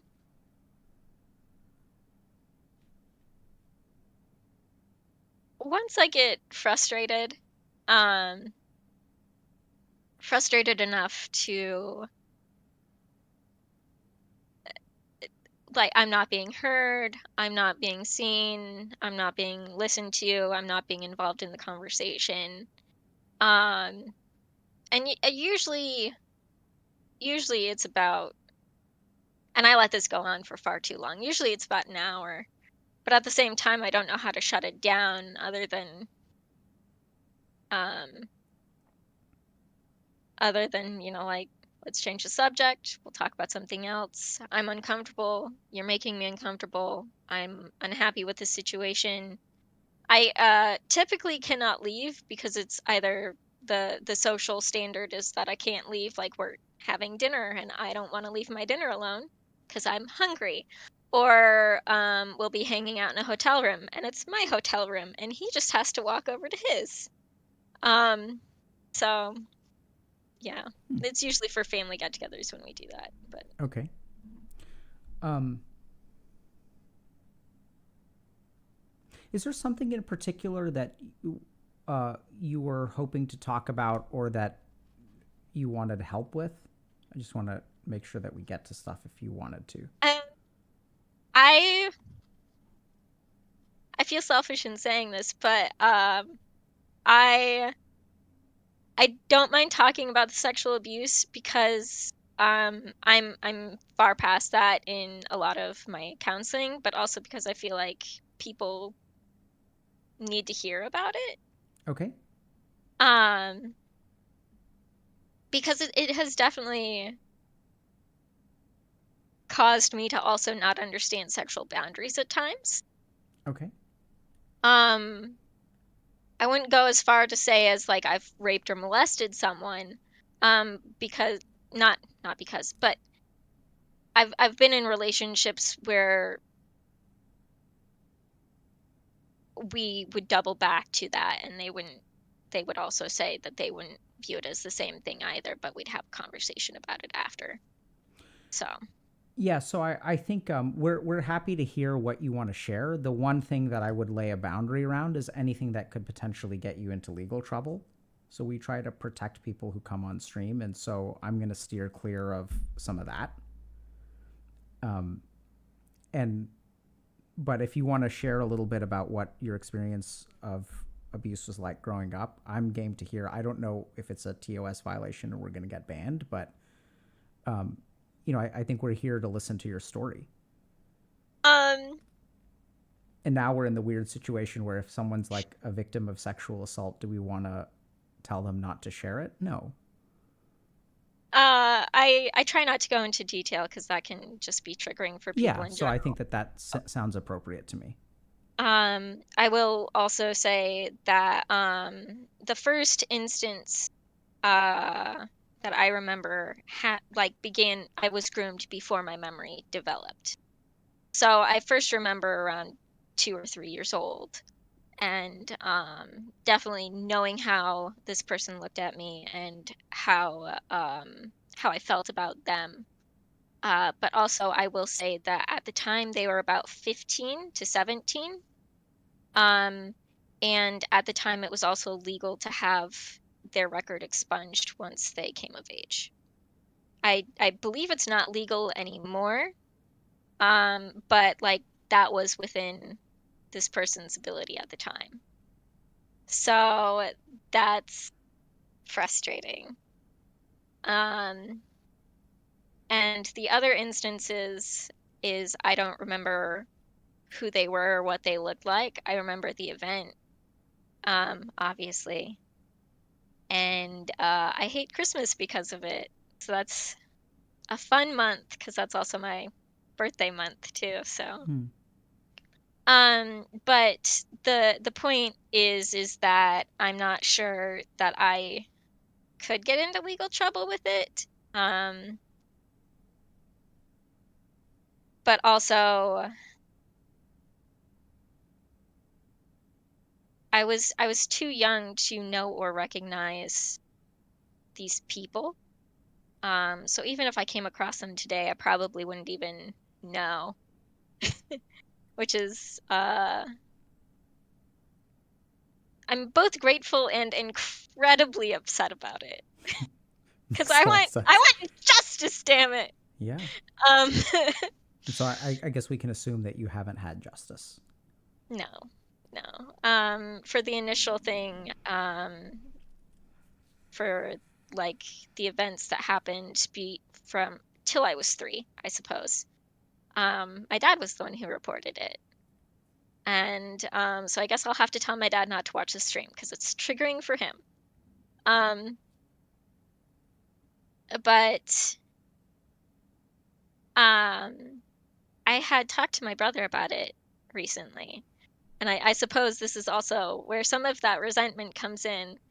Is he knows that this boy abused me, and I call him boy because he was boy at the time. Not my, I mean, my brother was, but whatever. Um,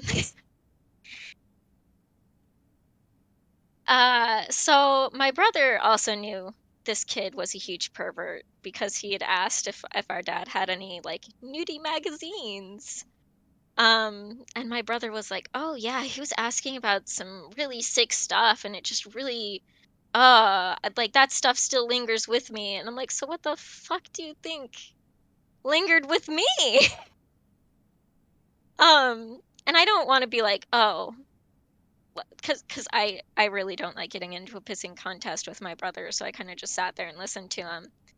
But it's also I lost my train of thought, I think. Hold on. I don't want to belittle his experience because as a 5-year-old at the time, yeah, that could probably stick with you. Um, but also as Margot, a does he 3-year-old, listen to you? my brother, Yeah. um, I I don't talk to him anymore because I don't talk to him about this stuff anymore because he just tells our mom, and then our mom gets defensive with me or um, or she'll message people that she used to be in contact around that time and be like, I know what you did. And then she'd message me like, I messaged them and they're pretending this. And I didn't ask her to do that. I didn't ask my brother to tell our mom. Um, So I'll ask again. So Has your brother listened to you? Enough to repeat it to other people. Okay. So it sounds like he's not able to hold what you share with him. Yes. Yeah. I think he also emotionally doesn't understand the severity or complexity of the situation either. And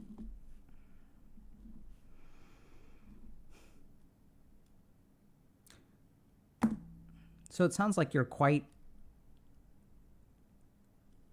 angry with him for being not a good brother. I was about to say who he is. That just didn't He's feel right. capable of being good. He's very capable of being good. And when he's good, he's great. He's wonderful. But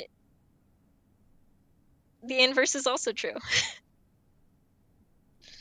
And that yeah, like for you? uh it's intensely frustrating. It's very disheartening.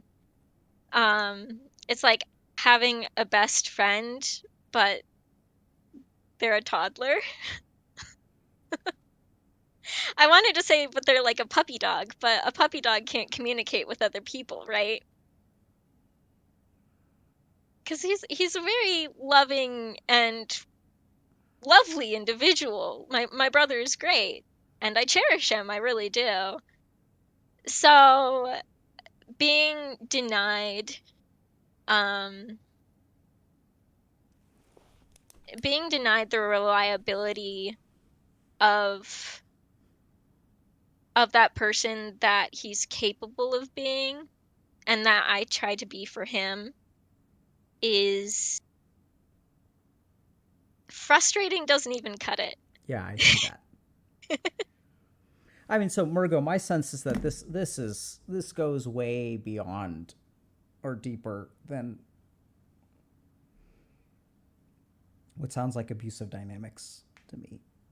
I mean, this sounds like really where have y'all ever considered doing like family therapy or anything?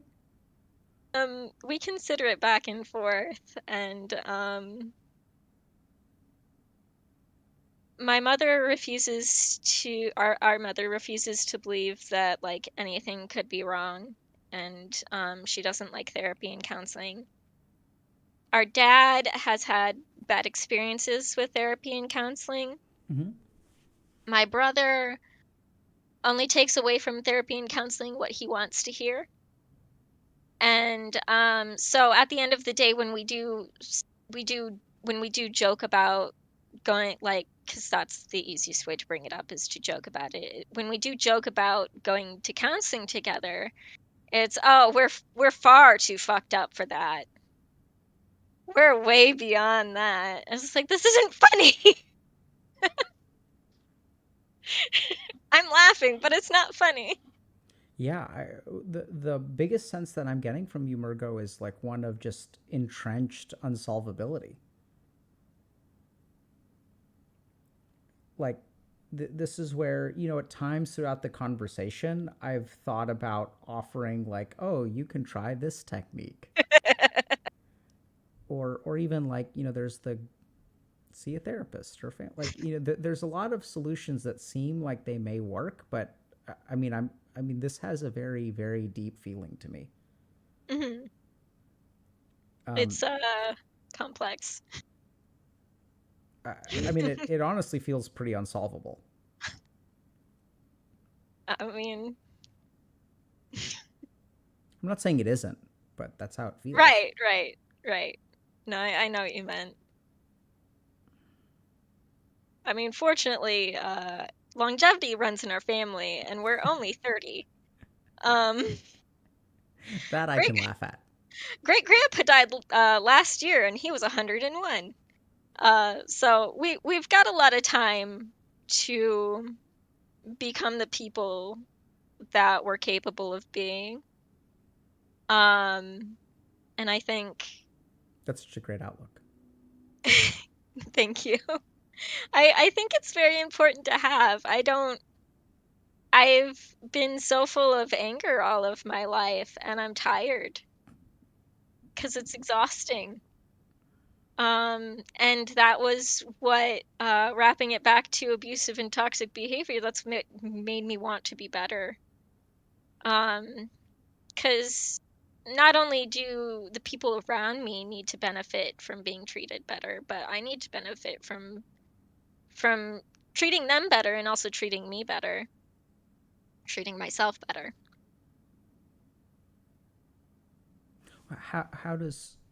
What is kind of letting go of that anger? What does that look like?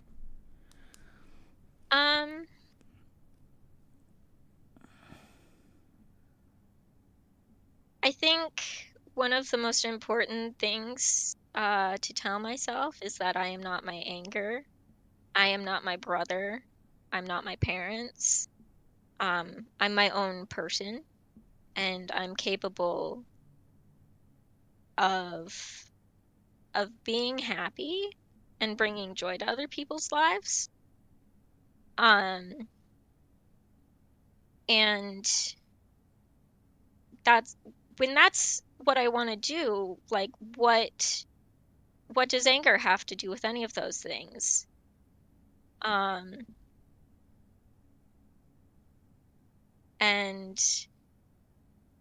it's like I can feel it now as I'm thinking about it, is like there's a lot of hot nerves on the surface of my skin, and that are like all sensitive and all jumping around, and as soon as I think about like what letting go of it feels like, it definitely it feels like being filled with water rather than being filled with fire. It's not hot water. It's just, room temperature. It's meant to be there. Um, and I've my counselors have been very diligent in letting me encouraging me to focus on how I feel physically when I feel things. So, versus because I'm a very introspective person, so rather than being in my head all the time, I need to let myself expand to being in my body. Because it's safe now. There's, I see a lot of wisdom and progress, Margot. Thank you. A lot of good therapy speak too. And It's working. There's some good nuggets in there. Expand into your body because it's safe now. That's some good. Yeah. Okay. How's it going? How's it going, Margot? Did you tell people that there's a limited time offer? Nope. Okay, because we're turning it off this weekend for like the premium coaching. Now is not the time. All right, bye.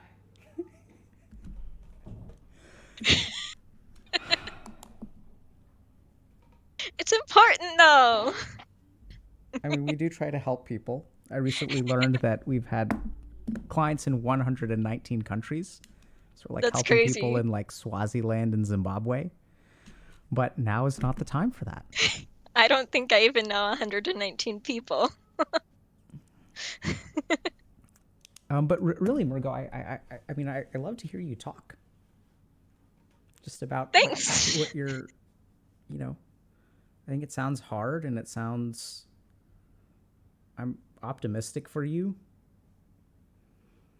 Even though everything on paper doesn't sound good at all.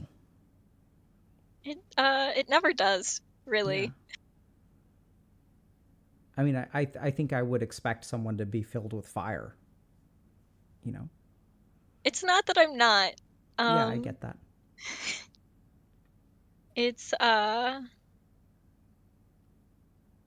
just very tired of all the hatred and vitriol that's been inside of me. And I definitely let it destroy relationships with my brother and with my dad and with my mom.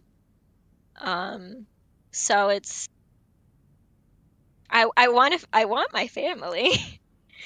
So I have to decide what is best for me and my want is and and that's to be okay with it. Not to be okay with it, but to stand with it. And what makes it? Why is the anger and vitriol so at home with you? I learned that from my parents, from my brother. Um and also I think it's also I present it in a very funny way because that's how I cope. And so people have also encouraged it. Um because it sounds funny. It sounds funny. It's amusing Anger to and resentment? be. Vitriol? Yes. Yeah. Like most people are like, I don't even get this kind of entertainment from Lifetime television. You stomped on your brother's foot after he basically had surgery on his toe? What? It's like it's in a way I suppose it is people vicariously living through my poor decisions and poor actions of like, oh yeah, you really served it to them. You really did that thing that I wish I could do on my worst day. Hmm. And you did it. Go you. So you get respected for it. Yes, in a Maybe way. maybe even envied. Definitely envy. I would say more envy than respect. So interesting, right? Because when I think about someone who's had the upbringing that you've had, you don't have many ways to evoke other people's envy.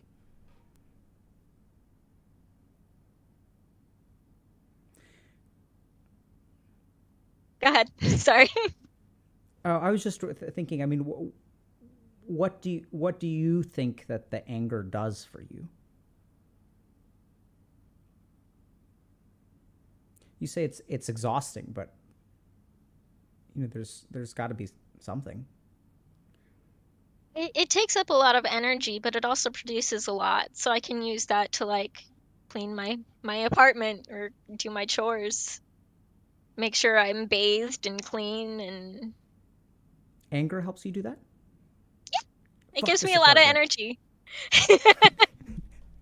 It's This trash can. it's hard finding balance, really, because it's like, oh, without all of that extra energy and, getting into this mellow, neutral zone, I don't have all of that fiery rage that lets me just be like, I am so upset and mad and frustrated and all of this stuff I can't do anything about. And this is partially what counseling and I have arms services. What arms has taught me is use that energy and just do what you need to do with it. It doesn't have to do what it wants to do. You can make it work for you. So sometimes when I've worked with people, I find that the anger really helps them actually survive, like especially when they're young. Oh yeah, definitely. Would you say that it does that for you? Yes. How does it help you? How did it or how does it help you survive? Um it so for one, obviously it earned me that envy and respect from other people, but also I I was so fiery and in a way unpredictable, but also I used to have that crazy ex-girlfriend look. I can turn it on and be very scary. I don't want to do it right now. I'm shy. Um, but I used to just turn that on when people bothered me too much. And I just used to like look at them, and they know my brother because we went to the same schools. The my This is a little bit of backstory, but my dad uh divorced his second wife, and she had a daughter. And so her daughter was between the ages of me and my brother, so just a year older than me. And she liked the boys, we'll say, and so sometimes dad had to call their parents and be like, um what is going on here? Which is, yes, I understand overstepping. But at the same time, it also earned me by proxy a reputation for as someone who steps into to situations they probably shouldn't be in. And I was very aggressive, so I think people thought that I was a fighter. But when I entered my teens, I thought of myself more as a pacifist, as far as physically. So interesting. You thought of yourself? How did other people think of you? Oh, they thought I was like, all right. I was told by a friend of mine they thought I would bring a bomb to school. Yeah. Yeah. They were like, yeah, so I was like, I don't understand why people avoid me in the hallways. And I asked a couple of people, and one really did say, yeah, everyone's just afraid you're gonna snap one day and bring a bomb to school, which, like, fair. All right. I do give off that feeling, huh? And my other friend just, like, looked at me in the face, and she was like, it's your eyes. Like, you just give off that crazy vibe, because I can do the crazy ex-girlfriend face, you know? And I can also make my eyelids twitch voluntarily. And so I can make it really weird for people who want to mess with me. Yeah. I can I think even now I can detect a little, I can detect retracted claws kind of Uh, sense. So Murgo, I'm kind of curious. So I don't know exactly what we're talking about, which is fine. I actually I'm not sure either. I just appreciate hearing what your story is and whatever you want to share. And I think that it sounds like you have been genuinely through a lot of really bad stuff and that you've come a long way. I honestly feel honored that you're a part of this community. And so I'm curious if there are people out there who are like struggling sort of like you are now, or maybe you used to, like, is there anything that you could share with us that has really helped you get to where you are today? There are two things, and one is bad and the other is good. Which one do you want to hear first? The good one first. Okay. Um, the world you're in is not the only world out there. It's just the social world you're in right now. And the body you're in isn't going to be that body forever. There's a lot of learning. There's a very big learning process, and it feels intimidating. But you don't have to chip away at it all at once. Like, you don't have to just attack it with a stick of dynamite. You can chip away at it. Dynamite is scary. And changing social circles is hard, but it's oftentimes the most important thing you can do. And for me, I stepped away from a lot of people, and we decided to be better when we came back. And we are. We're much better people. People I was friends with in high school, um,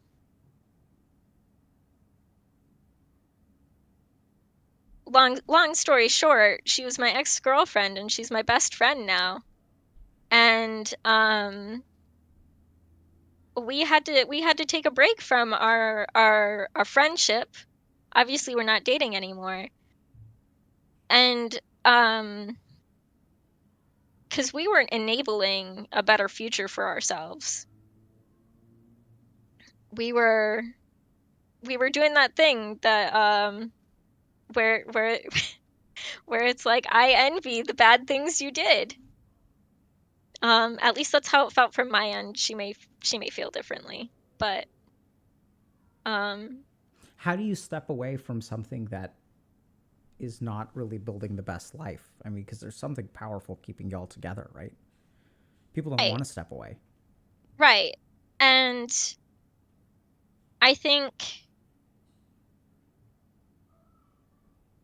it's important to, in a way, get lost in yourself. I understand that, like, in my case, being too insightful and over insightful has developed into a bad thing for me, but some insight here and there doesn't help.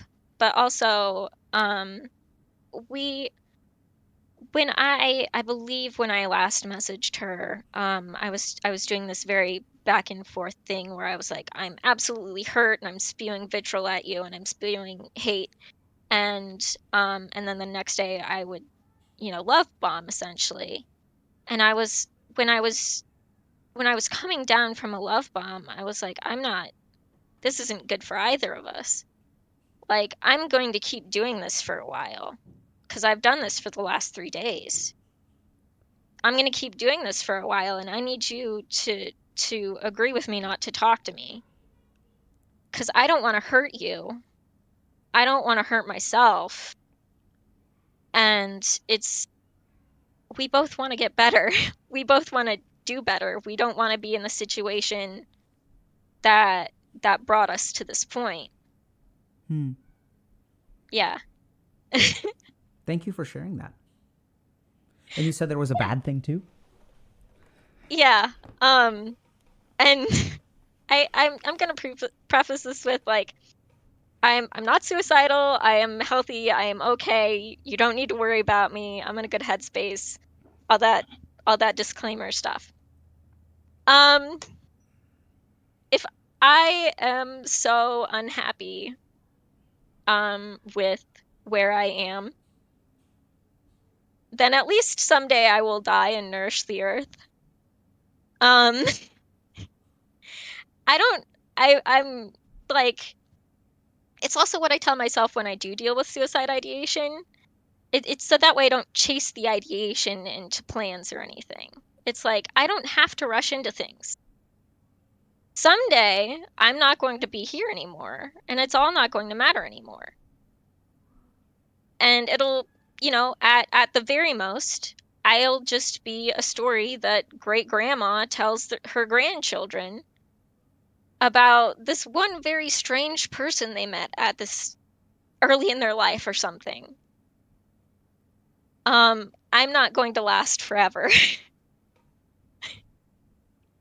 Yeah, I think that's actually really beautiful. Thanks. I appreciate the disclaimer. But I think actually what's really, what I consider really beautiful about it is that I don't think you're just going to nourish the earth after you're dead. I think that the really cool thing is that you're going to nourish a lot of people around you while you're alive. And I think sometimes when you're in those dark places, it's really easy to lose sight of. I love the story that you said, because you kind of took the words out of my mouth, that we have impacts on people all around us. Yeah. And I think the Buddhist perspective, I think, actually explains this sort of the best, where they talk a little bit about how, we can transfer like matter and energy to other human beings, but we can also transfer like little bits of consciousness. And so this is sort of how they view karma, but it's almost like, energy cannot be created or destroyed, but it can be transferred from one object to another. And in that way, as we share our stories and we interact with people, as we yell at people, as we set limits with them, as we, are mean to them, we transfer some energy to like other people.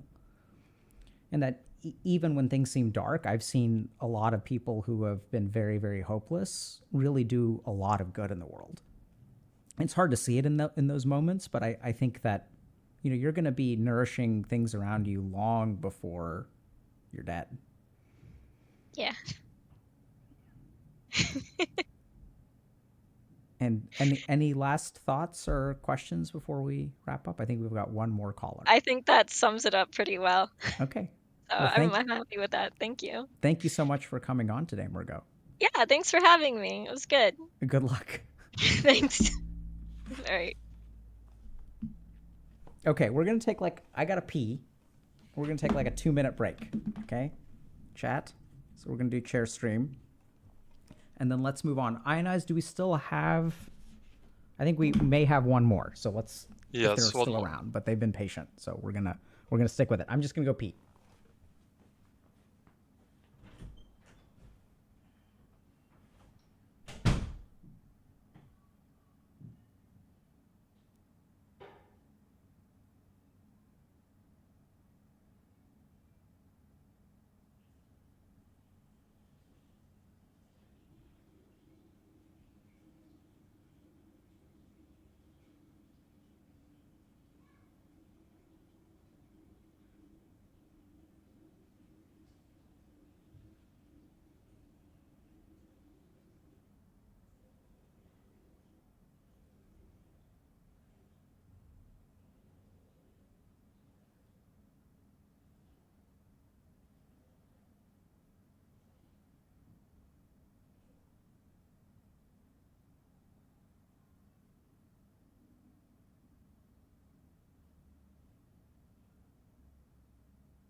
Alrighty.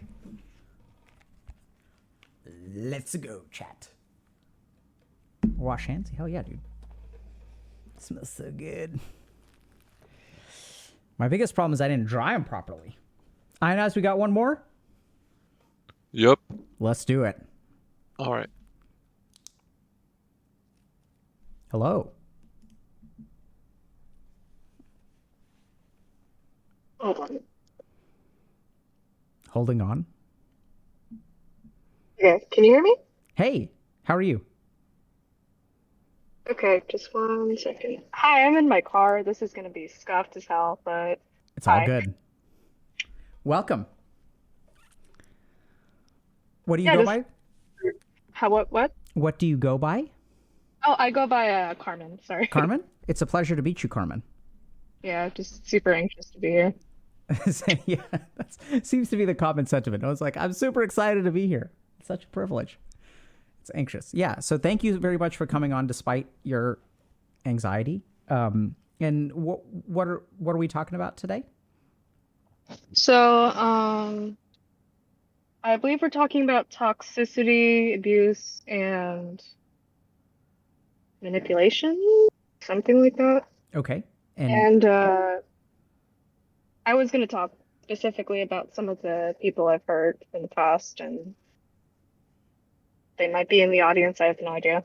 okay, I would love to hear about that. So can you tell us a little bit about what's happened in your life and some of the people in it? Sure. I I don't even know where to start. I guess I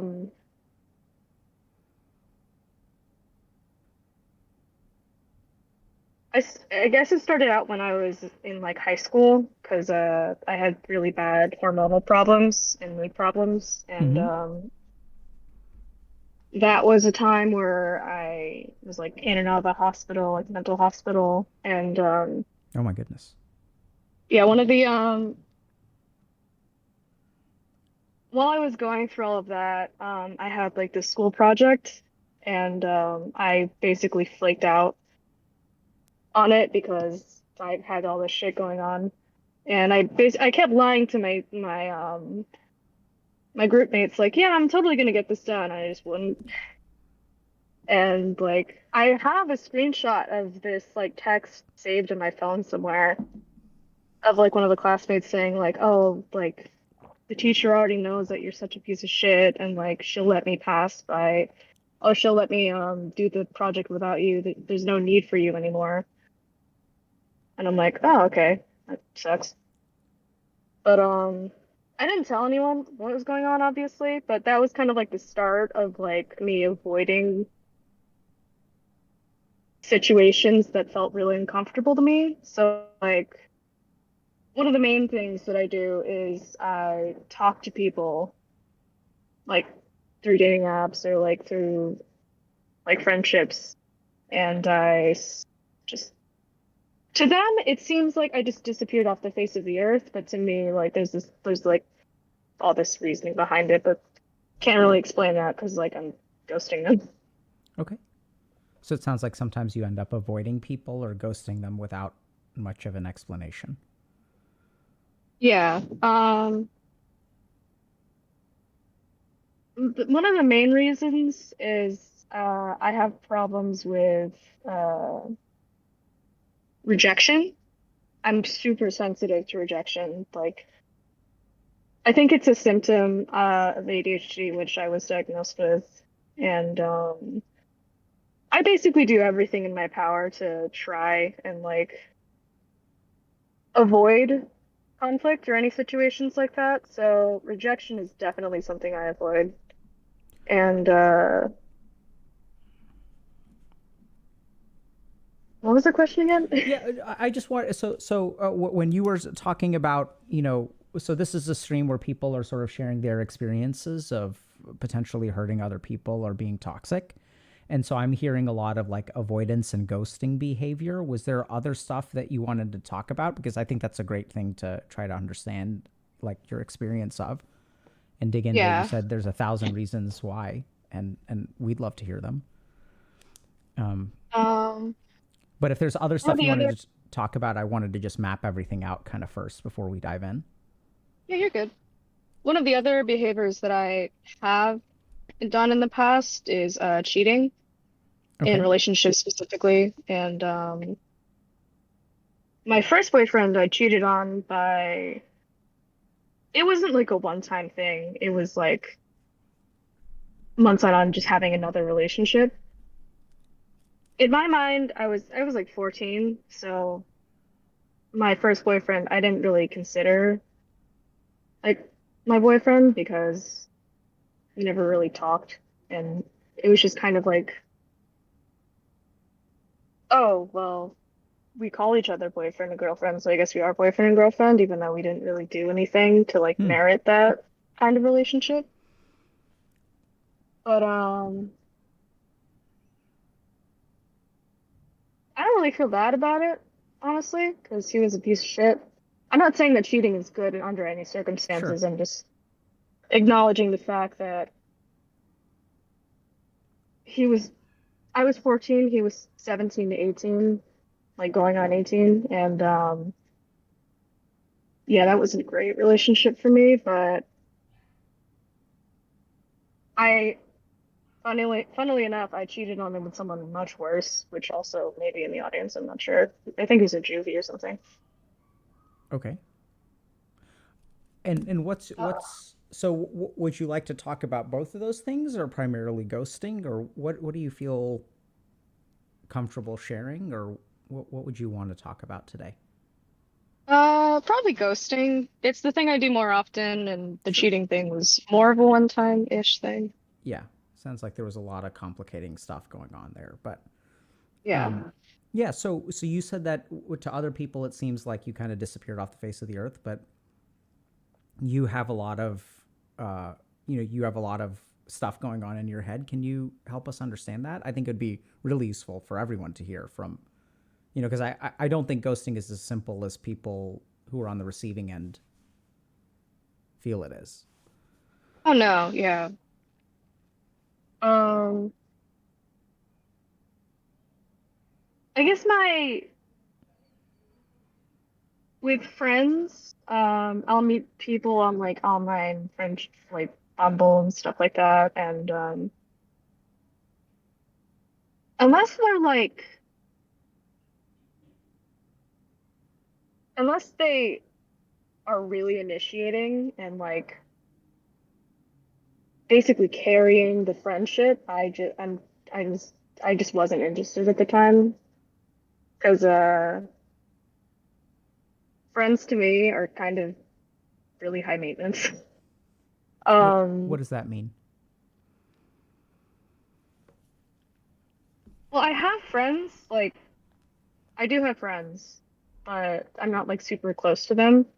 Like, having close emotional bonds with someone is, um, it's a huge deal. Like, it's amazing to have someone to have, like, someone to, like, speak all of your secrets to and spend time with, but it can also be really emotionally taxing as well. Sure.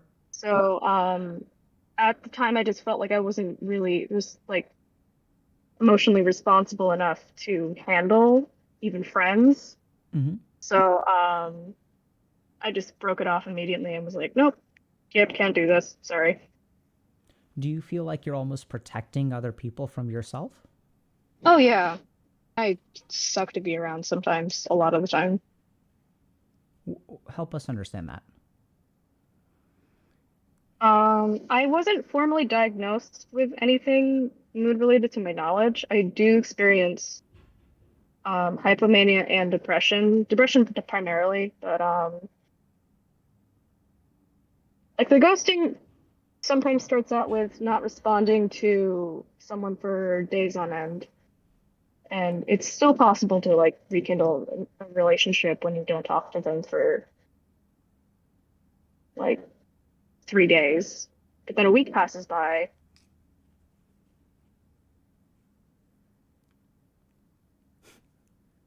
Frozen. GG. Is that me, chat?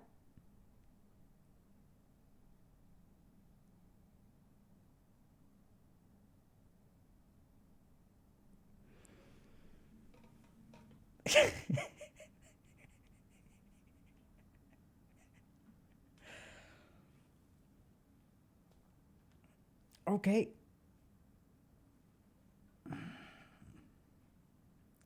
I swear, sometimes it feels like there's someone out there in the universe, some sort of divine being, or like some kind of like, like super powerful, like root user at Twitch who's like screwing with us.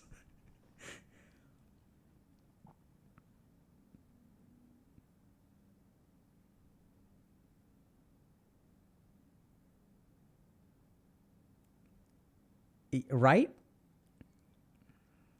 So I'm more concerned about Carmen, where I don't know if she's. I hope she's okay.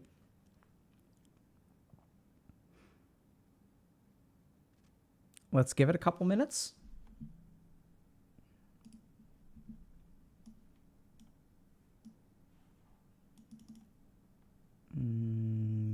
So we'll just hang out in the call. And now we're alone in the call, which is okay. It's okay to be alone sometimes. Ad time. I mean, so we do actually have. It's funny y'all should mention this. We do have a limited time offer. I think we've got some kind of coaching price reduction through the weekend. So if y'all are interested, definitely check it out. Just to give you all kind of a quick background. So this is pretty cool. I mentioned this already, but we now have coaching clients in 119 countries. And this is honestly something I'm quite hyped about. That was not the time to talk about it. But we started Healthy Gamer because we wanted to help people. And we wanted to help people who other people don't usually help. And we wanted to help people who have difficulty finding help and getting help. So we started doing stuff like streaming and talking to people on Twitch. We also started by, uploaded some stuff to YouTube, started a Discord server. And then we really discovered that some people wanted more like help, right? So they wanted to focus on their problems longitudinally and really sort of try to find accountability, try to get results. And now we've helped people in 119 countries. So we've had over 12,000 coaching clients, basically all over the world. And we're here to help, everyone from gamers who have difficulty finding people who understand them to people who are even people like engineers at places like Google and stuff like that who want to understand their own mind better, want to understand how to do things like set boundaries, set limits. And a big part of what we teach our coaches, we're back, is sort of this methodology of like first understand yourself and then apply it to changing your behavior. But it looks like Carmen is back. Welcome back, Carmen. I'm so sorry. That's okay. I thought it was actually pretty epic because you were talking about ghosting people and then you like lagged I out. know. That's so. I'm never gonna forget that in my whole life. That's so embarrassing. Oh, I thought it was hilarious. I I don't. mean, it's definitely ironic. I do get that. Yeah. So I mean, I think it's just we're just making memes here. That's all. I I hope I don't become a meme. That's the worst. That's my worst nightmare. Oh, okay. Well, then my bad. No, But it's okay. I think people are more likely to meme me than they are to meme you. But That's fair. but anyway, you were talking about ghosting. Yeah. I forgot what my last sentence was, but I think I had asked you a little bit about whether you try to protect other people from yourself. oh yeah. I used to be terrible to be around. Now I'm a little bit more tolerable, but I was like dripping with edge and fucking insufferable because I would purposefully irritate people to get them away from me. I'd purposely try to be annoying so that people wouldn't bother me anymore. And it worked way too well because by the time I wanted to have friends, everyone knew me as, oh, that's the annoying chick who barks at people. And what's your sense of why you wanted to keep people away? Um, I guess I have a history of trusting people when I probably shouldn't have. Hmm. Like with my first boyfriend, there were like red flags going off everywhere, but when you I like this quote from a TV show that I like. When you look through a world with rose-colored glasses, all the red flags just look like flags. So I didn't really recognize what I was seeing. Like I was just like, oh, that's normal, right? You What were know, some of the listening things to that you were seeing? one of the big things that I definitely remember was he tried to get me into Ben Shapiro, and he he said something super terrible. He said something like, uh, "If you were any tanner, I wouldn't be attracted to you anymore." Yeah, it was so bad. And my like 14-year-old brain was like, "Oh, that's just the weirdest compliment I've ever heard." Like, that's fine. Yeah. Okay. So certainly some flags of some sort. Yeah, Um, I'm so but curious about the Ben Shapiro thing, but I'm not going to touch that time bomb. no. Okay. So and so you wanted to kind of keep people away because I'm hearing you kind of say that you trusted people before, and what did people do with that trust? Well,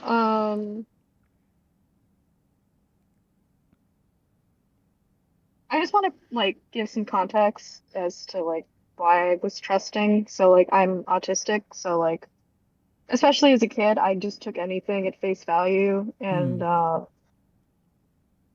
whenever like someone showed like any kindness to me, that in my head that was like, oh, that means they want to be friends with me. That means that we're friends.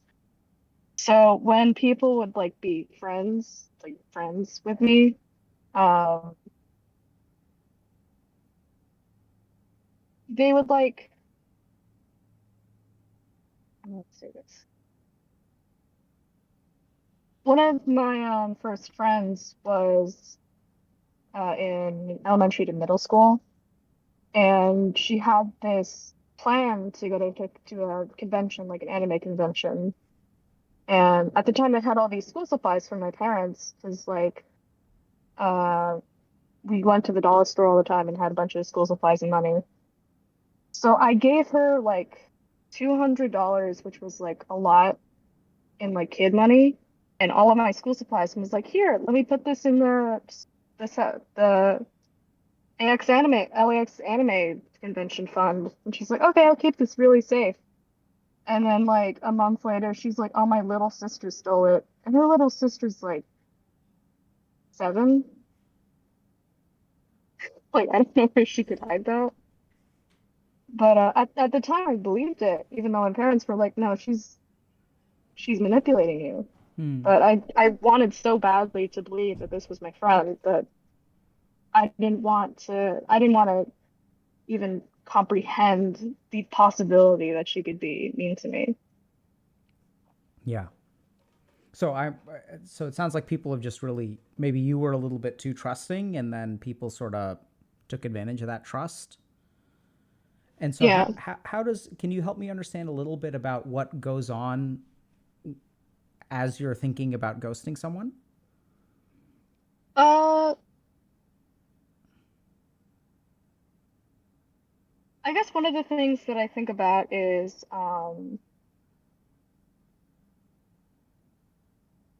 this even going to be a thing in like 5 months from now? Like, it's like a weird rationalization of like, oh, I'm not even like this won't even work out, so there's no point in trying anyway for this person. And I know ghosting itself is like one of the meanest things you can do to a person, depending on the situation. But to me, like at the time of ghosting someone, I'm like saving you from even knowing me in the first place because like I'm just gonna dump all of this emotional information on you, and then what are you gonna do with that? Like you're not a therapist, like you can't help me with that. I So don't know. Oh, what were you saying? no, go ahead. I guess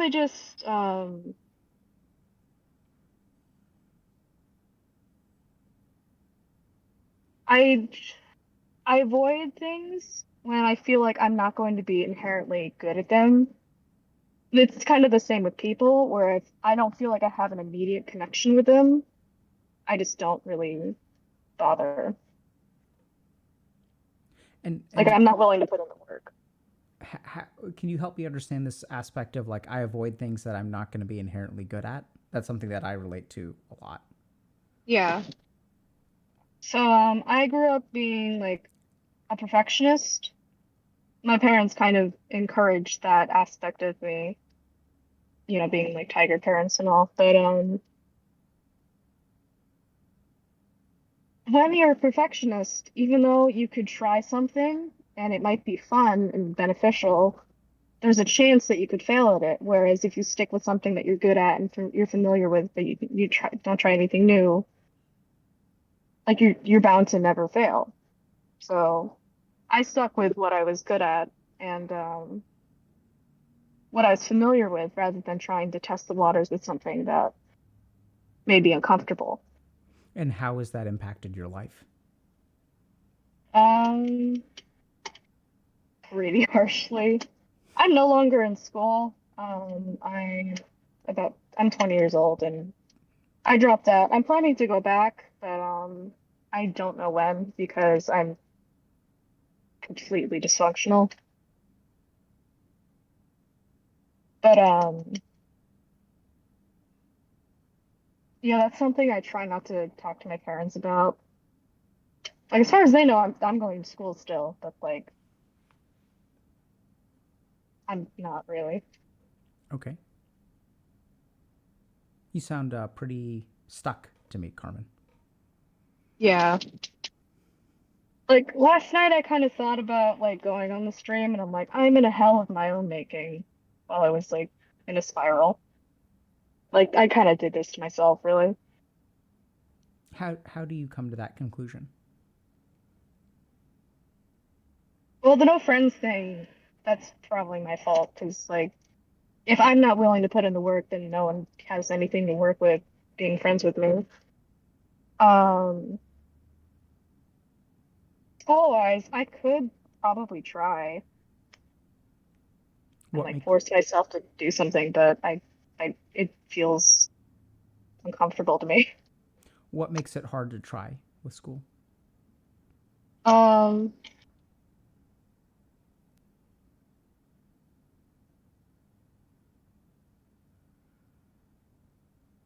when I miss an assignment at school, everything goes downhill. Like I can keep up with school for like a few weeks, but as soon as like I start becoming behind, my brain just goes like, oh, you're gonna miss that, and you're gonna miss the next assignment, and you're gonna miss the next project, which means you're gonna fail the next test, and like so it just spirals out of control. And so might as well just give up now, right? Yeah, that's why I didn't even try with school because I'm like, well, I tried last time, I failed, so better luck in like next year or so. I don't know. So, Carmen, I think we're also moving away from ghosting. How do you feel about that? Yeah. Um, I mean, for me, it kind of ties in with just avoidance in general because I know for some people, ghosting, it's just like, oh, I don't even care about you. Like, I dismiss your entire being and just I forget about you entirely. But I remember most of the people I've ghosted, and I feel really bad about it still. What do you think you're avoiding by ghosting someone? Um,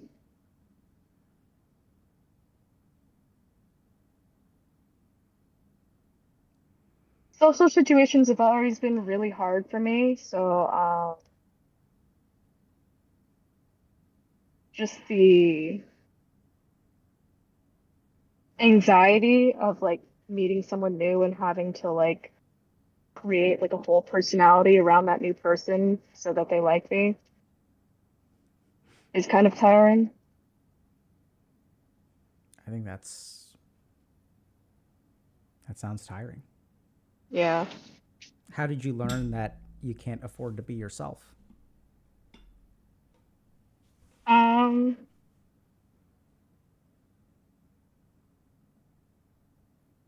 when you're like, I'm autistic, so I didn't really know that until I was around 19-ish or so.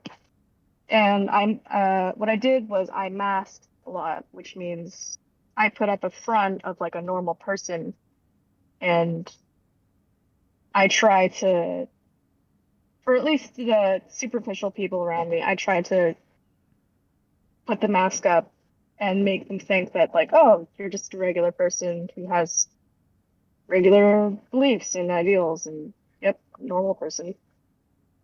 And when people started actually liking the mask, I started to do it more, and it became like this whole entire other persona of like another person, basically. Mm-hmm. Yeah, that's tough. And I guess, Carmen, what I'm kind of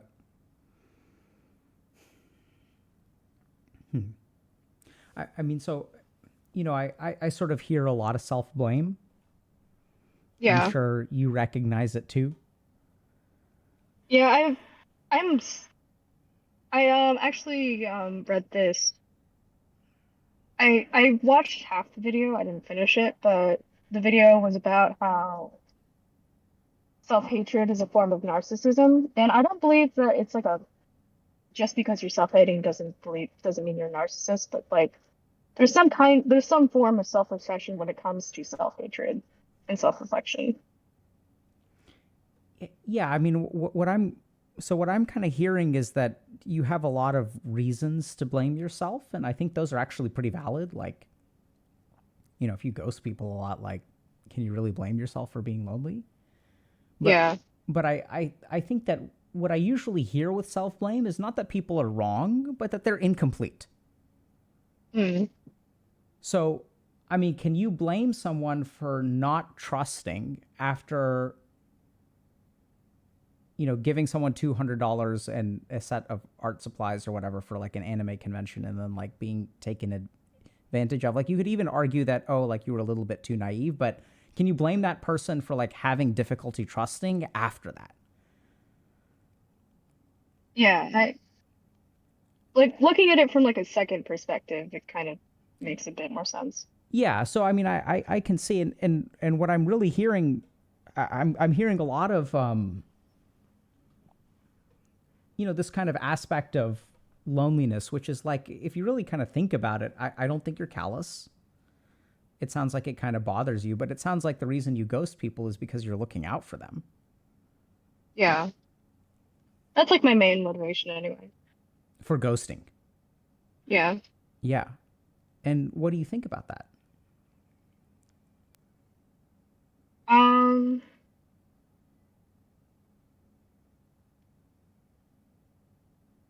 I guess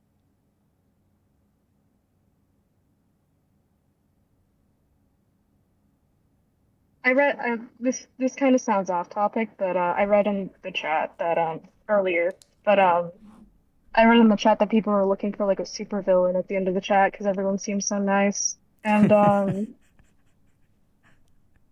kind of believe that. Like at the time, I'm like, oh well, all the shit that I've done is probably way worse than what all of you did.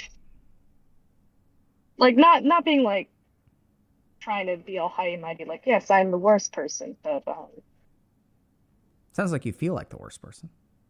yeah. Yeah. But in terms of like saving other people from me, it's kind of like in a weird like efficiency mindset where like it's just better for both of us in our time to just not try. Like you can feel bad about it for a little bit and like feel bad that you missed out on this person, but like there was really nothing for you to look out for. Like there's not much here to like work with. Yeah, I mean, I think all that stuff is honestly kind of valid. I think the one. So, two thoughts I have. One is, I think what's amazing about you coming on today is that everyone feels like the supervillain. Yeah. Right? That's what when our head gets the better of us, we do feel like other human beings deserve second chances, compassion, help, right? But we don't. Mm. And because what we're dealing with are problems of our own making, which I think is somewhat fair, because I think when we start removing all responsibility from ourselves, that's when we really actually disempower ourselves and we start blaming everyone else and whatnot for our problems. Yeah. I think the one thing that I would really encourage you to do, and maybe you've already done this before, but whose choice is it whether someone wants to make their life more difficult by being friends with you? Yeah, it's ultimately up to the other person's choice. And if anyone like in my current life, in like my life right now, is watching this, like you guys put up with so much. I feel so bad. Um, I do have other people in my life that do tolerate me. Well, more than tolerate me, they actually like being around me. Um, I have a partner, but which I didn't really expect to have, like at all, at least long term. But yeah.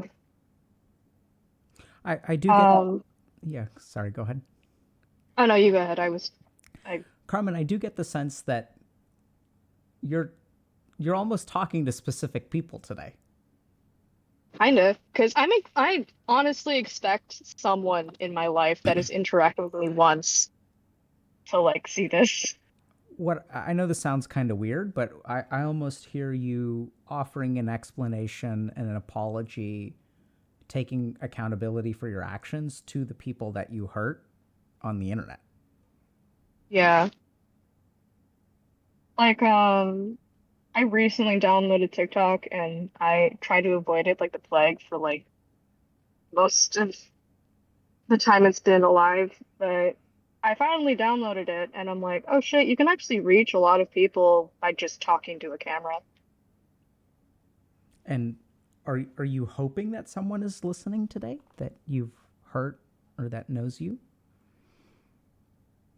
At first, I was dreading it because I'm like, oh shit, what if they recognize me, like try to talk to me? But another part of me is like hoping that someone else maybe is listening to this that I've hurt and maybe wanted to be friends with me at some point and at least understands that it wasn't really their fault. And what makes it hard for you to have these? So the conversation you're having with me, the perspective you're sharing, the accountability you're taking, what makes it hard for you to have these kinds of conversations with other people? I think other people can kind of agree when usually people have like a different internet persona rather than like a real life persona. Like I've seen like YouTubers like they're super goofy and like super extroverted on the internet, but like in real life they're super reserved and they don't really talk to people that much. Like I kind of wanted to fill in the position of supervillain for like the stream a little bit, kind of. So it was kind of easy for me to admit all my faults because I'm like, yes, I have this super evil plan to like manipulate everyone at Ghost thing. It's super evil. Do you think people think you're a supervillain if they're listening to you now? I mean, some people might, but probably not What most do you people. what do you imagine people are hearing from you?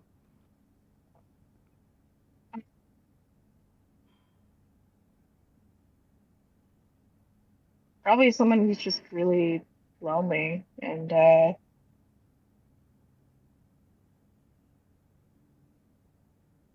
trying to make amends to people that they can't really talk to anymore. So Carmen, I really wonder. I mean, what I'm really hearing is actually like the first step in a lot of healing today. Yeah. And what I'm really wondering is like, why can't you have this conversation with people, whether it be friends on Discord, people who you can text, even your existing friends, people who do more than tolerate you? Yeah. Um, I guess I'm afraid that I've already burned that bridge with them and there's just no mending it. There's no way to tell unless you really check, but I always just assumed that as soon as like you break that trust with someone, there's no really mending it. So For some can people, that's true, but Yeah, so can I offer maybe even like a reframe there? yeah, So I think you're right, actually. There's no guaranteed way of mending it. But I think you're doing something, a couple of things that I would consider, and I got to be careful with someone who, self blames to point out a mistake I think you're making. So please take this with a grain of salt and a chunk of compassion. I hmm think a couple of things. One is that reaching out to them is not just about mending the relationship.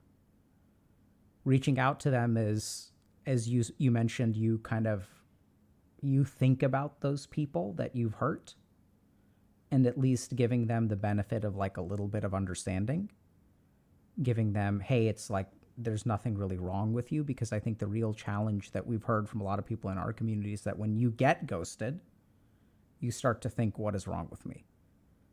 yeah, And that you may be able to, it's not so much about mending bridges, because I think you're right, but you may be able to offer someone some amount of solace by sort of sharing your perspective with them.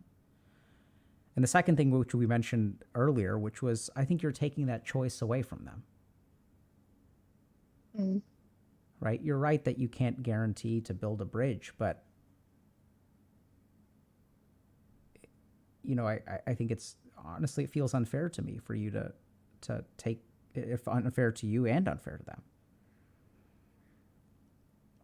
Because yeah, I hear someone, and I'm sorry, I don't know how you feel when I say things like that, because on the one hand, I don't want to contribute to your self blame. And at the same time, what I hear right now is someone who's really taking responsibility for their actions, someone who acknowledges that they're not perfect and is very thoughtful and actually very caring. And I think it's bizarre that the mask that you put on is so callous, but the actual person that you are, unless you're pulling the mother of all deceptions. But I feel like I'm talking to someone who's incredibly caring, maybe struggles a little bit with social relationships because you're on the spectrum. Fair enough. And that's the other thing where the self blame comes in. I see a lot of good because I don't see you factoring in the negatives. You factor in all the things that you've done wrong, but I'm not hearing an honest integration of all of the things that are genuinely challenging about your life. Yeah. Um, that kind of makes a little bit more sense thinking about it. Like all of my therapists have pointed out to me that like even though you pretend that you're mean and like uncaring, like you're really not. But I used to not believe in it deep down. I used to believe that like all of your actions are just like the sum of your characters, the just the actions that you do. But there's always like a core of someone who like sometimes they really want to do good things and they just don't know how. Are you one of those people? I think so. But I learned a lot of like stuff from TV and movies. Like that's kind of my special interest is like over analyzing like TV and movies. And like one of the things that helped me learn about how people actually work is BoJack Horseman, which I don't it's Sad Horse Show. I don't know if you heard it. But I mean, I've heard of it. I haven't watched it. yeah, I've heard it's brilliant. highly recommend. But one of the things I learned about people like with the main character is even though someone can like someone can excuse all of their actions by like just saying like, oh, I'm a bad person, but they actually if they keep saying that they're a bad person, they're trying to hide something else that, you know. I'd agree. So I recognize that you're somewhat avoidant, but I would strongly encourage you to think about just share with people what you shared with us today. Hell, even send them a Yeah. link. I actually I sent one of my therapists like a message like, hey, I'm gonna be on this stream if you want to watch. It's gonna be like 30 minutes or something. What is it with everyone telling their therapists that they're coming on stream? Like, is Well, this it's like a like good new thing now? information. It's like good information to have about someone like opening up. Sure. Because like unless they've gone through all of the information that they talked about on stream already, it's like, oh wow, I didn't know about that about my patient. That's useful information. Yeah, no, I mean, I'm not trying to, I'm just surprised that we've reached that point. But, Yeah. and Carmen, I do feel a little bit like pushing you, and I hope that's okay. Like, the last thing that I want to do is push you and then have you kind of buckle down and blame yourself if I don't push you successfully. Does that make sense? Yeah. That's But fair. I mean, I really do think like stop taking all the responsibility of protecting people in the relationship. You know, I think it's like let other people. The whole point of a relationship is that they get to have a say. Yeah. The tiger parents is a whole different thing, though. I mean, that's tough. Yeah, it is. Scrambled my brain. I don't like I was still unpacking that like 10-ish like years later. Oh, I mean, it's going to take you longer than a decade. I know. It's like the best thing. It's like a job skill at this point. Yeah, oh yeah, I'm But I'm unpacking it today, and I'm yeah. 20 years older than you are. But in terms of taking responsibility, that's what my parents always told me to do is like you need to stop avoiding responsibility. And I'm like, okay, and then I just do the opposite what they're trying to say. Yeah, Or- so that's where maybe my tiger parenting is coming through. Are you hearing that I'm telling you to take responsibility? No, I was just saying that they wanted me to take responsibility, so like I took all the Oh, responsibility as like a reaction. brilliant. Yeah, Yeah. that's what happens. And I'm actually advocating that you let other people take responsibility instead of you taking all of it. Yeah. Right? And I know it can be painful for other people to reject you, but that's also where there's a whole other angle of like, if someone rejects you, that is not necessarily an indictment of your value. I'm not saying that it isn't some indication of your value, but like people get to reject you for all kinds of things. It doesn't mean that you're a bad person, which is what's so hard to understand and grasp. Yeah.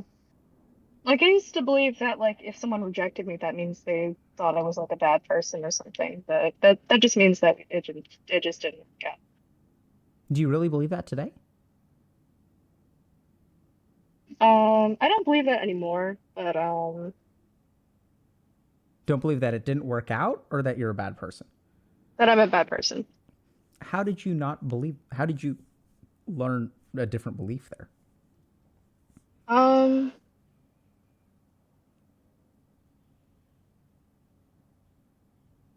I guess after seeing someone like one of my friends had to let this guy down easy, and she was like stressing about it for days because she felt so bad for this guy, and like he was like a really nice guy, and there was nothing wrong with him. But she just couldn't be in a relationship at the moment, and I realized that like usually if someone rejects you, they don't feel like callous about it. They feel really bad, and they're just trying to be honest with you. Yeah.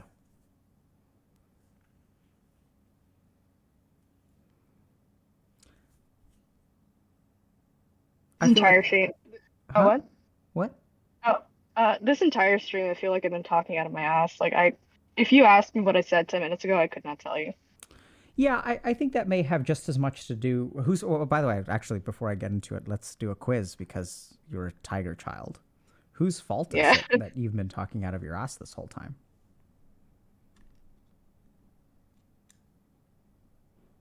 some higher being. I don't know. Well, I mean, so like, I think I'm noticing fatigue in myself. So I've been streaming for 5 hours and 40 minutes. So it's not Yeah, really I've fair. watched the whole thing. Yeah. Yeah, so that means you've also been watching 5 hours of streams. So we're probably not the most rested. And so that probably has a big part to do with it.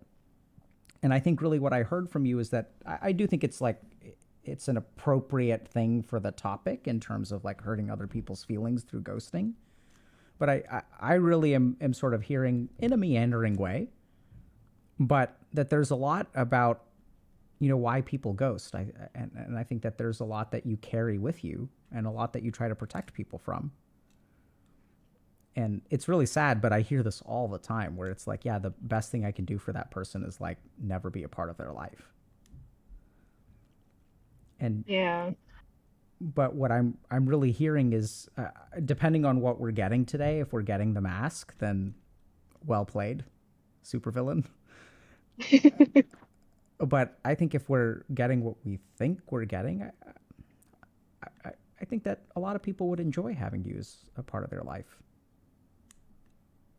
Yeah. I hear a That's lot of, something that's kind of. yeah, Oh, what? no, go. Will you also just keep talking at the same time, which Yeah. implodes the conversation? So please go ahead. Um, it's kind of hard to accept for me, and I'm working towards it because I'm trying to make new friends, but like letting other people see the real me is super scary. Yeah. And that's where I know it's kind of weird, but I think one of the hardest things one of the biggest scams we pull is that we think that fixing ourselves in relationships can happen by ourselves. Yeah. So when you're saying I'm struggling to grow into understanding that people can appreciate me, like I don't know that you can do that by yourself. I think you need other people's help. Other people have to actually express, like that makes it so much easier. The challenge is if someone is sensitive to rejection, which I think we recently had a YouTube video about, by the way. I don't know if you saw that, like all about rejection sensitivity. I think I saw the title of that. I don't know if I watched it. But it's a fascinating concept, just from like a scientific perspective. So we kind of dive into that. But I think you have to give other people a chance, Yeah. to reject you or to accept you. And the real tragedy is that everyone looks for a way to avoid rejection while guaranteeing acceptance. And the really tricky thing there is that once we start walking down that path, that's when we actually become doormats, because then we allow people to do things to us that out of fear of rejection, we let them get away with. Yeah. Like one of the things I mentioned in my post was that if someone really likes you, they let you do, like, they'll tolerate a lot of behavior from you, like mean behavior, like manipulative behavior. They'll try to like work with it for at least an extent until they realize they just can't do it anymore. Yeah, I think that makes sense. But that implies that it'll end eventually. Well, the end to like some people is like, if I keep getting rejected by women, then like fuck all women or something. Yeah, I think Like there's like a brick to some people. yeah, that's the experience of a lot of people, right? Is that they give up on a group of people because they get hurt over and over and over again. But Yeah. any kind of last thoughts or questions before we wrap up for the day, Carmen?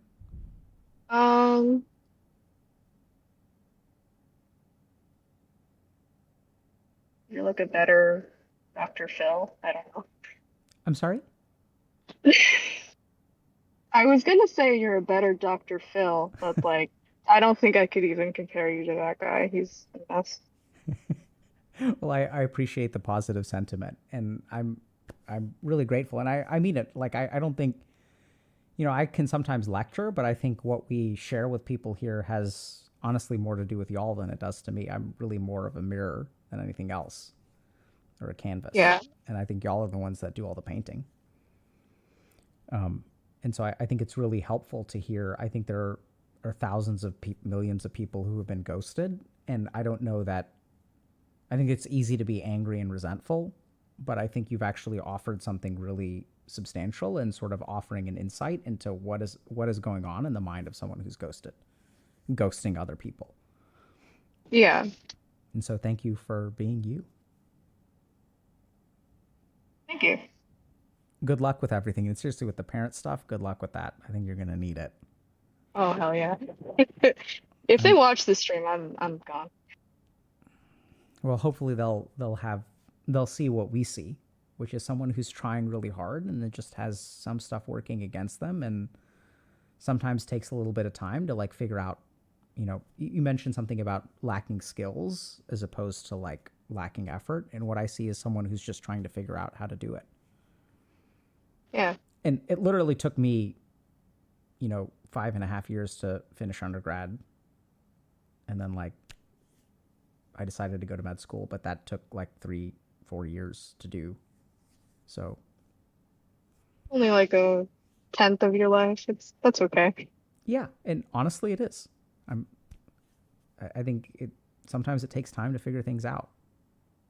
And I've worked with a lot of people who just zoom right through. I worked with them because they wind up in my office because they never stopped to think about what they actually wanted in life, and then started devoting also children of tiger parents. And so they spent their whole life, spent 15 years, 20 years, the best years of their life, fulfilling someone else's dreams. I don't think zooming straight through works. No. So I wish it did. That'd be a lot. yeah. So good luck to you, Carmen. Now I can't talk, but thank you so much for coming on. Yeah. Thank you for having me. Good luck with everything. Bye. Okay. So do we have mods who can set up rating? Because we're done, chat. So hopefully y'all, I know that we streamed longer today. It's like 6-hour stream. But I think this is important. For those of y'all that have joined us for this, I think, so today we talked to people who are bullies and will sometimes do bad things to other people. And we talk to a lot of people who want to be different, right? Because a lot of people who are toxic or abusive, like, I know it sounds crazy, but they often don't want to be that way. And so then the question is, usually what the response is like, oh, if you're abusive or toxic, like we're going to cut you out of our life, which can be fair, right? And we're not advocating for a pass on accountability or responsibility. But if people want to change, where does that person go for help? And this is when you can say, Dr. K, they go see a therapist, because that's what therapists are for. And I agree with you. I do a lot of work as a therapist with patients, helping them understand their problems. The real challenge, though, is that there aren't enough therapists out there, and that not everyone can afford therapy, and that not everyone has the mental fortitude to seek therapy. And we're not trying to be a substitute for therapy, but the question is, can you learn about this in the same way that you can learn about things that therapists can help you with? And we think absolutely yes. There are even studies that show that classes on emotional literacy, which is normally something that oftentimes, like, I hate to say this, but we're teaching emotional literacy 101 in my office. But you can teach that to like 12,000 kids and it improves their grades. And so if we're talking about things like emotional literacy and we're teaching those kinds of skills, can we understand people who engage in abusive behavior? Can we support them? Can we help them? Can we resonate with them? Can we, as even viewers or listeners to their story, learn something about ourselves? And that's what we're here for. And here at HG, what we try to do is like have conversations with people about authentic experiences.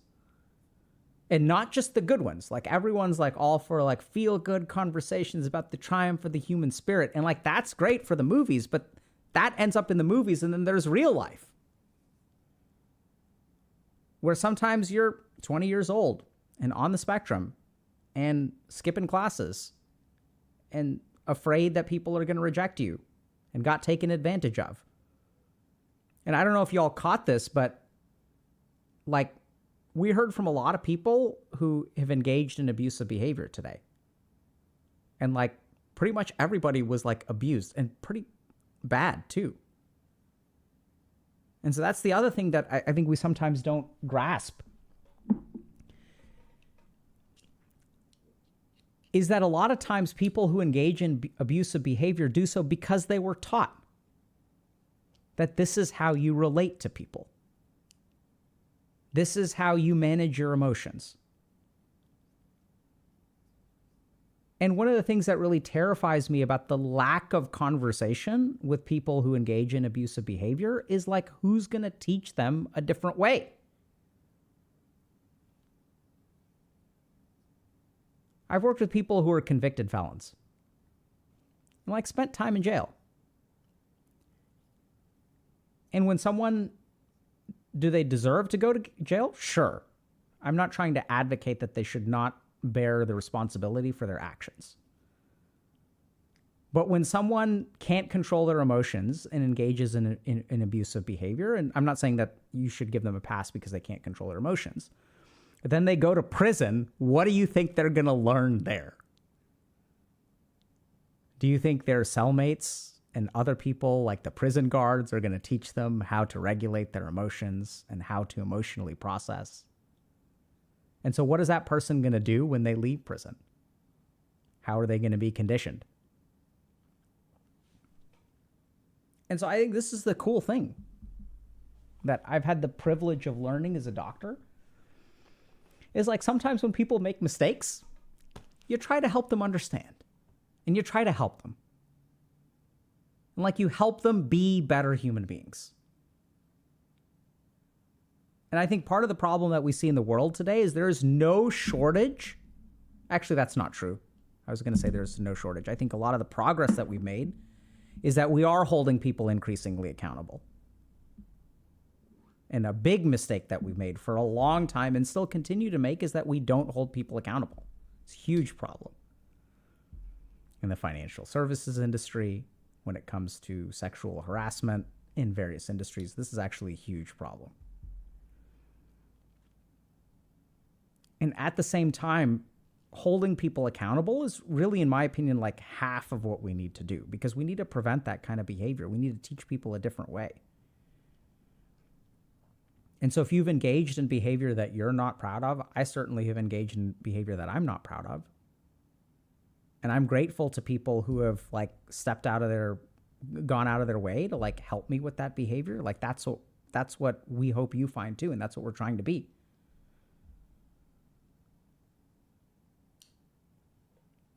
You know, it's a challenge. Like, I don't know how we're going to deal with some of the problems that we face in society today unless we help the people who are doing the harm, which sounds so counterintuitive. It sounds so they don't deserve help. I don't know whether they deserve it or not. That's not for me to say. I'm not a moral authority. I certainly ain't God. But what I do know is that helping them will help us too. Like, that's the whole point. Is that when you help another human being, like, you make the world a better place. And there are a lot of people who are all about like, oh, this person doesn't deserve help, or these people are more deserving for help. And that's fine. If that's like you and you feel like you have moral authority and surety and stuff like that, go for it. I don't have that certainty. I just don't. So what we're going to try to do is help everybody. Right? Help everybody. They ask, try to help. Yeah. So who are we rating today? Do we have mods, or are we just like ending stream? One last thought, just speaking of helping people. So I made the mistake 4 years ago starting to stream on Twitch. And then what happened is thousands of people were like, Dr. K, can you help me? And I was like, nope, sorry. I'm only one human being. And then I started to wonder, like, well, hold on a second. Do they need me? And that's honestly where our coaching program was born. So I taught our coaches. And every single coach that we have, and we have over 100 now, actually, because the program has actually been incredibly successful, working with over 12,000 people in 119 countries. Everyone I teach for 8 weeks on how to help people. And the way that we help people is we help you understand what is going on with you in an authentic and compassionate way, which I hope y'all heard today. So this is what's also a little bit weird, is like we're not non-judgmental. So we won't be like judgmental for issues of like race or religion or ethnicity or things like that. But I think like this non-judgmentalness actually like makes it harder to keep people accountable. So your coach will be authentic and compassionate and present. They'll be there for you. They'll be honest with you. And they'll compassionately support you to like, first of all, understand yourself, and then secondly, move towards your goals. And unfortunately, what we discovered, and I guess technically this is perfectly sorted out, but what we discovered is that actual change, sustainable change that you stick with, takes time. And I wish that each and every one of you could have an enlightening conversation with Dr. K, but I don't know that the people who came on stream today, I don't know that they've been transformed. I don't think they have, TBH. Right? They're here to help all of us learn a little bit. But if you're interested in like learning a lot about yourself and genuinely seeing change, and you want to be in a different place 12 weeks from now, that's why we have coaching. It's because we recognize that some of y'all may only have the appetite for a Twitch stream or a YouTube video, but also that I don't know how much behavioral change we see through education. That's the real challenge. That's the crux. If education was sufficient to make change or transformation, like the world would be a different place. And so a lot of people are like, well, I don't know if it's going to work for me. Like, we don't know if it's going to work for you either. We know that on average, it works really well for a lot of people. And this is where we also get to all this crap that we talked about today, where if you don't know if something is going to work for you, is your solution going to be to not try it? We heard it 1,000 times today. Oh, this person may not like me, so let me never talk to them again. And so we're going to encourage people to have conversations. And we're going to encourage y'all to like do that thing that you're not sure is going to work. And if it's coaching, fantastic. There's a limited time offer through the weekend. There's a discount. So if y'all are like a little bit concerned about, okay, I don't know if it's worth it or not, we're trying to do what we can there. But that's not it. That's not everything, right? If y'all are on the fence about getting therapy, like go see a therapist. If you're on the fence about, it's been 3 days and I was supposed to get back to someone, but now it's 2 weeks and it feels too late, just reach out to them. Start to take action. Like the consequences, generally speaking, may be a little bit emotionally painful, but they're not going to kill you. And this is where like y'all have to decide, do you want to start, like, when are we as a community going to stop living a life that is based on the avoidance of the negative? When are we going to wait? Like, we're all waiting for the perfect guarantee before we do anything. Right? And I feel this too. I've stopped pre-ordering games. And this is the one thing where I would encourage y'all, don't pre-order games because we're encouraging the wrong behavior. Right? We all want to wait until we see user reviews on Metacritic or Steam. And like, I'm with you there. In the gaming industry, I think it's fair. But when it comes to real life, there's no Metacritic that is going to tell you what's going to work. That's the problem with life. And that's why you need to work sometimes with an individual who will help you figure things out. One of the weirdest things that we get is people are like, I went to my coach and they didn't give me a plan to improve my life. That's because they don't know you. And there are people out there who will give you a plan to improve your life. And we're actually a part of that list. But we also measure outcomes. And we're about to start a study. How much can watching YouTube improve your mental health? Answer is it's somewhere between 8 and 12%. Right? Because maybe we're wrong. Maybe you can actually transform your life. It seems like we get to an 8 to 12% improvement in things like depression and anxiety in terms of like clinical scales from like watching YouTube. Maybe. We're putting together a study on that. 8 to 12%. It's not bad, honestly. Because like somewhere like 5 million people watch us on YouTube and Twitch and stuff. 8 million, I think, total is the top end. So like, I'll take it, right? In terms of AoE healing. We'll improve 5 billion people's mental health by like 10%. We don't really know that that's exactly what it is, but hey, like that's pretty good.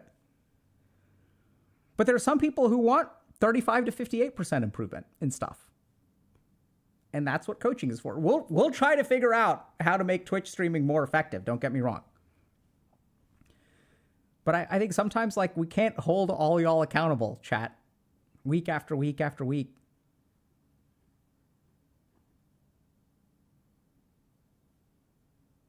And yeah, so that's great. So in Goblin saying 8 to 10% made me honest with my therapist. That's beautiful, dude. Or girl. Or lady. Or person. And Wumza Dumza saying, hello, been binging your YouTube videos lately. You have such good advice. You've become one of my favorite content creators. I can't catch you live that often, but thanks for sharing your input. Cool. Welcome to the club. Or the cult, I suppose. Turtle, homie, fair enough. If you identify as an otherkin.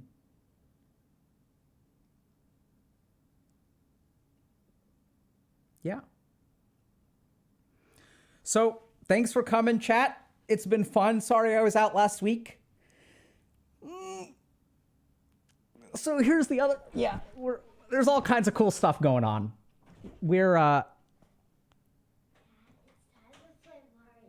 It's time to play Mario. Okay, come. Oh, I'm almost done, love. Okay, I'm Post this video.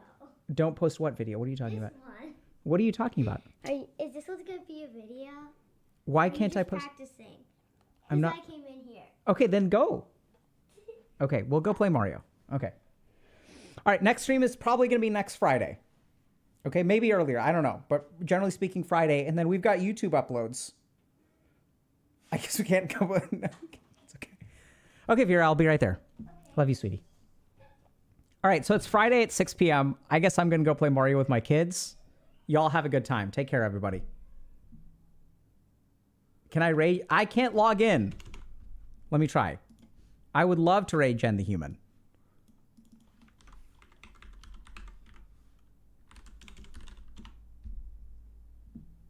Nope. Yeah. GG. No, I don't have. Yeah. Can't raid anybody. Can y'all just go there if there are no mods around? Just go there. Go to Iron Mouse or Jen the Human and send our love. Take care, y'all. We'll see y'all next time.